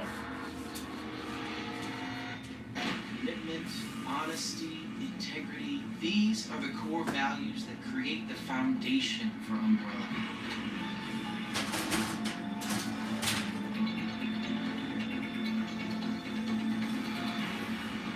It's this foundation that will continue to build a brighter future for all of us.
okay? What was that thing? Damned if I know. But right now it's got a hard on for the only 2 stars left in town. You and me. I'm not sticking around. Just look around you. The longer we wait, the more screwed we are. This all happened so fast. I don't know. One fucked up thing always leads to another. It's like our kid on steroids.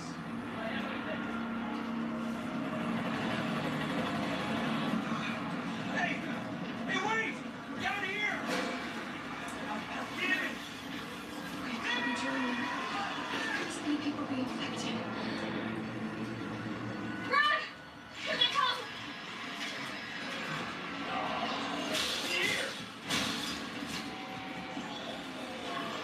There's so many.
I'm saving you.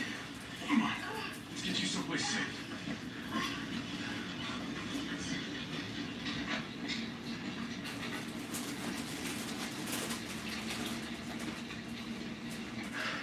Hope so.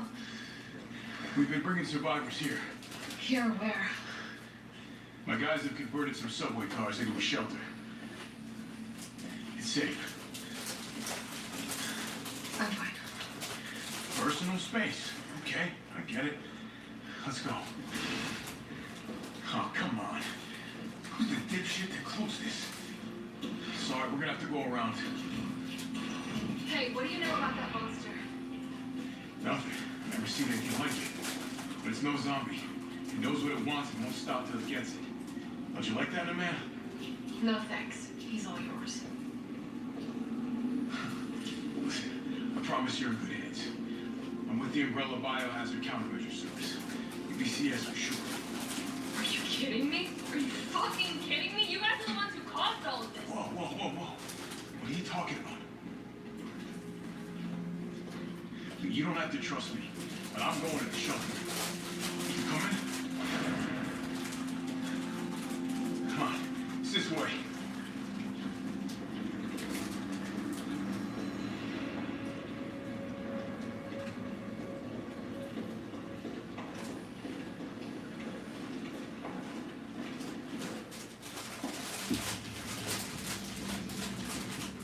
Hey, Captain. This fine young lady could use our help. Carlos, you didn't even think to ask fine young lady her name? She is an elite operative of RPD, Special Tactics and Rescue Service. Her name is something Valentine. It's Jill. Nice to meet you, Jill. I am UBCS, Team Leader Mikhail Victor. My team was sent here to rescue civilians. Right. How's that going for you? The city is completely cut off, isolated. Most of the 100,000 civilians will wind up dead. Correction, undead. My platoon has suffered serious losses. Just keeping them alive is more than I can manage. Well, you can thank your corporate overlords for that. Yes. Well, we are doing all we can. If we can get the subway train moving, we can evacuate some survivors. But we need help. My men cannot do this alone.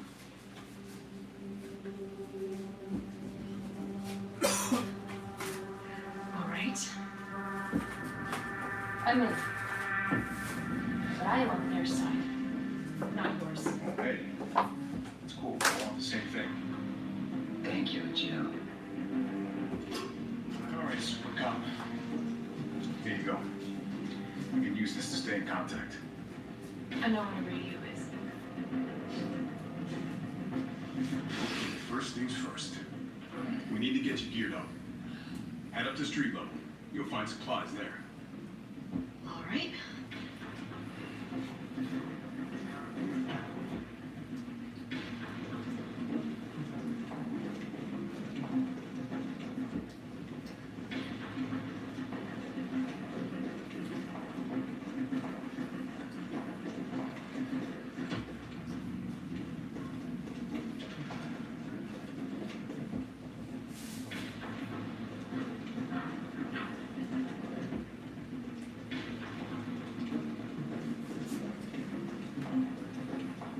Shit, Captain.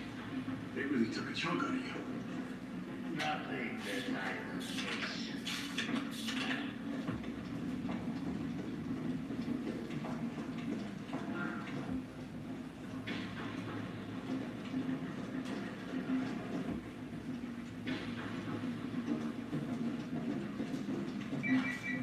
Jill, it's me again. You topside yet? Working on it.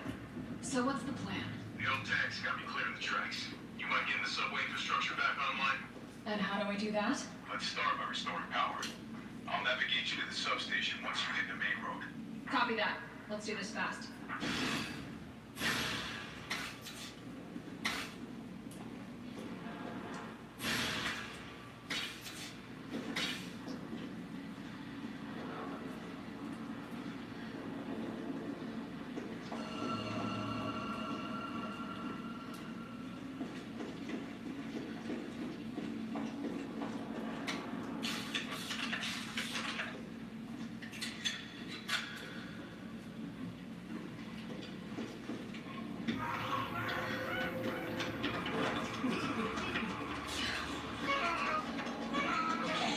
Survivors.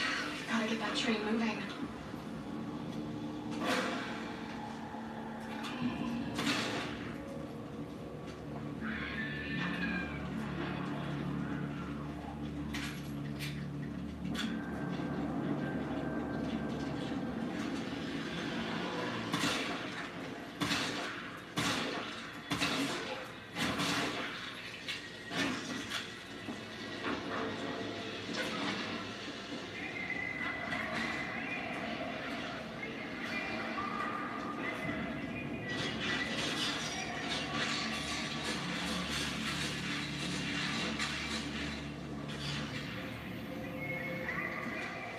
Carlos, I've reached the main avenue. Which way do I go?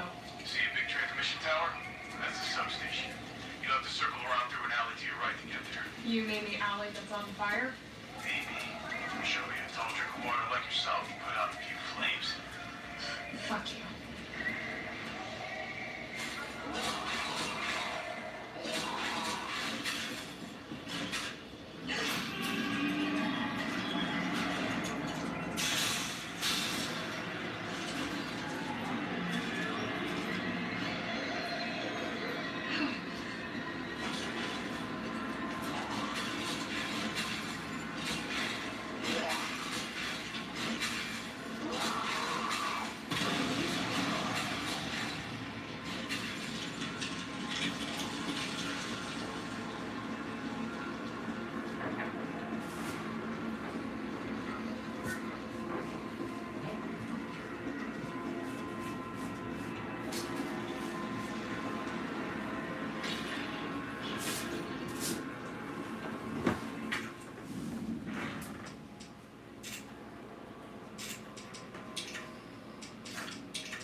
railway company's offices.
Yeah, careful, careful. Come on, don't look at me like that, all right? I'm not an infectious. No, wait, quick! What the fuck? He was infected. He might have been infected. Oh, stars, we saw. No wonder so many of you dead. And what are you, UBCS, killing your own people? He would have turned. There's your sense of self-preservation. Go back to the subway station. We don't need a bleeding heart like you getting in the way.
I don't even want to think about it.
These are the main power switch.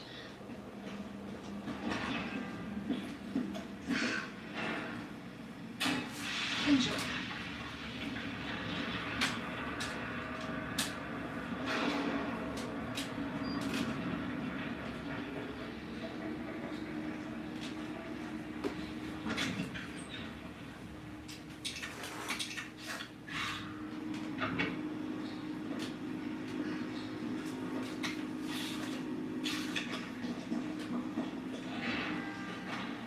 Carlos, it's Jill. I've restored power to the subway. Nice going. Next up is the traffic control system. It should be in the subway company's offices. Right. I think I know the building. Really? Way to go, partner. One step ahead. Not your partner.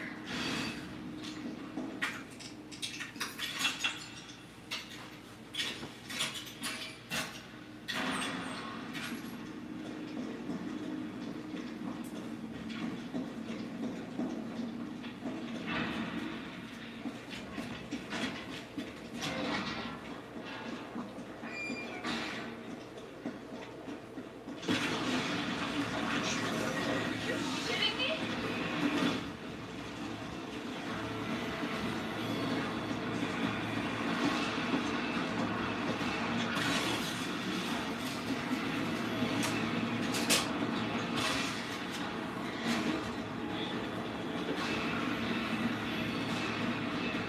Carlos! That thing is still alive! It's after me! What? Run! Come back to the station. Not until I get traffic control online.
Okay, back again.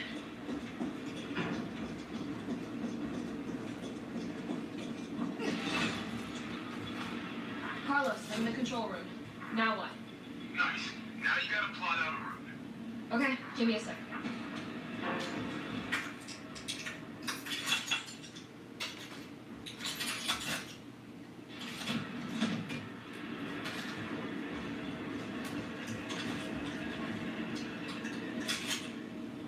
All right, where are we headed? The train is stopped at Redstone Street. We need to reach Fox Park Station. Can you program that in? Hey, I'm Super Cop. Consider it done.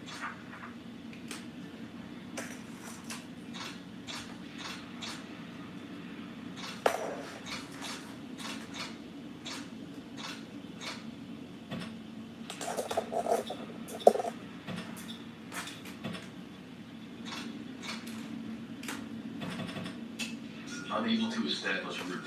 Please, try again.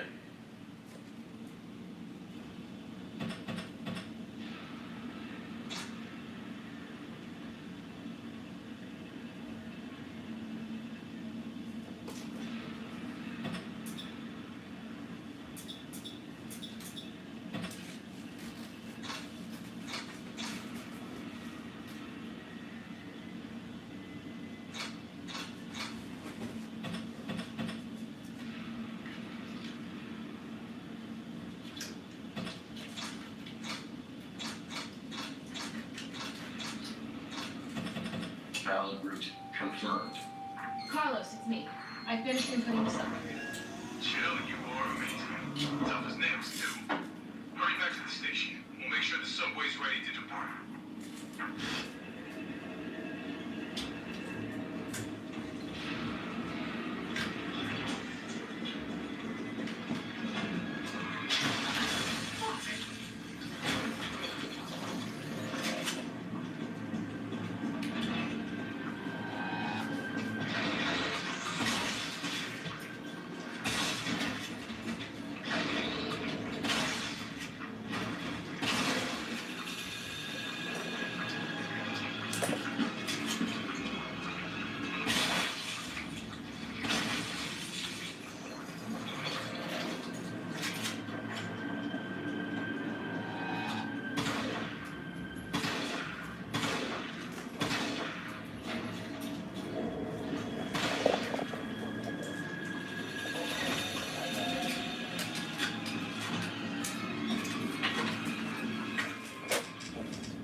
It almost looks like I could get this working if I plug in the right whatever it is.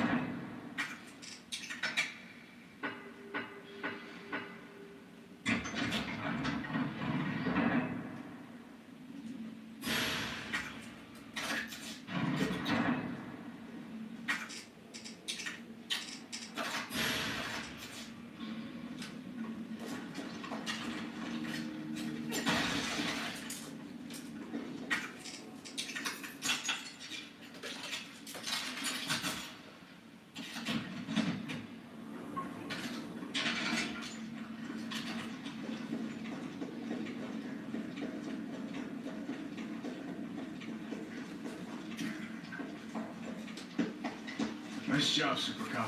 I'm impressed. You back in business? Yeah, mostly. But we need 30 to 40 minutes to finish maintenance.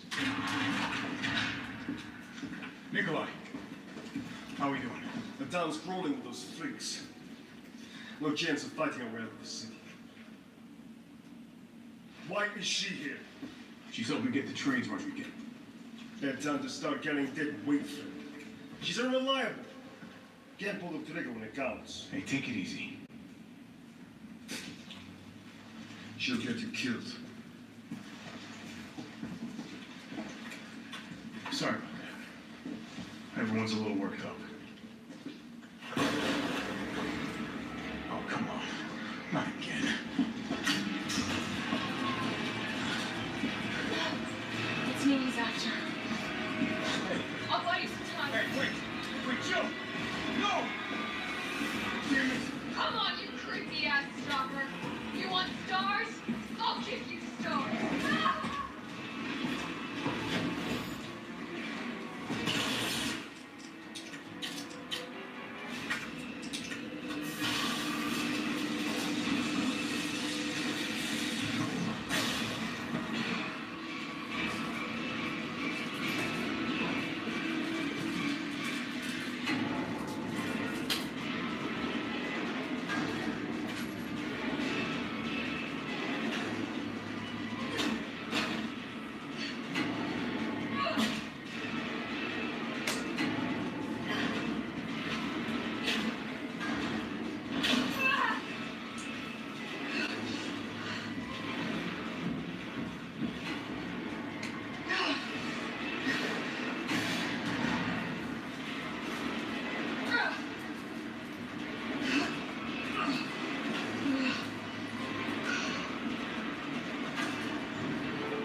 Carlos, do you copy?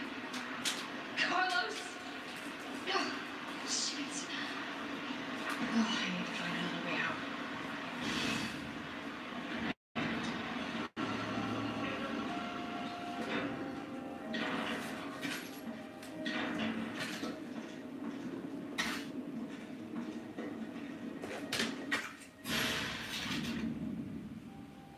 A map of the area. Perfect.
Can you hear me now?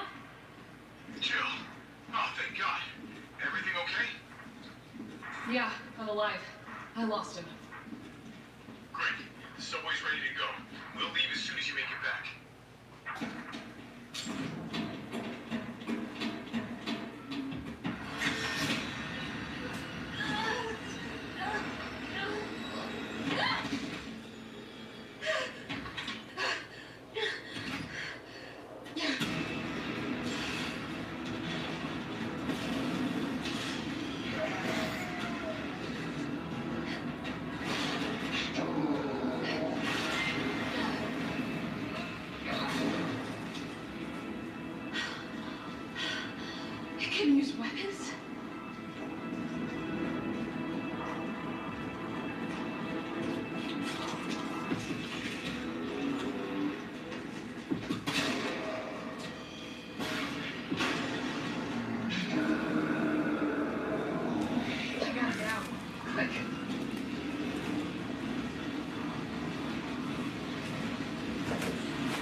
Do you read me?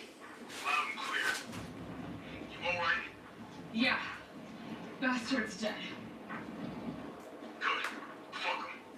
What were you thinking? Turning yourself into bait. He could have been killed. Don't start. I did what I had to. I know. Thanks. The subway's ready to go. Hurry back.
Chill.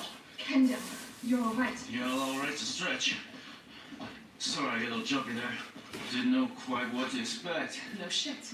Look, we're using the subway to get people out of town. You in? Subway. Well, that's good thinking. When we get out, there's gonna be a lot to do. We can use a man of your skill set. What's wrong? Nothing. Just bad timing is all. Yeah. Look, don't worry about me. I'm gonna make other arrangements, okay? You better. You're the best gunsmith around. No. Don't do anything stupid. Oh, that's your job, right? Take care, Jill.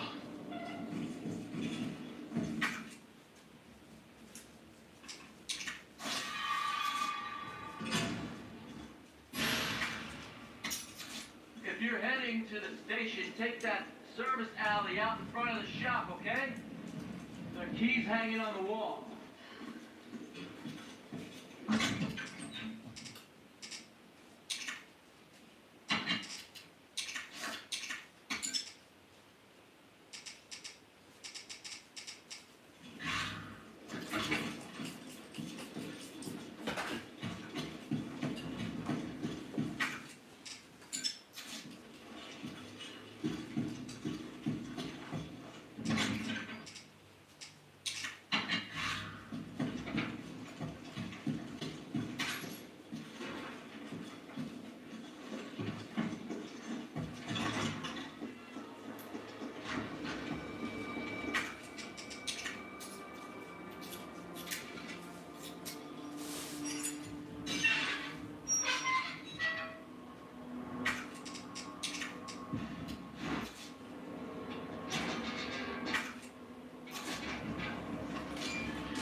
get out of here.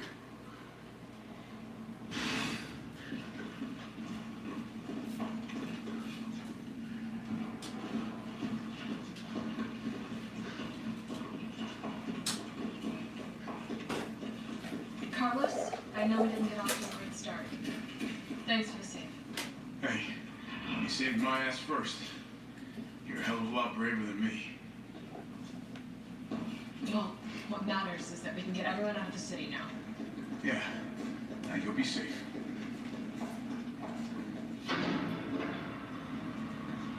What about you? Not from the sound of it. I won't be catching the train. Why not? Now there will be new orders. If it means I can help save the city, it's fine by me.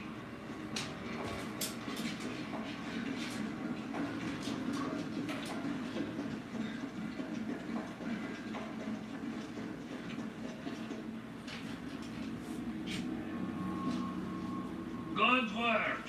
Your reputation is well deserved. Get inside. The subway's about to leave.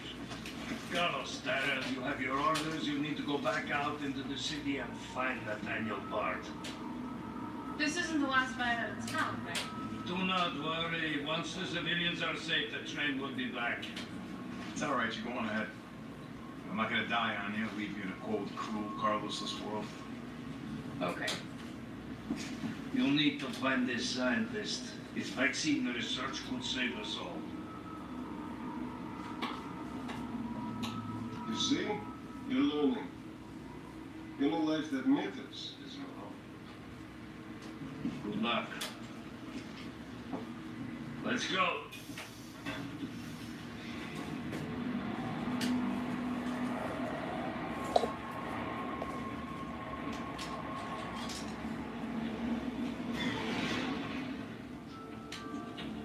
You don't really think Vince and Pusha like Bart is still alive, do you? I haven't done good authority. Why? Are you worried about teammates? Or something else? Funny how brainless zombies can ambush a platoon like that. Funny the gate was locked. Don't you think?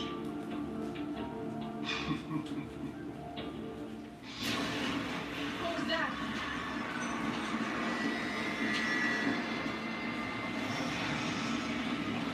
How is this fucker not dead yet? No, they're gone. Yeah, this one. Nikolai, what are you doing? It's no after me. Nikolai!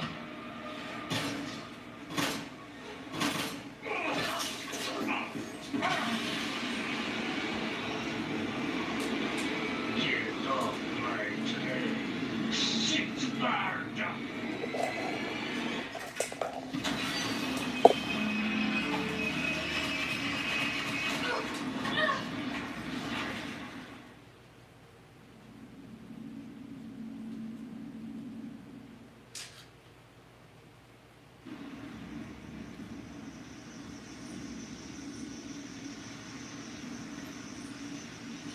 Now it's been a while. Subway's got to be clear of the city by now. How long was your hot date? No, she's not like that. Hell, she's not like anybody.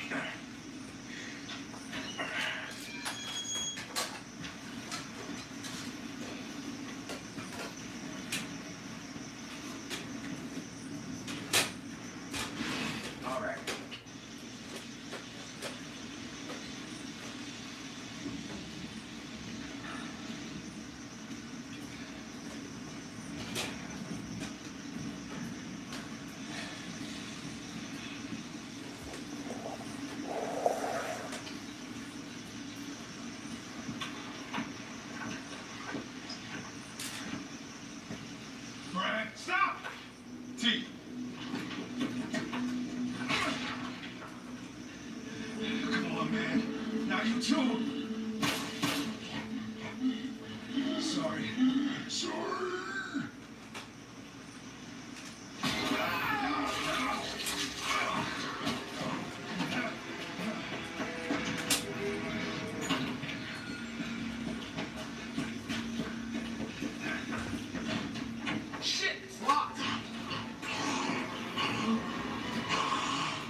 the door.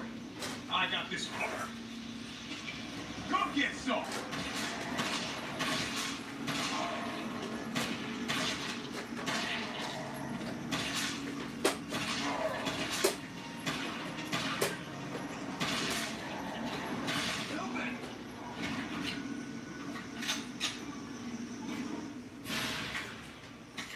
These stars. That could be useful. Where'd that cop go? Don't know, don't care. We got a job to do. If our intel's still worth a damn, then barge in the STARS office. Let's find him and take him into custody. Custody? I thought this was a rescue. Carlos, take a look at this. I've located the STARS office. Remember, Bard had access to Umbrella's darkest secrets. He knows we'll try to keep him under our thumbs. So this search and rescue mission is really more like find and detain. Right. Good to know. I'll open the shutter so you can get through. You stay here and find out what's been going on here at the station. Call you if I find anything. Hey! Be careful. Yeah. You too, man.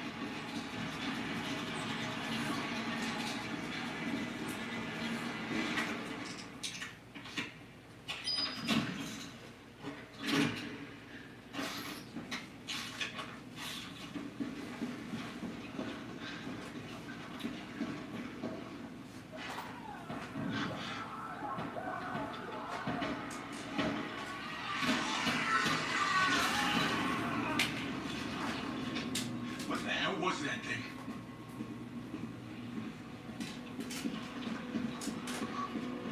Couldn't have been a zombie.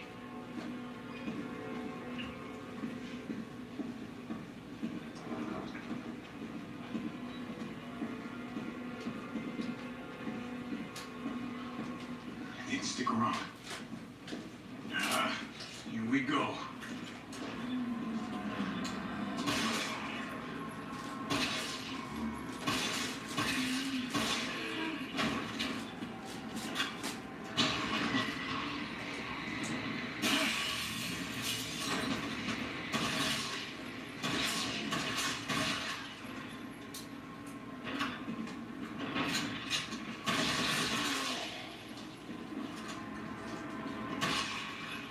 Right. Big, warm RPD welcome.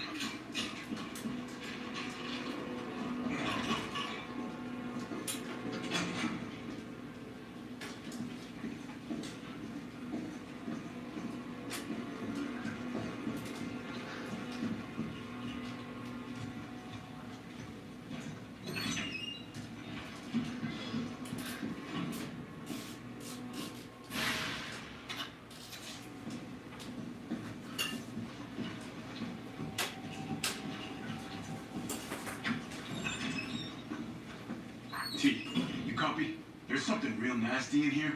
I don't know what it is. Something nasty. All right. I'll take a look with the cameras. Watch your six.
Copy that.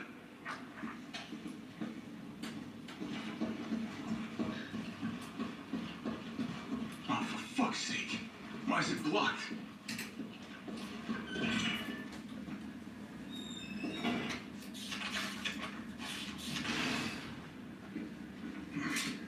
Better not.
Nighty-night.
Copy that.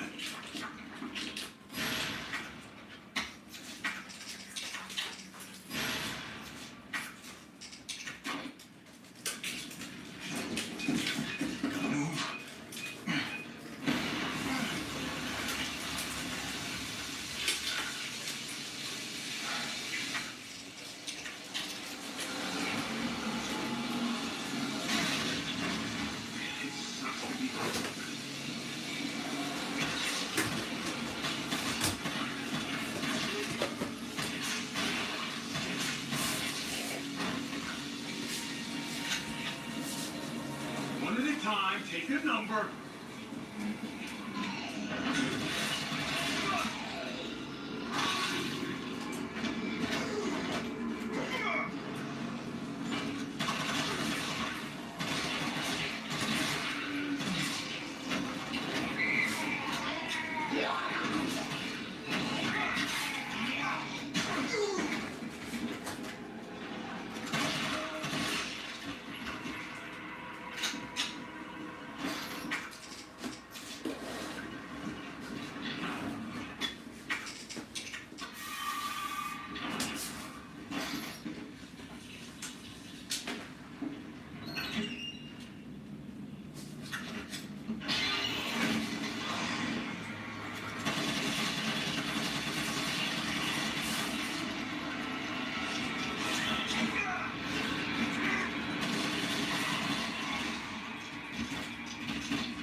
Dr. Bard.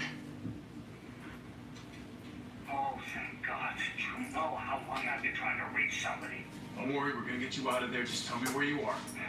I'm trapped in a goddamn hospital, surrounded by every kind of abomination. Look, just send in stars. They're gonna know what to do. No, negative. RPD's overrun too. Then figure it out. Umbrella's gone crazy. They're killing all the researchers. I am the only one who knows how to make the vaccine to stop the zombies. So you can either sit there with your dick in your hand or send somebody who's capable of getting me the hell out of here. I like him already. Yeah, you would. You heard what he said. We can't turn him over to the company. That's not our call to make. That's Mahia's call. And I'm gonna check the computer, see if I can trace the doc's location.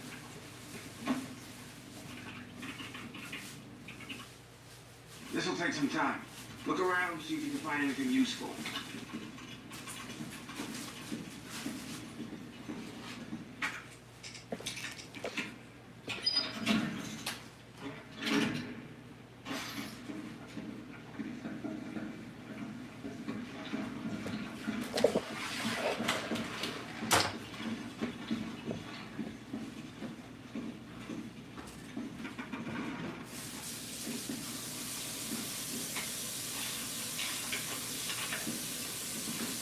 Is that Jill in the front row?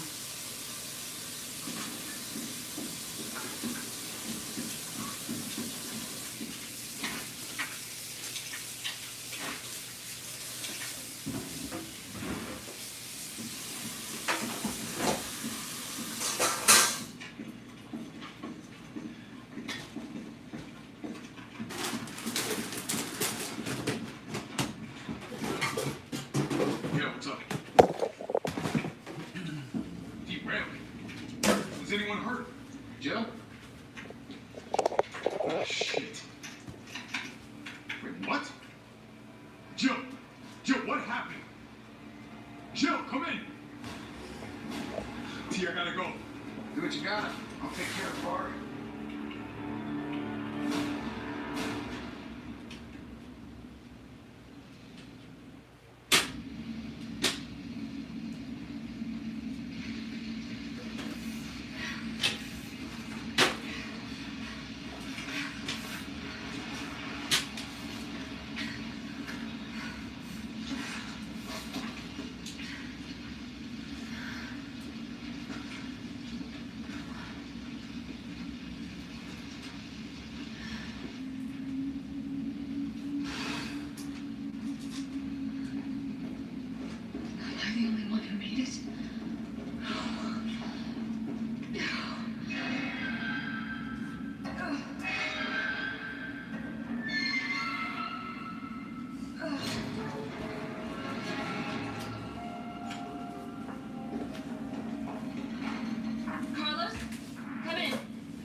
Okay, guys. Moment of truth. Do I have the backbone for a budget gaming computer? Guys, that is the question. Look, it's a pretty fucking case, dude. I really like this case. It's really pretty. Let's take it off the stand. So you can see, I don't know about my fan directions, everything. I mean, I'm gonna have to probably take it apart again.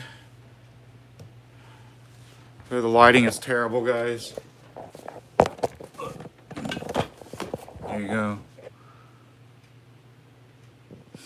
Sorry, the lighting is fucking terrible. So anyways, it's extremely basic, guys. We're gonna see if I can fire it up and install something right now. Install an OS.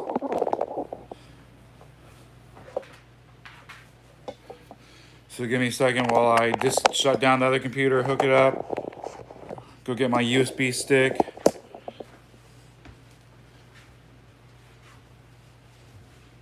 Feed my cats here as well, guys.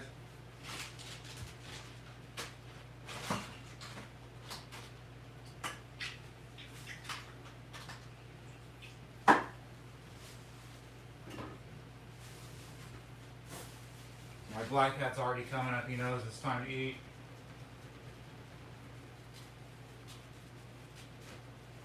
So this glass, man, it really shows up all the streaks and whatnot.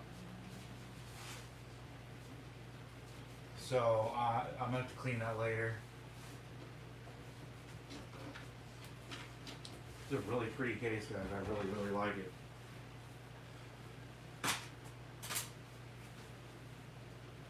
So the only thing is there's no handle to hold it anywhere. It's you know, even the Dell actually's got like kind of a handle in the back. Here I guess there's kind of a ledge right here, but it's really narrow and it's only on this part, it's not over here. So you're always having to pick it up like that. Okay, so let's shut down this computer.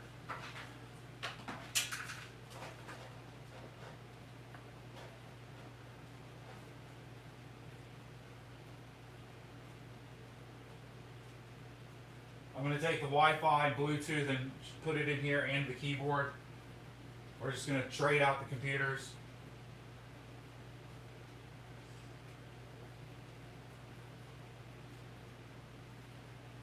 Okay, I'm going to feed my cats first, and then we're gonna do this. Come on, boys. He's hungry. And we're going to see how loud it is with those fans, too. They're all kind of dirty. I cleaned them up a little bit. Come on, boys. I'm happy. I used all the fans. I could fit one more fan in there, but I don't have another connector. I used all the fan ports on the motherboard, which it had a lot, 5 of them, so I thought that was good. Come on, kitty, move your butt. Who's hungry? See, my kitties, they knew it was time to eat. They're just waiting for me, waiting for me to get done to stand up. You guys are hungry. You guys are hungry, aren't you guys, furry boys? Come on. Who's hungry? Who's hungry?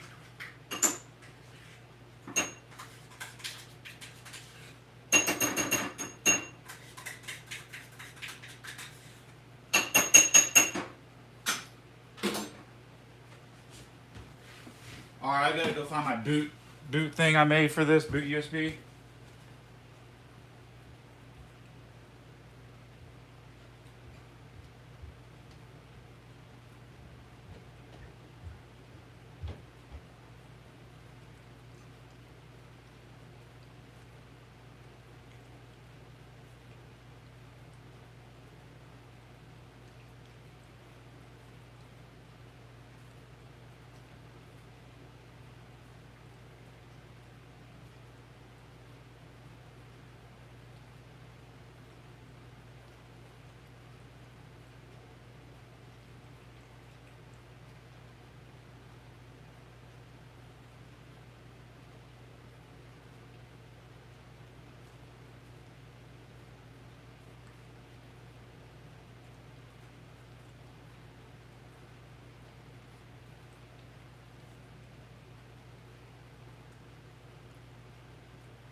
using the onboard HDMI.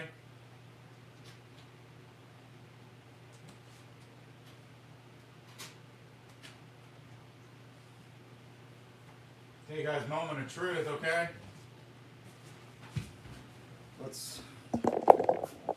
Moment of truth. Does my new build work, guys?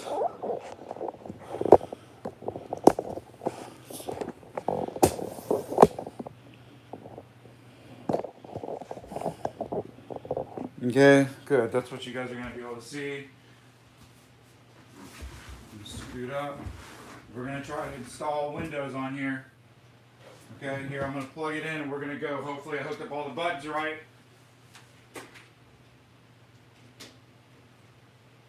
Hopefully the power supply works too. Could have been a dead power supply. Okay.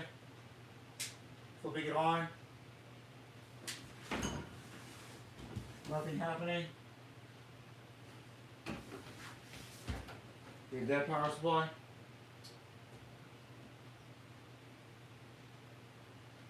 Okay.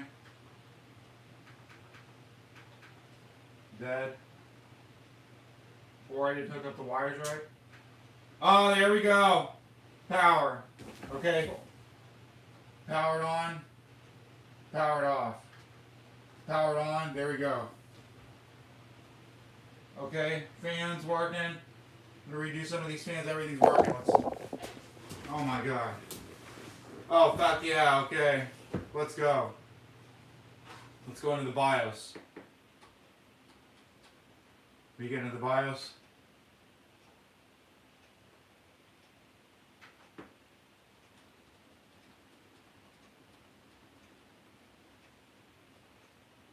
Pro Series MSI F11. Okay, F11. We're going to see what shows up, okay? I hooked up some of the wires right.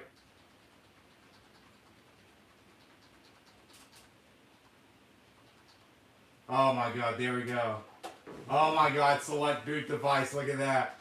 Guys, Micron nvme 512 gigabyte, oh my god. RTK, convert enter setup. Okay, so it's got the date right. 1/24/26, what time is it? 8:39. I think it's right. Okay, so this board supports RAID 5, guys. Isn't that crazy? There's no serial ports because I'm using the M.2. I got 8 gigs of memory. Okay, DDR4, 2133. Okay. Oh my god, fuck yeah, dude. Okay. PCI bus, USB configuration, hardware monitor, Windows OS configuration, Windows 8. Okay, it has some weird installations, I'm not going to mess with that.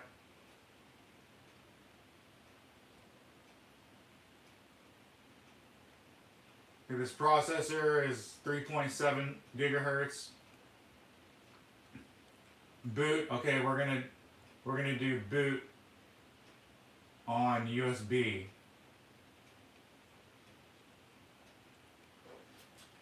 Okay, we're moving this up. To move up, plus minus value. Oh, okay, here we go. Boot mode, legacy UFI.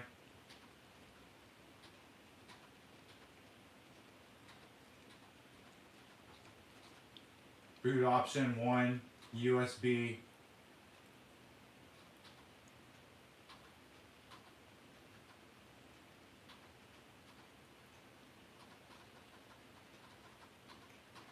Okay, we're just gonna try some shit right now. USB key, boot option 2, Micron, boot option 3, disabled, disable everything.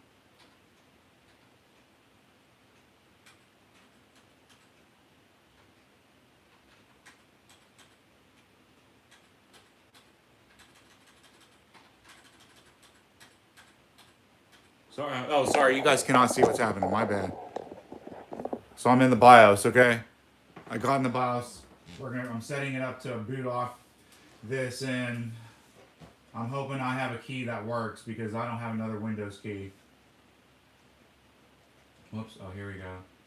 Disabled. Disabled. Disabled. Disabled. Well, it has, look, 12, 13. You really need 13 boot options, guys. Okay, we're going to do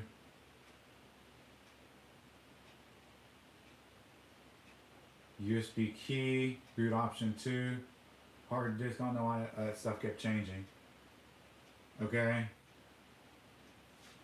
So I'm gonna plug in this boot, and we're gonna boot off the floppy and see how fast we can do an install now, guys, because now we're on solid state.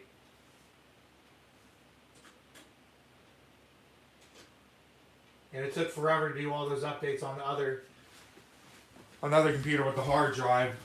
We're gonna see how fast it goes here. Okay, so here we go. We're gonna save and exit. And we're gonna save and exit and reboot. Okay.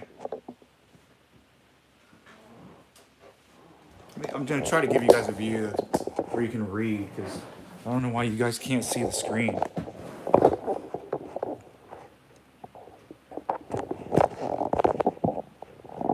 Okay, so I give you this down angle or whatever. It looks like you guys can read it like way better. Okay, so here we go. We're gonna reboot.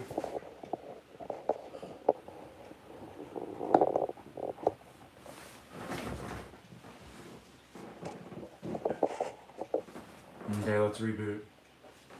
And see, we boot off this USB, guys. I have Windows 10. That's what we're gonna put on Windows 10.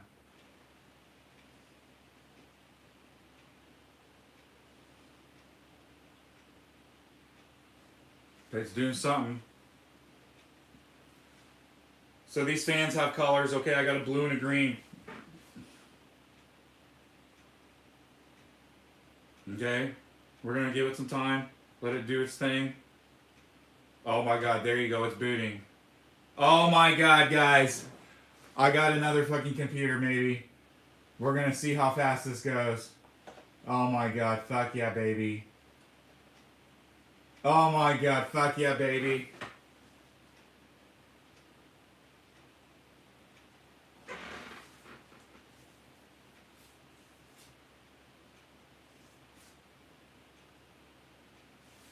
Okay, let me see if I got a product key, okay?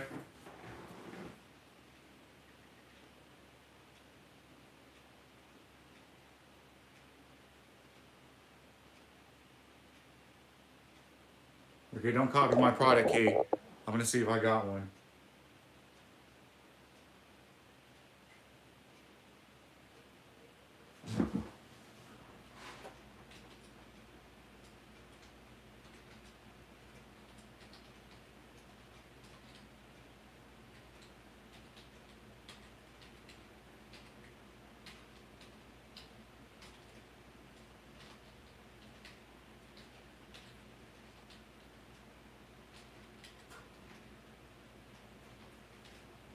Okay, let's see if it works.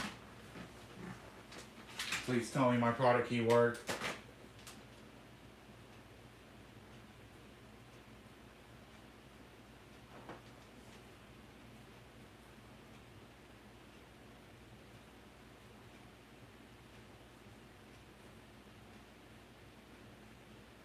Okay, it's holding up, it's freezing. Okay, this product key didn't work.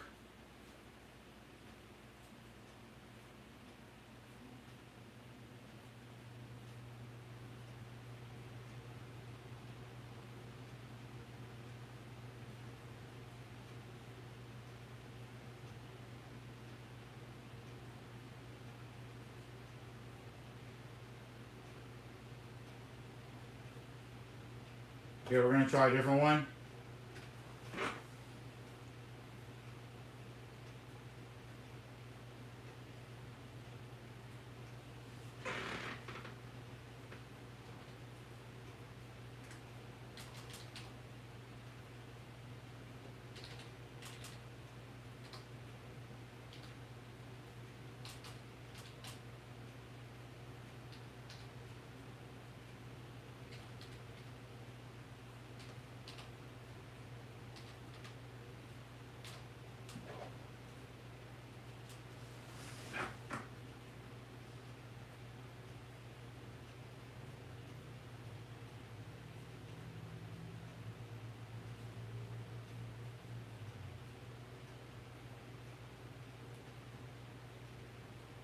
Okay, cool.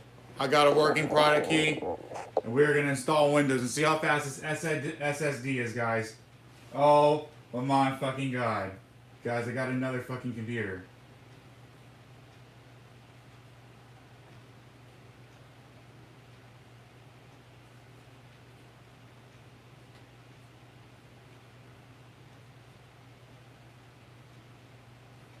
The custom install. Okay, I'm gonna delete this partition.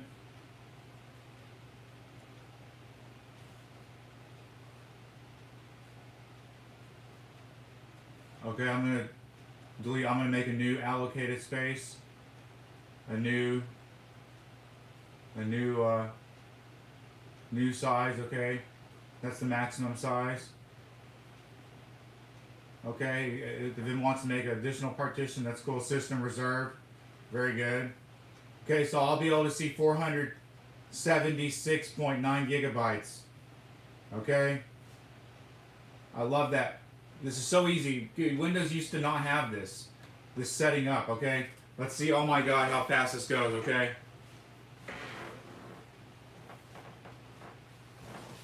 How fast can I install Windows this time, guys? On my new gaming fucking computer, DDR4, SSD, M.2.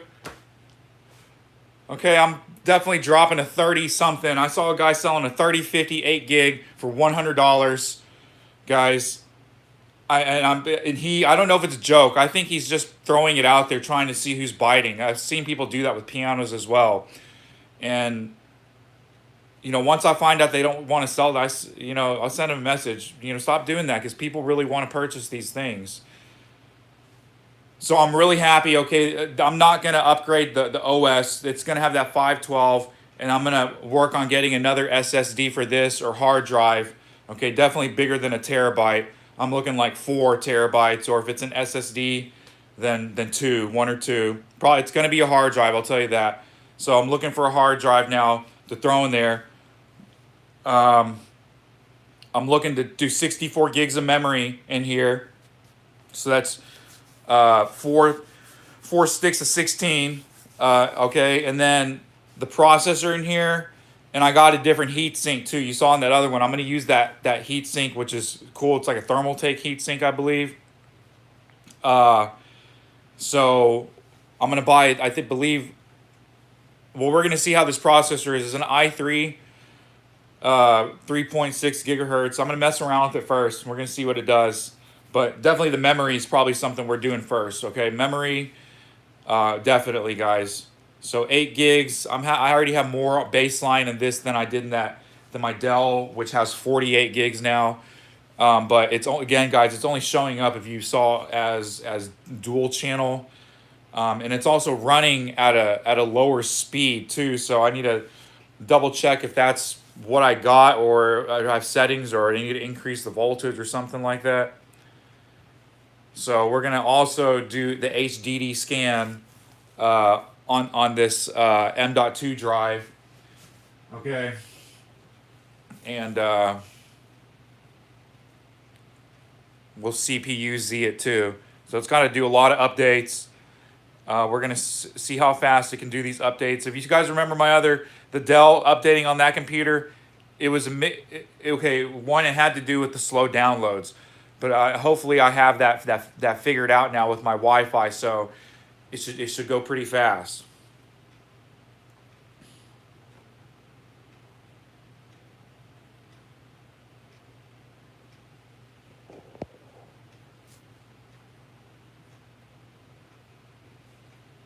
So my cat's this white one's finally coming out here to help me. You know, after they eat, they like to hang out with me after they eat. So that's what he's doing right now. He's saying thank you for dinner. Dinner was pretty good. I don't know what you did this time. It tasted just like every other day of my life. Same canned food.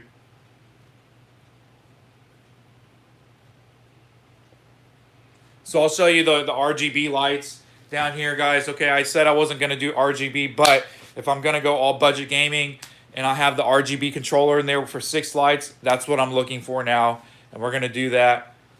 We're throwing in I'm looking for hard drives now for this. Hard drives, memory, video card. This is the machine that's gonna get the good video card. Okay, guys. So my other desktop I have with my grand piano, I'm gonna keep that RTX. It's like a 580 or 640, something like that.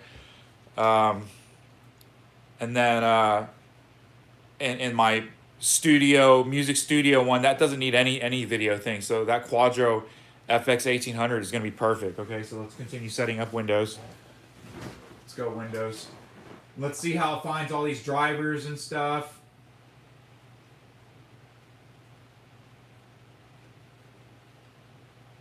Okay, so I needed to actually unplug the or get this to start from the we're gonna boot from the hard drive first now. So that's what's happening. It's trying to go through the same Windows thing. So good, I did the buttons right. Computer's really quiet, guys, even for a fan. I'm always used to computers with a fan on the CPU just being loud. So F11 on this motherboard to get into the BIOS. I'm gonna keep slamming F11 because it only gives you a few seconds. Look at this.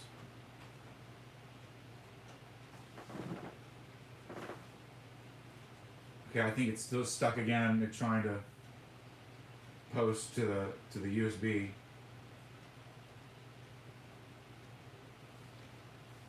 Okay, we're gonna shut it off again. We're gonna try again.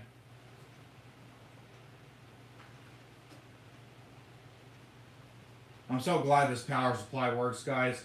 Sometimes people throw these out, and you never know if they work until you test them. Okay, F11.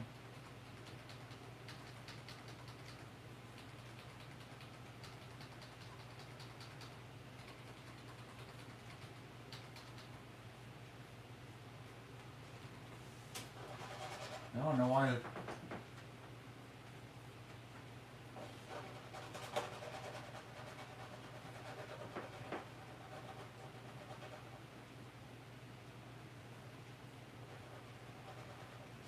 Okay, well, I'm gonna we're gonna unplug the USB. We're gonna start it up.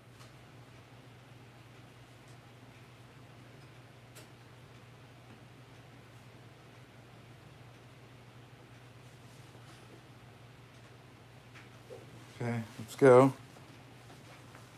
Let's see if we got going this time. There we go. There we go.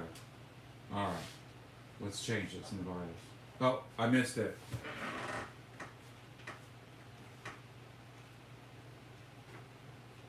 All right, well, cool. It's posting into Windows. Let's see what happens. Okay, that was really fast. This SSD is definitely fast. I can't wait to speed test this drive, man. It's gonna be hands down the fastest drive I have in my house right now, guys. Until my other M.2 drive comes in, which is supposed to come in like next week. But it won't be easy because I gotta put it in, copy it. This is kind of easy doing fresh install. Getting ready.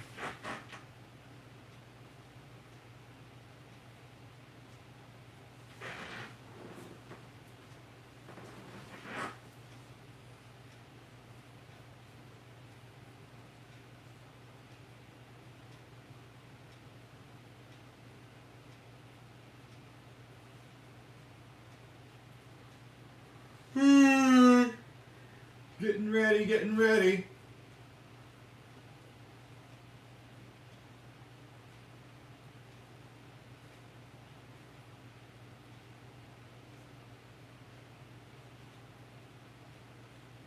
Man, this is so quiet. Not hearing the hard drive at all. Okay, I missed it again. Well.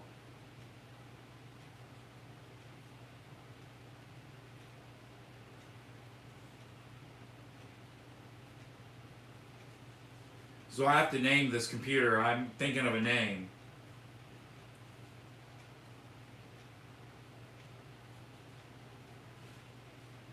I might just call it MSI 170 just after the board. That's what I'm going to call it. MSI 170, T3, 3500 for the other one. Yes. Guys, look at this. I got another fucking computer.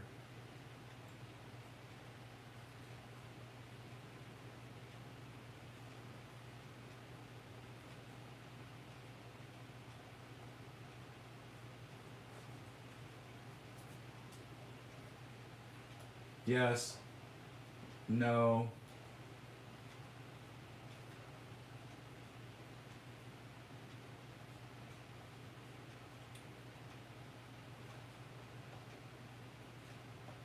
Okay, I don't have internet. Okay. Continue with limited setup. Who is going to use this PC? Okay, again, what are we going to name? We're going to name this. What are we going to name this? Oh, MSI 170. Okay, that's what it is. Let's do an underscore.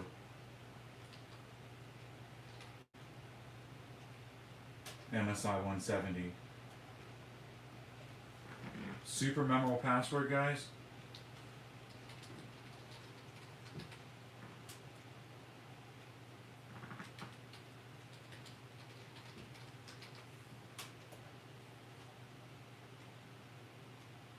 Okay, don't look at my security questions.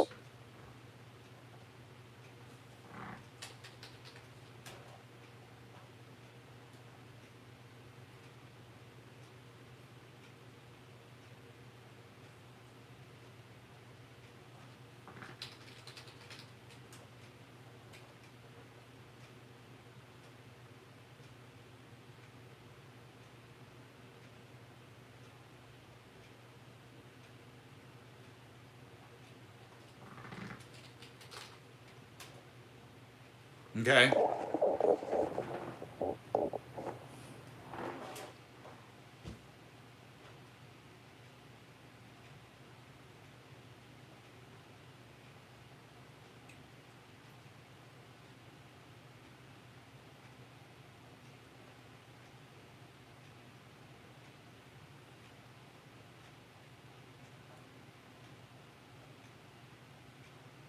No, no, no, no, no. Turn off all that crap.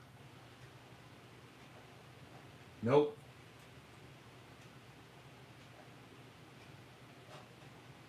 Hi.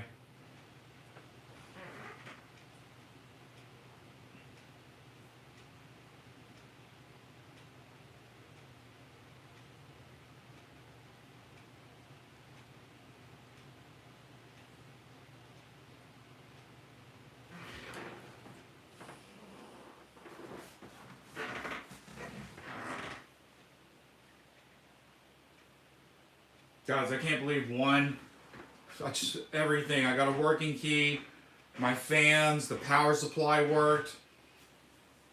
I got all the jumpers cables correct. So many little things could just prevent this from not happening, guys.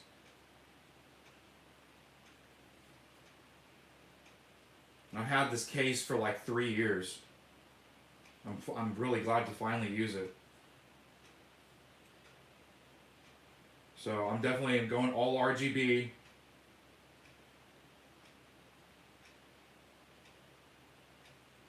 Okay, there we go. Got some sound. Woo! Oh my god, wow. Okay, nice. Okay, maybe later. We're going to get rid of Edge. It's 9:23 p.m. Okay, so we're going to adjust this time. Probably need to adjust it in the BIOS.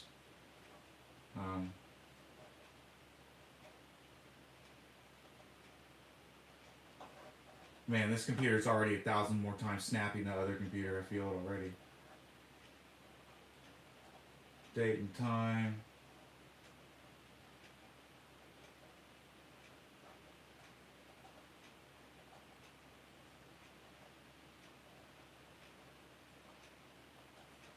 Okay, so it's probably going by the BIOS. I got to update it from the BIOS. Okay, we're gonna delete edge. Okay, we're gonna redo the boot order here.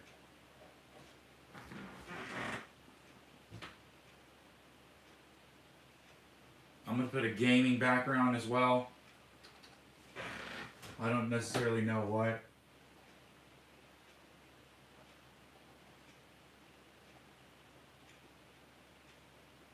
Cool, look at the fan temperatures, because I'm using all the fans. Smart fan controlling, good, it's controlling my fans.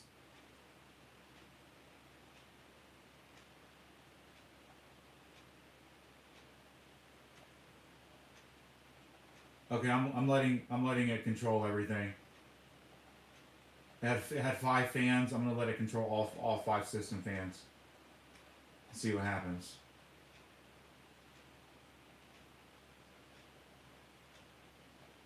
Yeah, I do want to hear it. CPU temperature 35.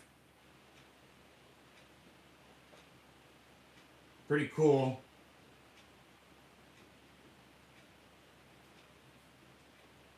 System temperature 27. It's really cold, okay? I'm not overclocking anything, not flashing the BIOS. We are adjusting the boot order. Okay? And that's it. It's only booting from one thing. Save, exit, and let's go.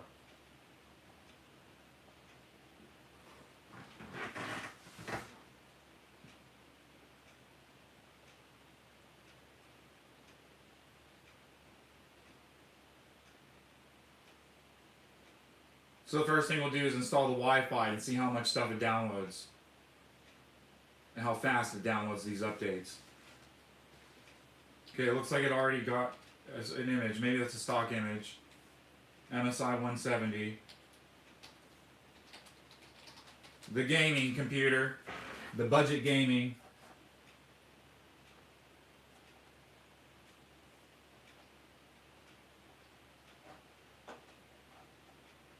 Okay. So nothing's coming up. Oh, okay, so this thing has this drive. You have to like install it, I remember. So here we go. It'll install now when I put it in. The drivers. And I'm ordering another one of these now. Yes, Realtek. There we go. Autoplay. And it's weird. This only shows up the very first time you install it. After you install it and you mess up, you don't have this program at all anymore. So I'm going to make a thing.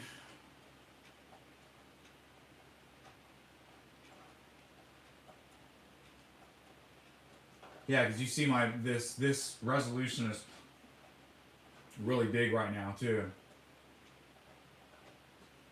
This is the Wi-Fi Bluetooth auto run.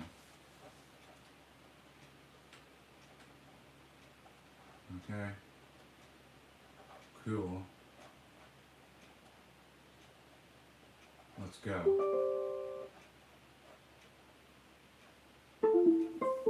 Boom, boom, boom.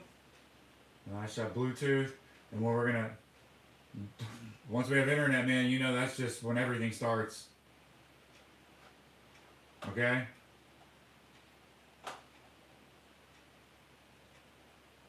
So I'm gonna move this apps folder down into this PC. Let's see, local disk. Okay, free space. Okay, Windows already took up 21 gigs, guys. So I have 450 gigs of free space.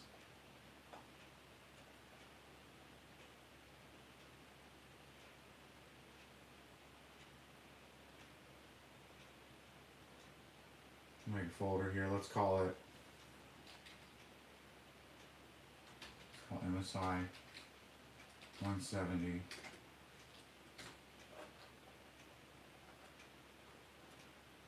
Move my apps into here. There you go.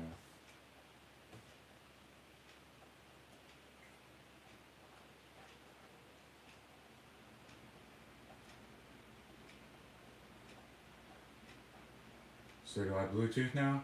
Okay, good. Okay, now it's showing up already. It's already showing up, okay? Let's try to connect to me.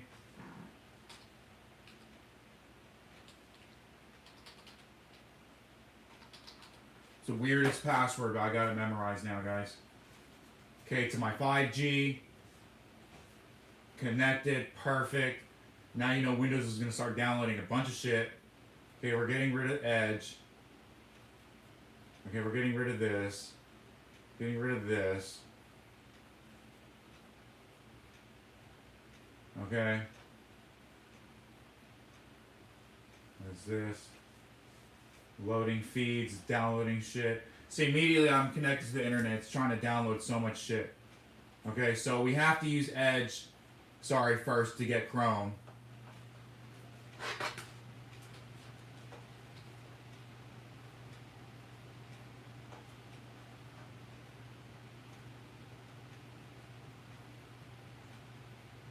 Continue without signing in. I'm cool.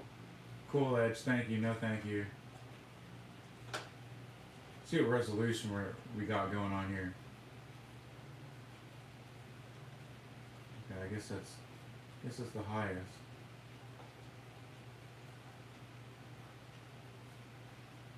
So I want to see if the screen still looks blurry with the letters once I get stuff on my desktop. Here we are getting Chrome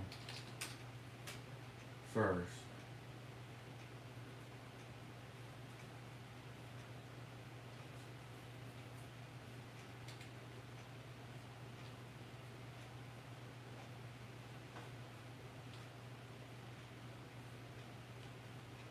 Okay, wow, that downloaded super. My internet's fast. Okay, Chrome setup. Let's install Chrome.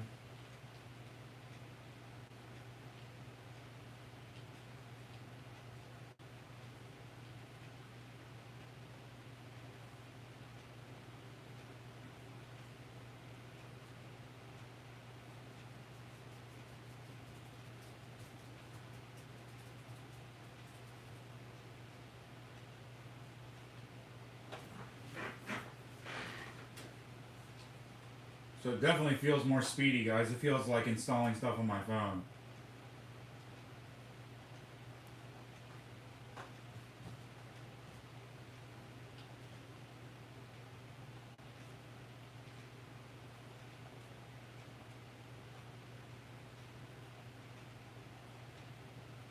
There's so much stuff.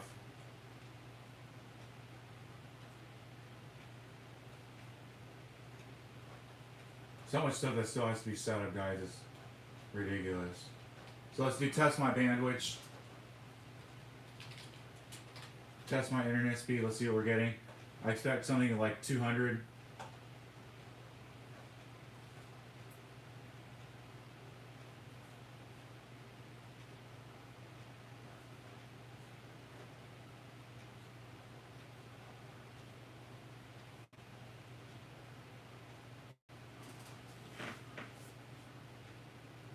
Okay, that's right. See, it's pumping up to 200, 220. Okay, cool, faster. That's what I'm talking about. I should be getting up to, on my phones, I can get up to like 500 on my phones. Guys, so that's cool. I'm happy with the speed. That's what I'm paying for. Okay, so now we're gonna get a lot of other stuff. VLC player.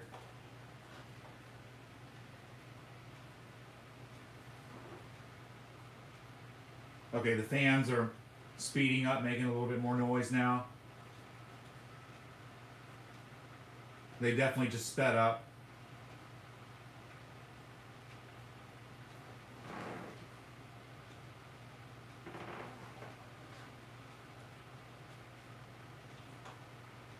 Okay, it's rather noisy now. We're going to see if it quiets down. Or I'm going to have to go in and clean them and oil them up. Or that means the ball bearings are going bad.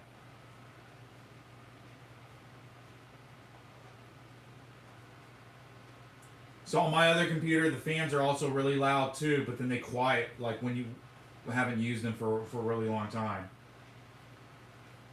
Alright, so let's go VLC. Let's install VLC. Yep. Man, okay, this computer is snappy, guys.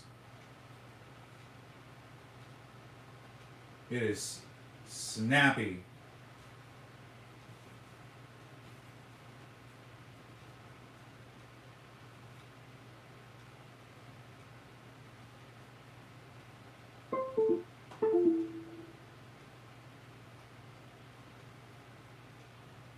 Okay, yeah, let's run it.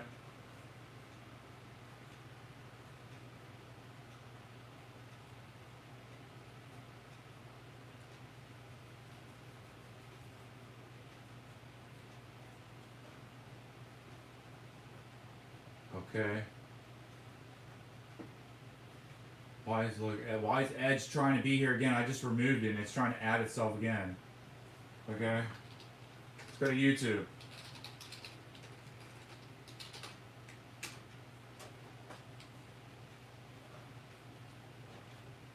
I want to hear some sound.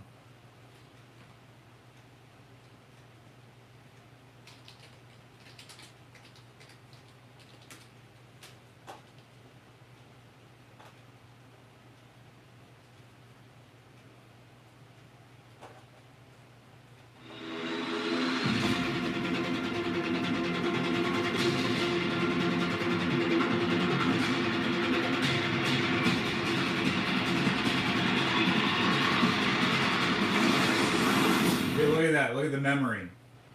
50% of my memory already being used up. There's only 8 gigs.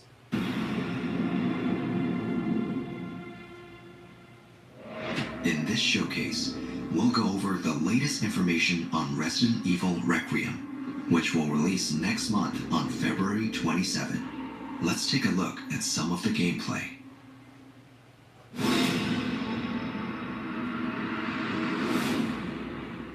はい、出ないとは言ってないですね。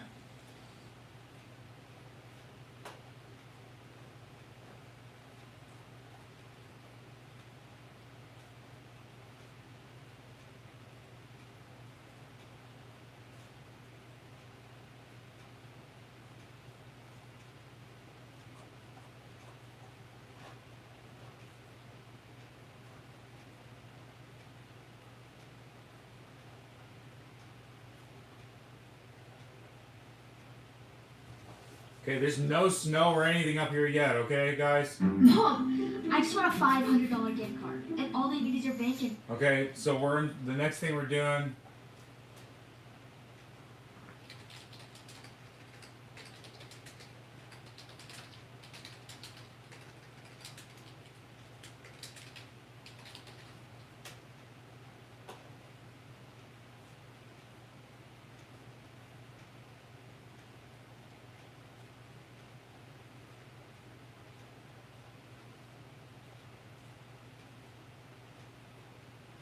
Ad blockers, guys.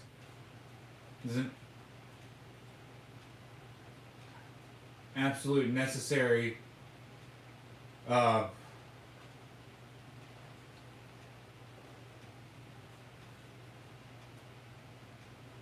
well, we're gonna see how ad blocker works.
Okay, let's see. Let's see if YouTube has ads.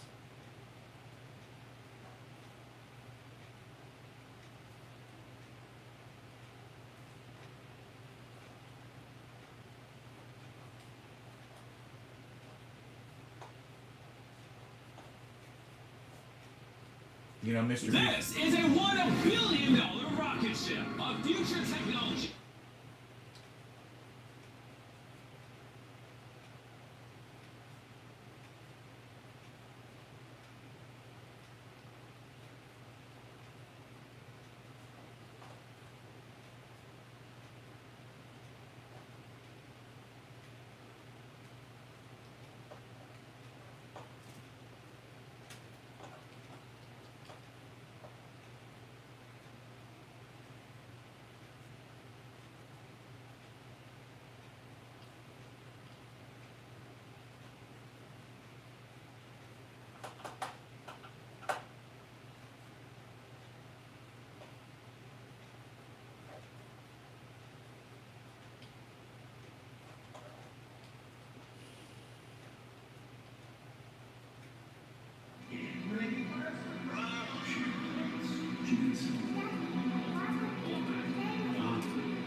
Five Nights at Freddy's is a franchise with over a decade's worth of content, spanning countless games, books, and now a movie. There's a reason that no matter whose timeline you watch, they all look different. Making a FNAF timeline is not easy. There are so many ways you can interpret this story, and this is mine.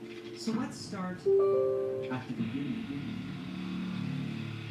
Back in the 70s, a company called Fazbear Entertainment got its start by creating different props and mascot costumes for carnivals, and specifically for something called the Fall Fest. The Fall Fest featured various mascot characters, such as a bird, an elephant, and the most popular of all, Fredbear and Bonnie. These specific mascot costumes were so popular, Fazbear Entertainment opened a dedicated restaurant I-Core 36100, featuring the same LGA 1151, costumes from the Fall Fest. 51 watts, so it's kind of a lower power. From the Fall Fest going rogue,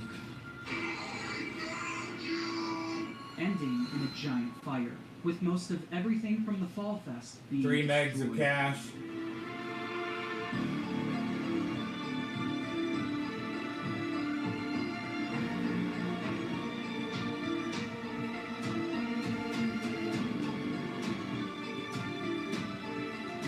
Boards from 2016, it's 10 years old. DDR4.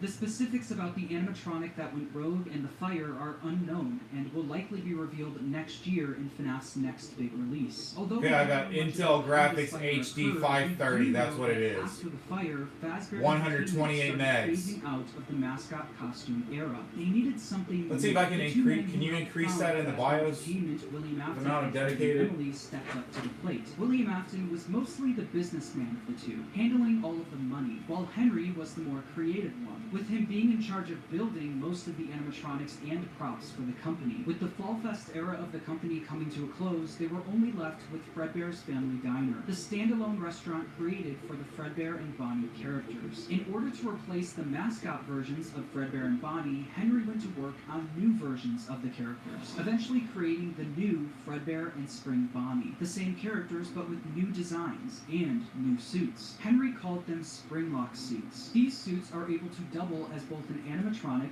and a suit that the employees could wear. To switch the suit from animatronic mode to suit mode, the employees could use a hand crank to pull back the animatronic parts. So let's get MSI sensor. That should be something else. The locks that were helping to hold back those animatronic parts were very sensitive. HDD and scan. A little bit of moisture, the We're gonna spring get locks could this. potentially snap shut, crushing and killing whoever was inside. But if that ended up happening, Fazbear Entertainment had some common sense procedures set in place. In case that the spring locks come loose while you are wearing a suit, please try to maneuver away from populated areas before bleeding out. That's not really customer experience.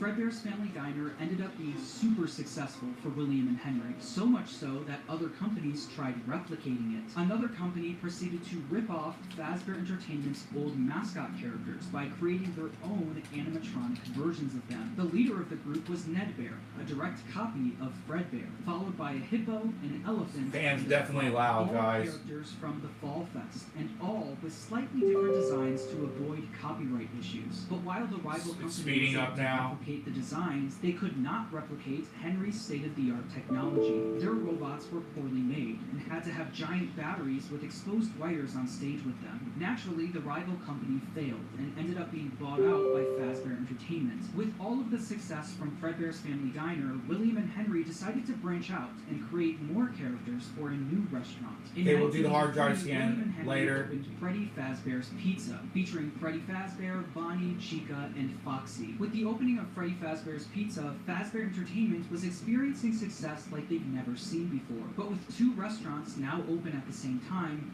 more success also meant more work for William and Henry. The duo were so wrapped up in work that they started neglecting their own families. William was the father of 3 kids, the eldest, Michael, the crying child, and Elizabeth. The crying child has yet to have a 100% confirmed name, so for this video, he will just be called the crying child. Meanwhile, Henry had 1 kid, a daughter named Charlie. The business partners spent most of their days working, so they both created different ways of taking care of their kids. Henry was the robotics genius, so he used his talents to create a new animatronic to watch Charlie for him. It was called the security puppet. This animatronic would sit by the door of Freddy Fazbear's Pizza and make sure that Charlie wasn't able to leave the building. This made it so Charlie could play at the restaurant while Henry worked, without Henry having to worry about her leaving the building or getting kidnapped. The robot was linked directly to a green bracelet that Charlie was Yes, wearing. I'm If going for a Charlie cat wearing on my the green background, bracelet okay? tried leaving the building, the security puppet would spring into action. William, on the other hand, was the businessman of the company. He cared more about making money, but also saving money. Naturally, he decided to just force his eldest son Michael to babysit while he was at work. Michael was mostly in charge of babysitting the crying child. The crying child didn't have many friends, but he did have a close relationship with his plushies. These plushies were of characters from his favorite show,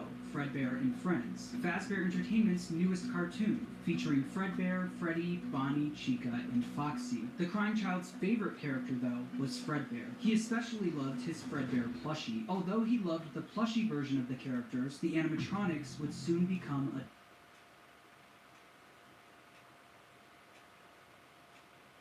So I'm definitely messing with those fans, okay? I'm also going to check their directions.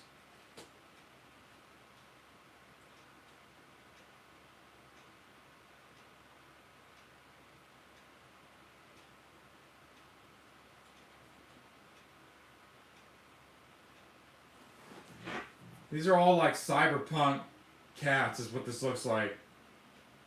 Cyberpunk 2077 or whatever.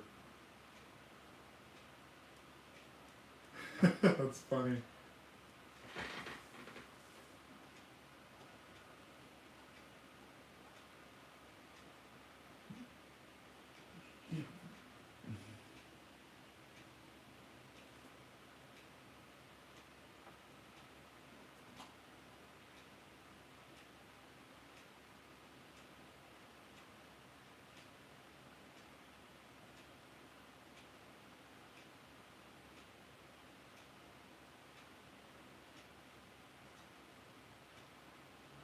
This looks kind of cool. I like this.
Kind of like this one.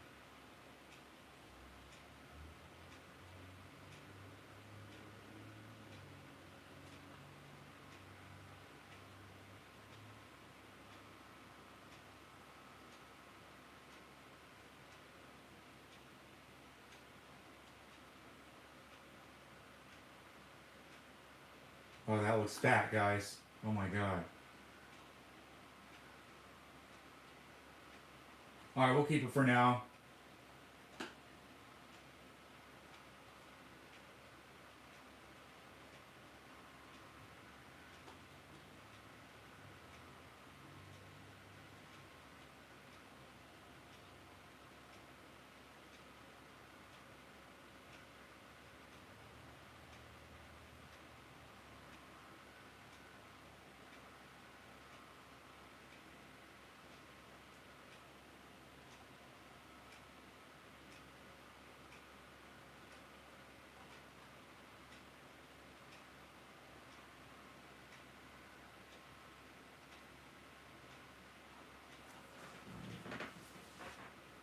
Man, those fans are struggling.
Okay, I'm gonna go with this color.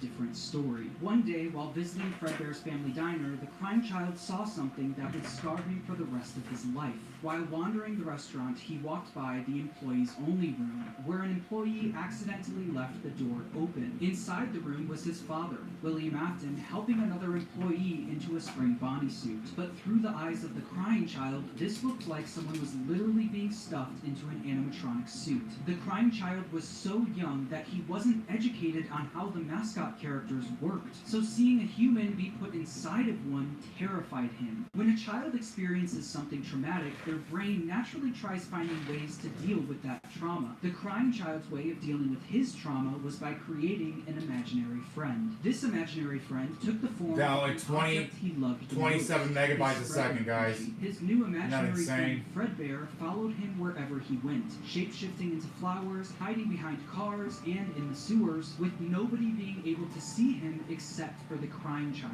When the crying child was overwhelmed, the plushie would talk to him and try to calm him down. Even when the plushie Guys, was this is so overwhelmed, fast, it was this still SSD. able to speak to him because it lived in his mind. While the crying child was dealing with the trauma of seeing what he thinks was someone being stuffed into a suit, his brother Michael was only making it worse. Michael knew about what happened with his younger brother and used it against him. Every day while babysitting the crying child, Michael would put on a foxy mask, hide somewhere in the house, and jump scare his little brother.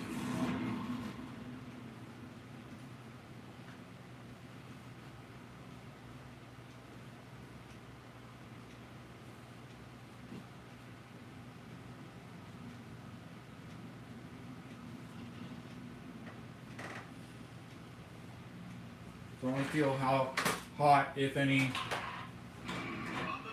this thing is putting out. Weeknights at 8, 7 Central. Only on.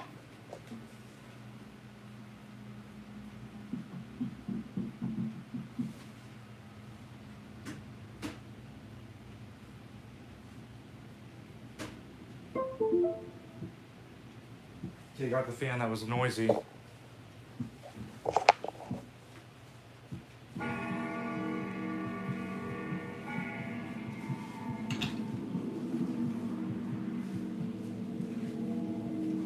Why that just happened, but it did. Okay. Screen just went off.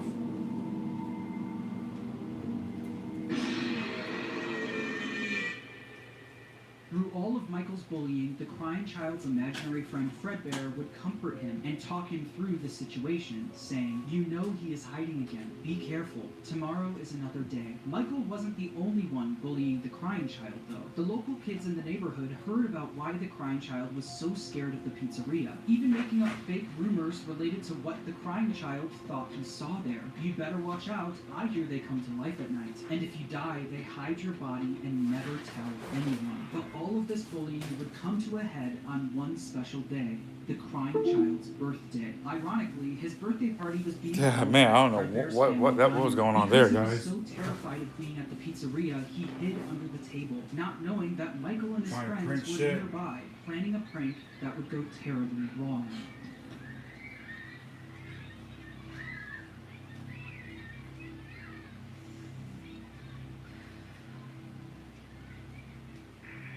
Using 70% of my memory already. Look at that.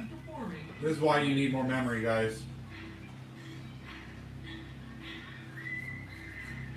We're gonna crystal disc benchmark.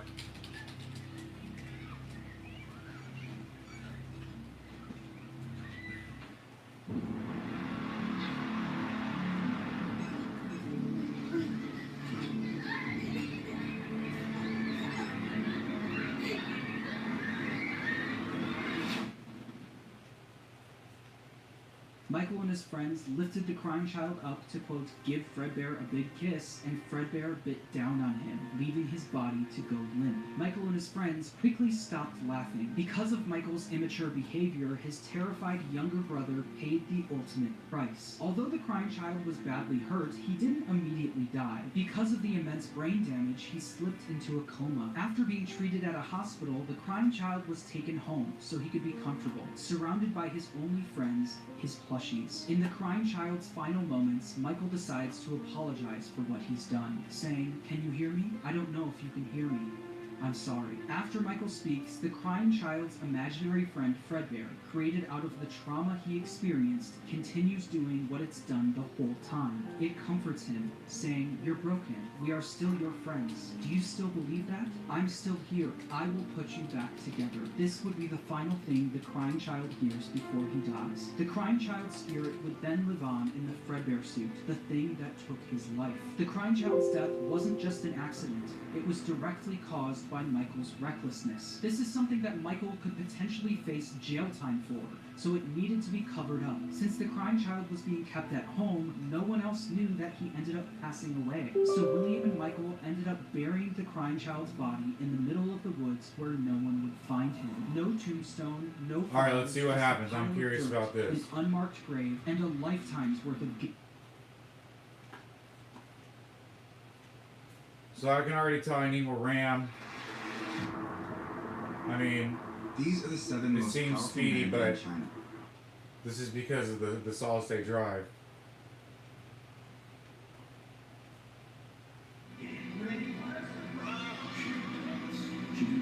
Nothing had. Yeah, let's do this. Let's see what happens.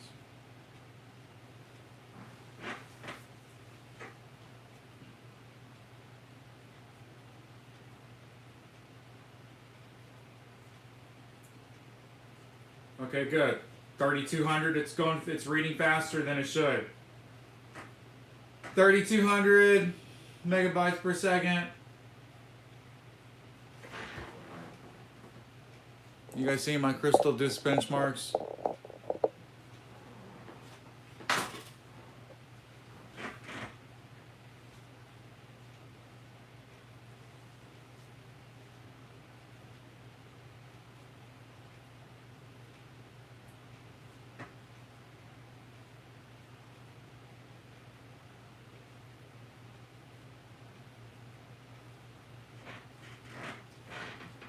Yes, I do know Moonlight Sonata. I have a sheet music video of it, so I made that video when I practiced it out, so please check out that one.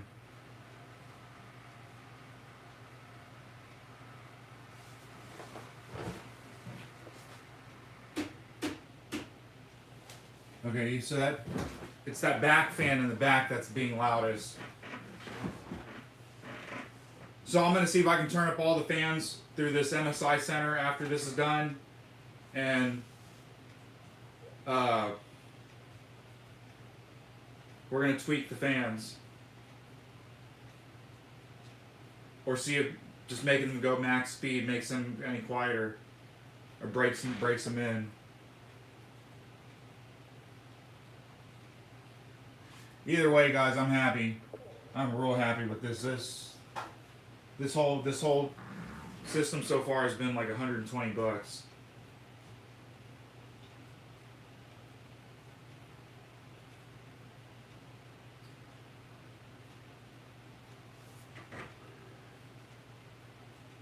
Okay, I know I'm not in the 10,000s of this read and writes, but man, I'm happy. This is light years faster than my other computer, guys. So let's actually see all this Windows update. Is it doing anything? Update. Check for update. See what is it doing. Because now this is stuff I can't see if it's doing in the background. No updates available. There's no way it did all the updates already. So I cannot run Windows 11 on this computer. I think I don't have enough RAM or something, right? Is what it comes down to.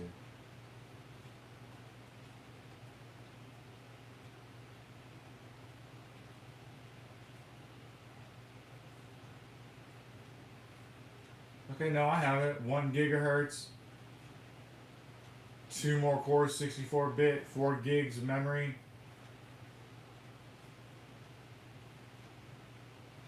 Graphics card.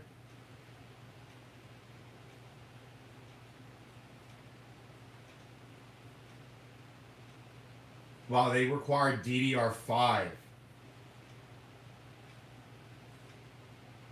That's crazy.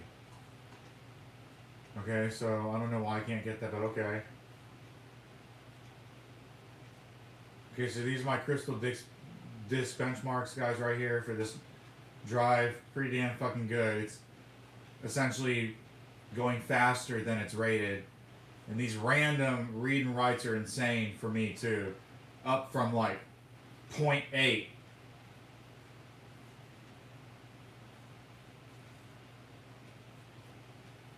Okay, so let's check for updates.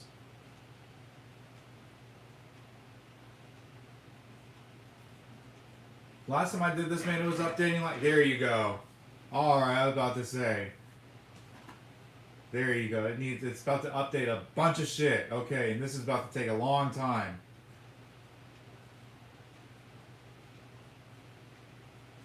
Alright, let's look at this MSI Center, see if it works already or not.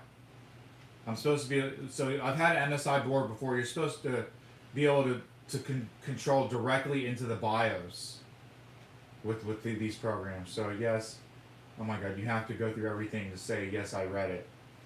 Yes, I read it. I read it.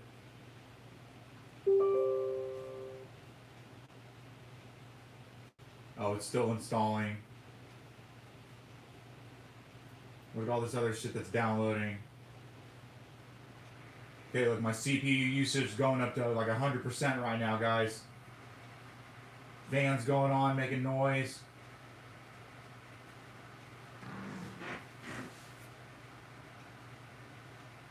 So I'm just going to deal with it for now. It's a noisy fan.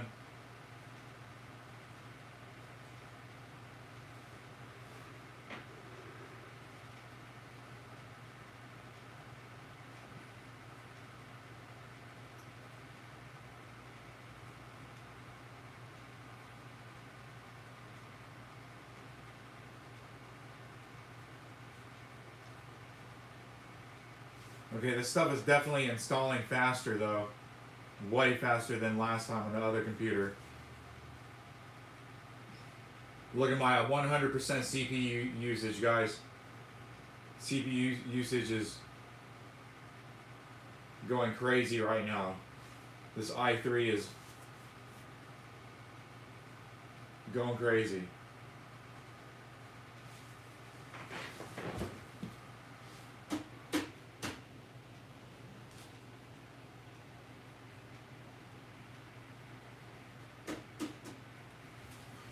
Okay, so that's not helping the fan. I'm gonna see what I can do to that fan, guys.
Well, the hard drive light is going crazy, but I don't hear anything, guys.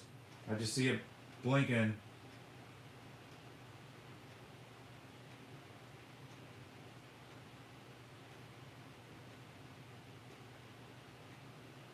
I'm really satisfied with this computer, guys. Minus the memory. I'm gonna look up some memory right now, actually.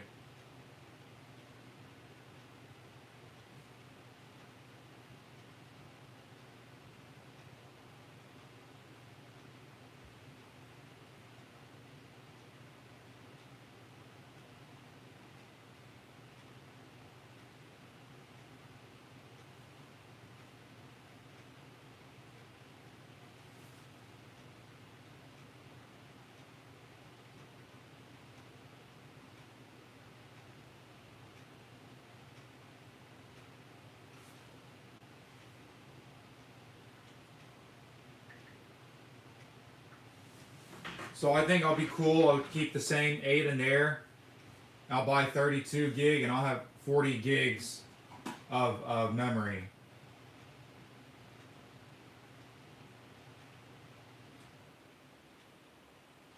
I'll be happy with 40 gigs of memory on this.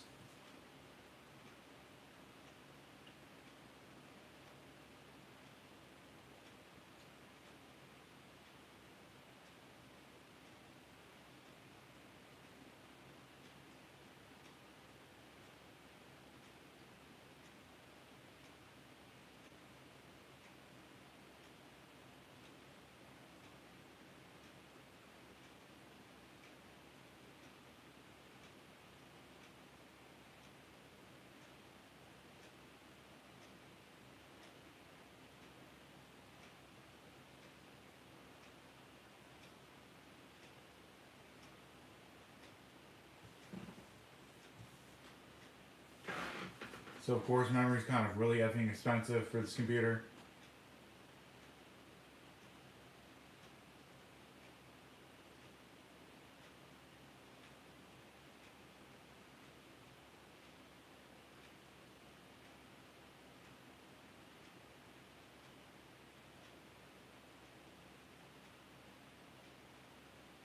There you go, cooling wizard.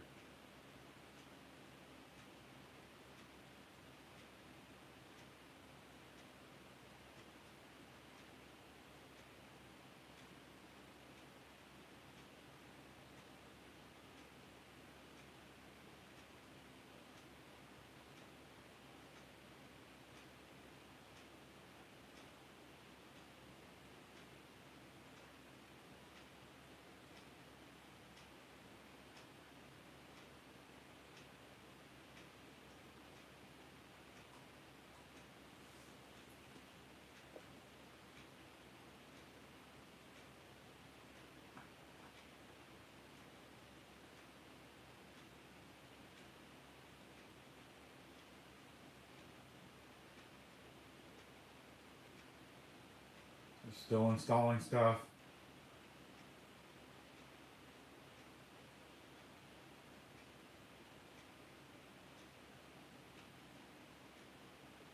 So it's interesting, this computer still feels pretty fast. I mean, it's like, even though it doesn't have a lot of memory, it's like not lagging like the other one.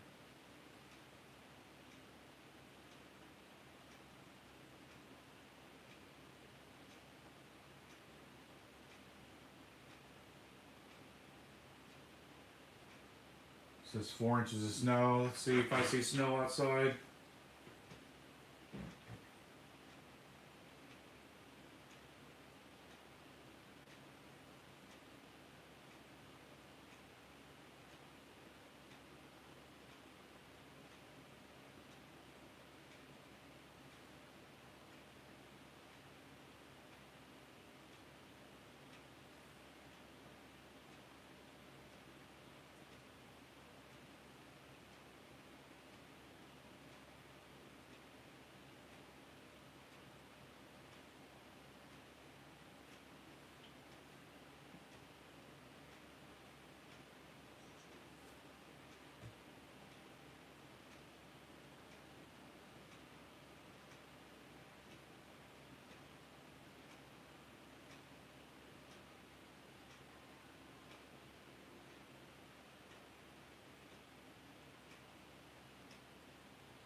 So I feel the cold coming.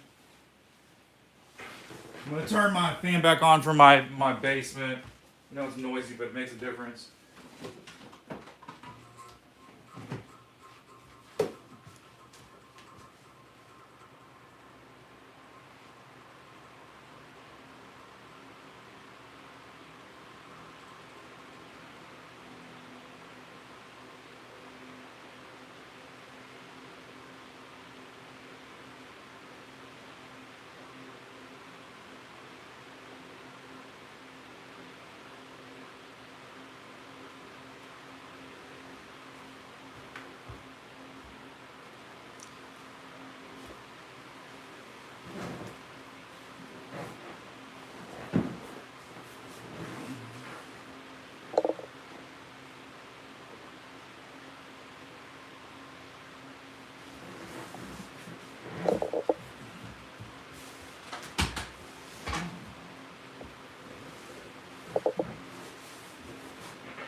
had changed. His younger brother was still gone and buried in the ground. Afton knew Michael did this often, saying, "Ran off to that place again. He will be sorry when he gets back." The guilt of killing his younger brother haunted Michael in his real life, but also in his dreams. Michael would constantly have nightmares about the animatronic that took his brother's life. These were the exact same nightmares his younger brother used to have every night, now passed on to him.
After the death of Charlie, Fazbear Entertainment tried their best at covering it up. Fortunately for them and for William, the crime was committed outside, where no one was around to witness it. William was able to get away with everything, while Fazbear Entertainment never spoke of the incident again. The security puppet was quickly moved to the back room of Freddy Fazbear's Pizza, where the retired Fredbear and Spring Bonnie suits resided. But something was different about the security puppet. Dark tears now appeared on the mask of the animatronic. Dark tears that weren't there before. This is something that Afton quickly noticed the next day when he went into work. He'd heard about what happened moments after he sped off. He knew the security puppet was found laying next to Charlie's body. So does that mean Charlie...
paid my internet bill $115.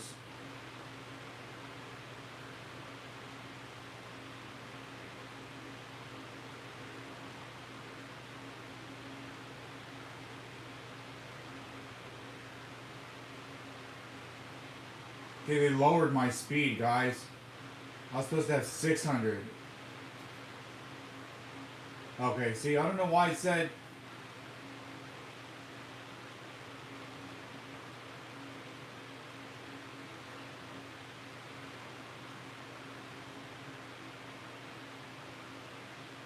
Wow, look, I can upgrade to 1 gig for 0. Why would I not want to choose this?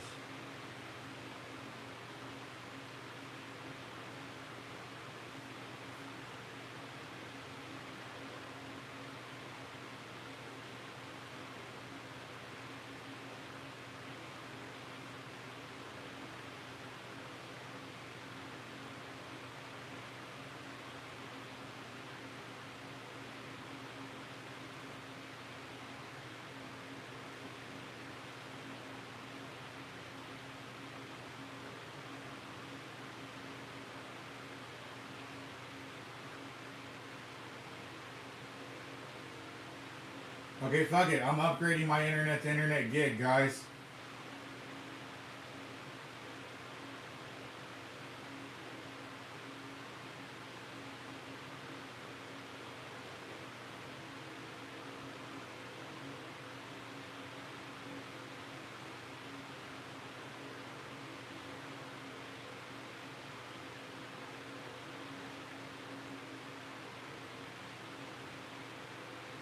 Okay, fuck it. It didn't cost me anything. I'm getting a new modem or router or something.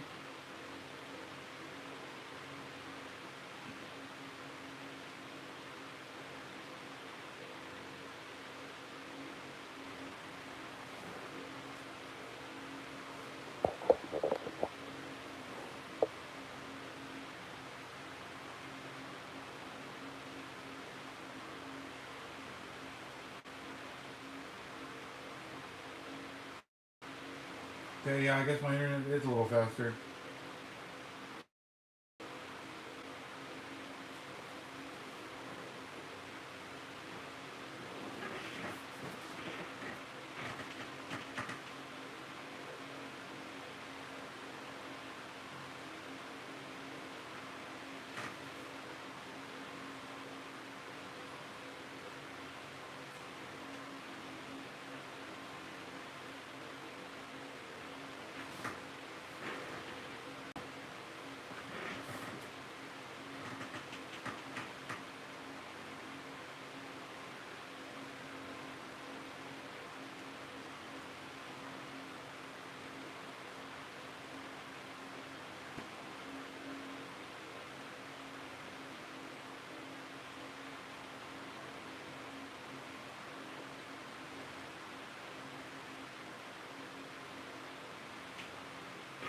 Yeah, I guess my internet is a little faster. You see I'm getting 570 megabytes per second.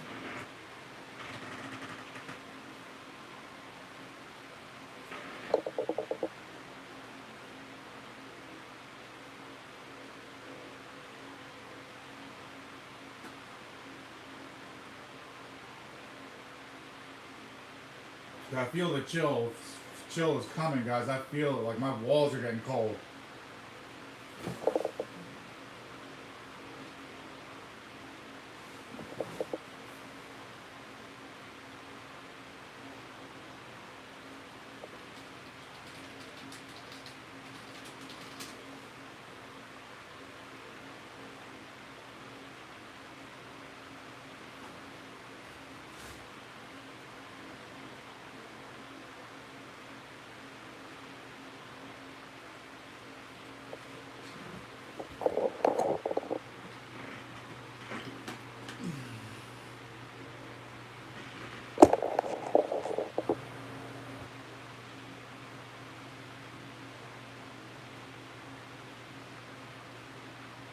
See what my plan is now, guys. I should have 1 gig internet.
So what happened to my awesome background?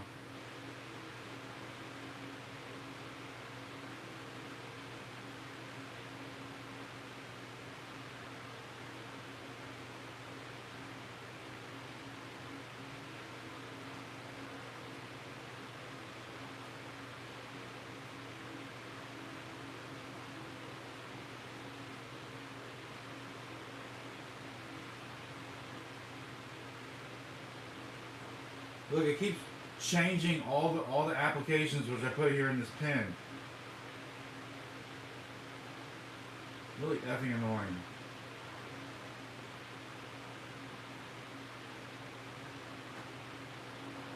What happened to my background?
Let's be real.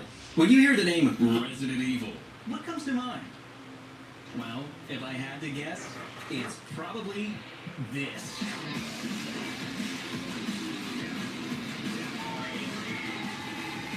But with every white-knuckled moment of hot-blooded adrenaline and the dumbest one-liners in gaming, there was always another edge to the sword. A creeping dread, just brewing in the deepest parts of your primeval brain. A silence you could feel, with fear unfounded. God, every time, man! In my youth, I never finished a Resident Evil game. Hell, I'm not even sure I played them.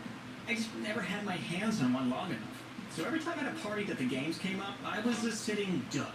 And if you know the pain about not being a big enough fan to enjoy a series, then well, dear viewer, I have a video for you. I was in your place once, absolutely clueless about the events of the game. I can hardly tell Jill Valentine from Rebecca Chambers. And now that I've got the entirety of the games in my head, I'm not even sure Jill Valentine's real. For those of you new to the series, I've prepared this video as a primer for the franchise as it happened. You'll learn that the chronological timeline of Resident Evil is an absolute fucking nightmare. But don't worry about it. I've done all the hard work of detailing the threads. This video's got chapters for each game, so if you ever need to come back for a refresher, it's here for you. We'll be covering a large portion of lore that happens before the main storyline, all the way up to Shadows of Rose, the most current chronological DLC. I've done the liberty of lumping a few games together that explain the same time frames. And excluding some others for the sake of keeping your brain intact. Trust me, with Resident Evil 6 just existing, that's enough bullshit to cram in your head for one video. Go ahead. Shoot. So, for newcomers, here's a good primer. And for series veterans, enjoy me losing my mind trying to make sense of all of this. Huge spoiler warning, by the way, if that wasn't obvious. Okay, grab a drink, sit back, relax, let's get started.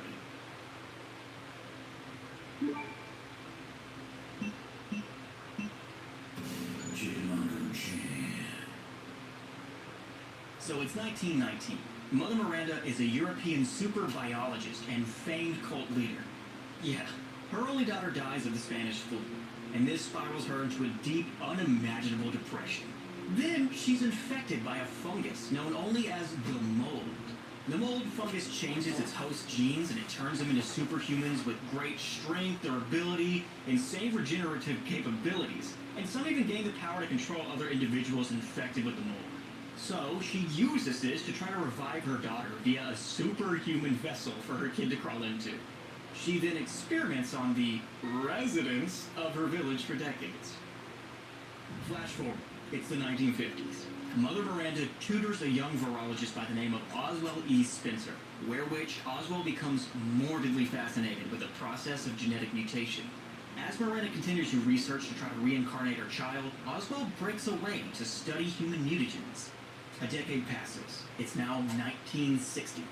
3 virologists go to West Africa to study the stairway to the sunflower. Yeah, that's its real name. From this, they synthesize the progenitor virus, the first of many viruses created by Umbrella Pharmaceuticals, which was founded in 1968. You just need to know Umbrella is a front for biological weapons, but not a pharmaceutical company. And from here, Oswald Spencer commissioned architect George Trevor to make the Spencer Mansion, the secret Umbrella facility under the Arklay Mountains. And to thank him, Oswald kidnaps George's wife Jessica and his daughter Lisa Trevor. Guess what? They're test subjects for the progenitor virus. Because of course they are. Lisa Trevor herself was tested on for at least a decade.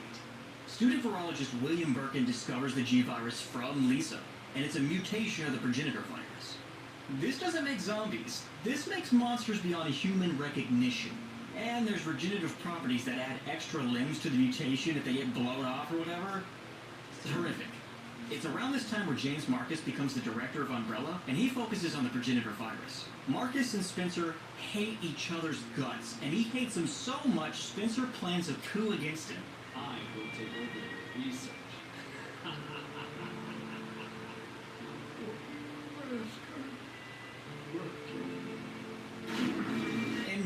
Meanwhile, the launch of two separate projects are underway. Project W and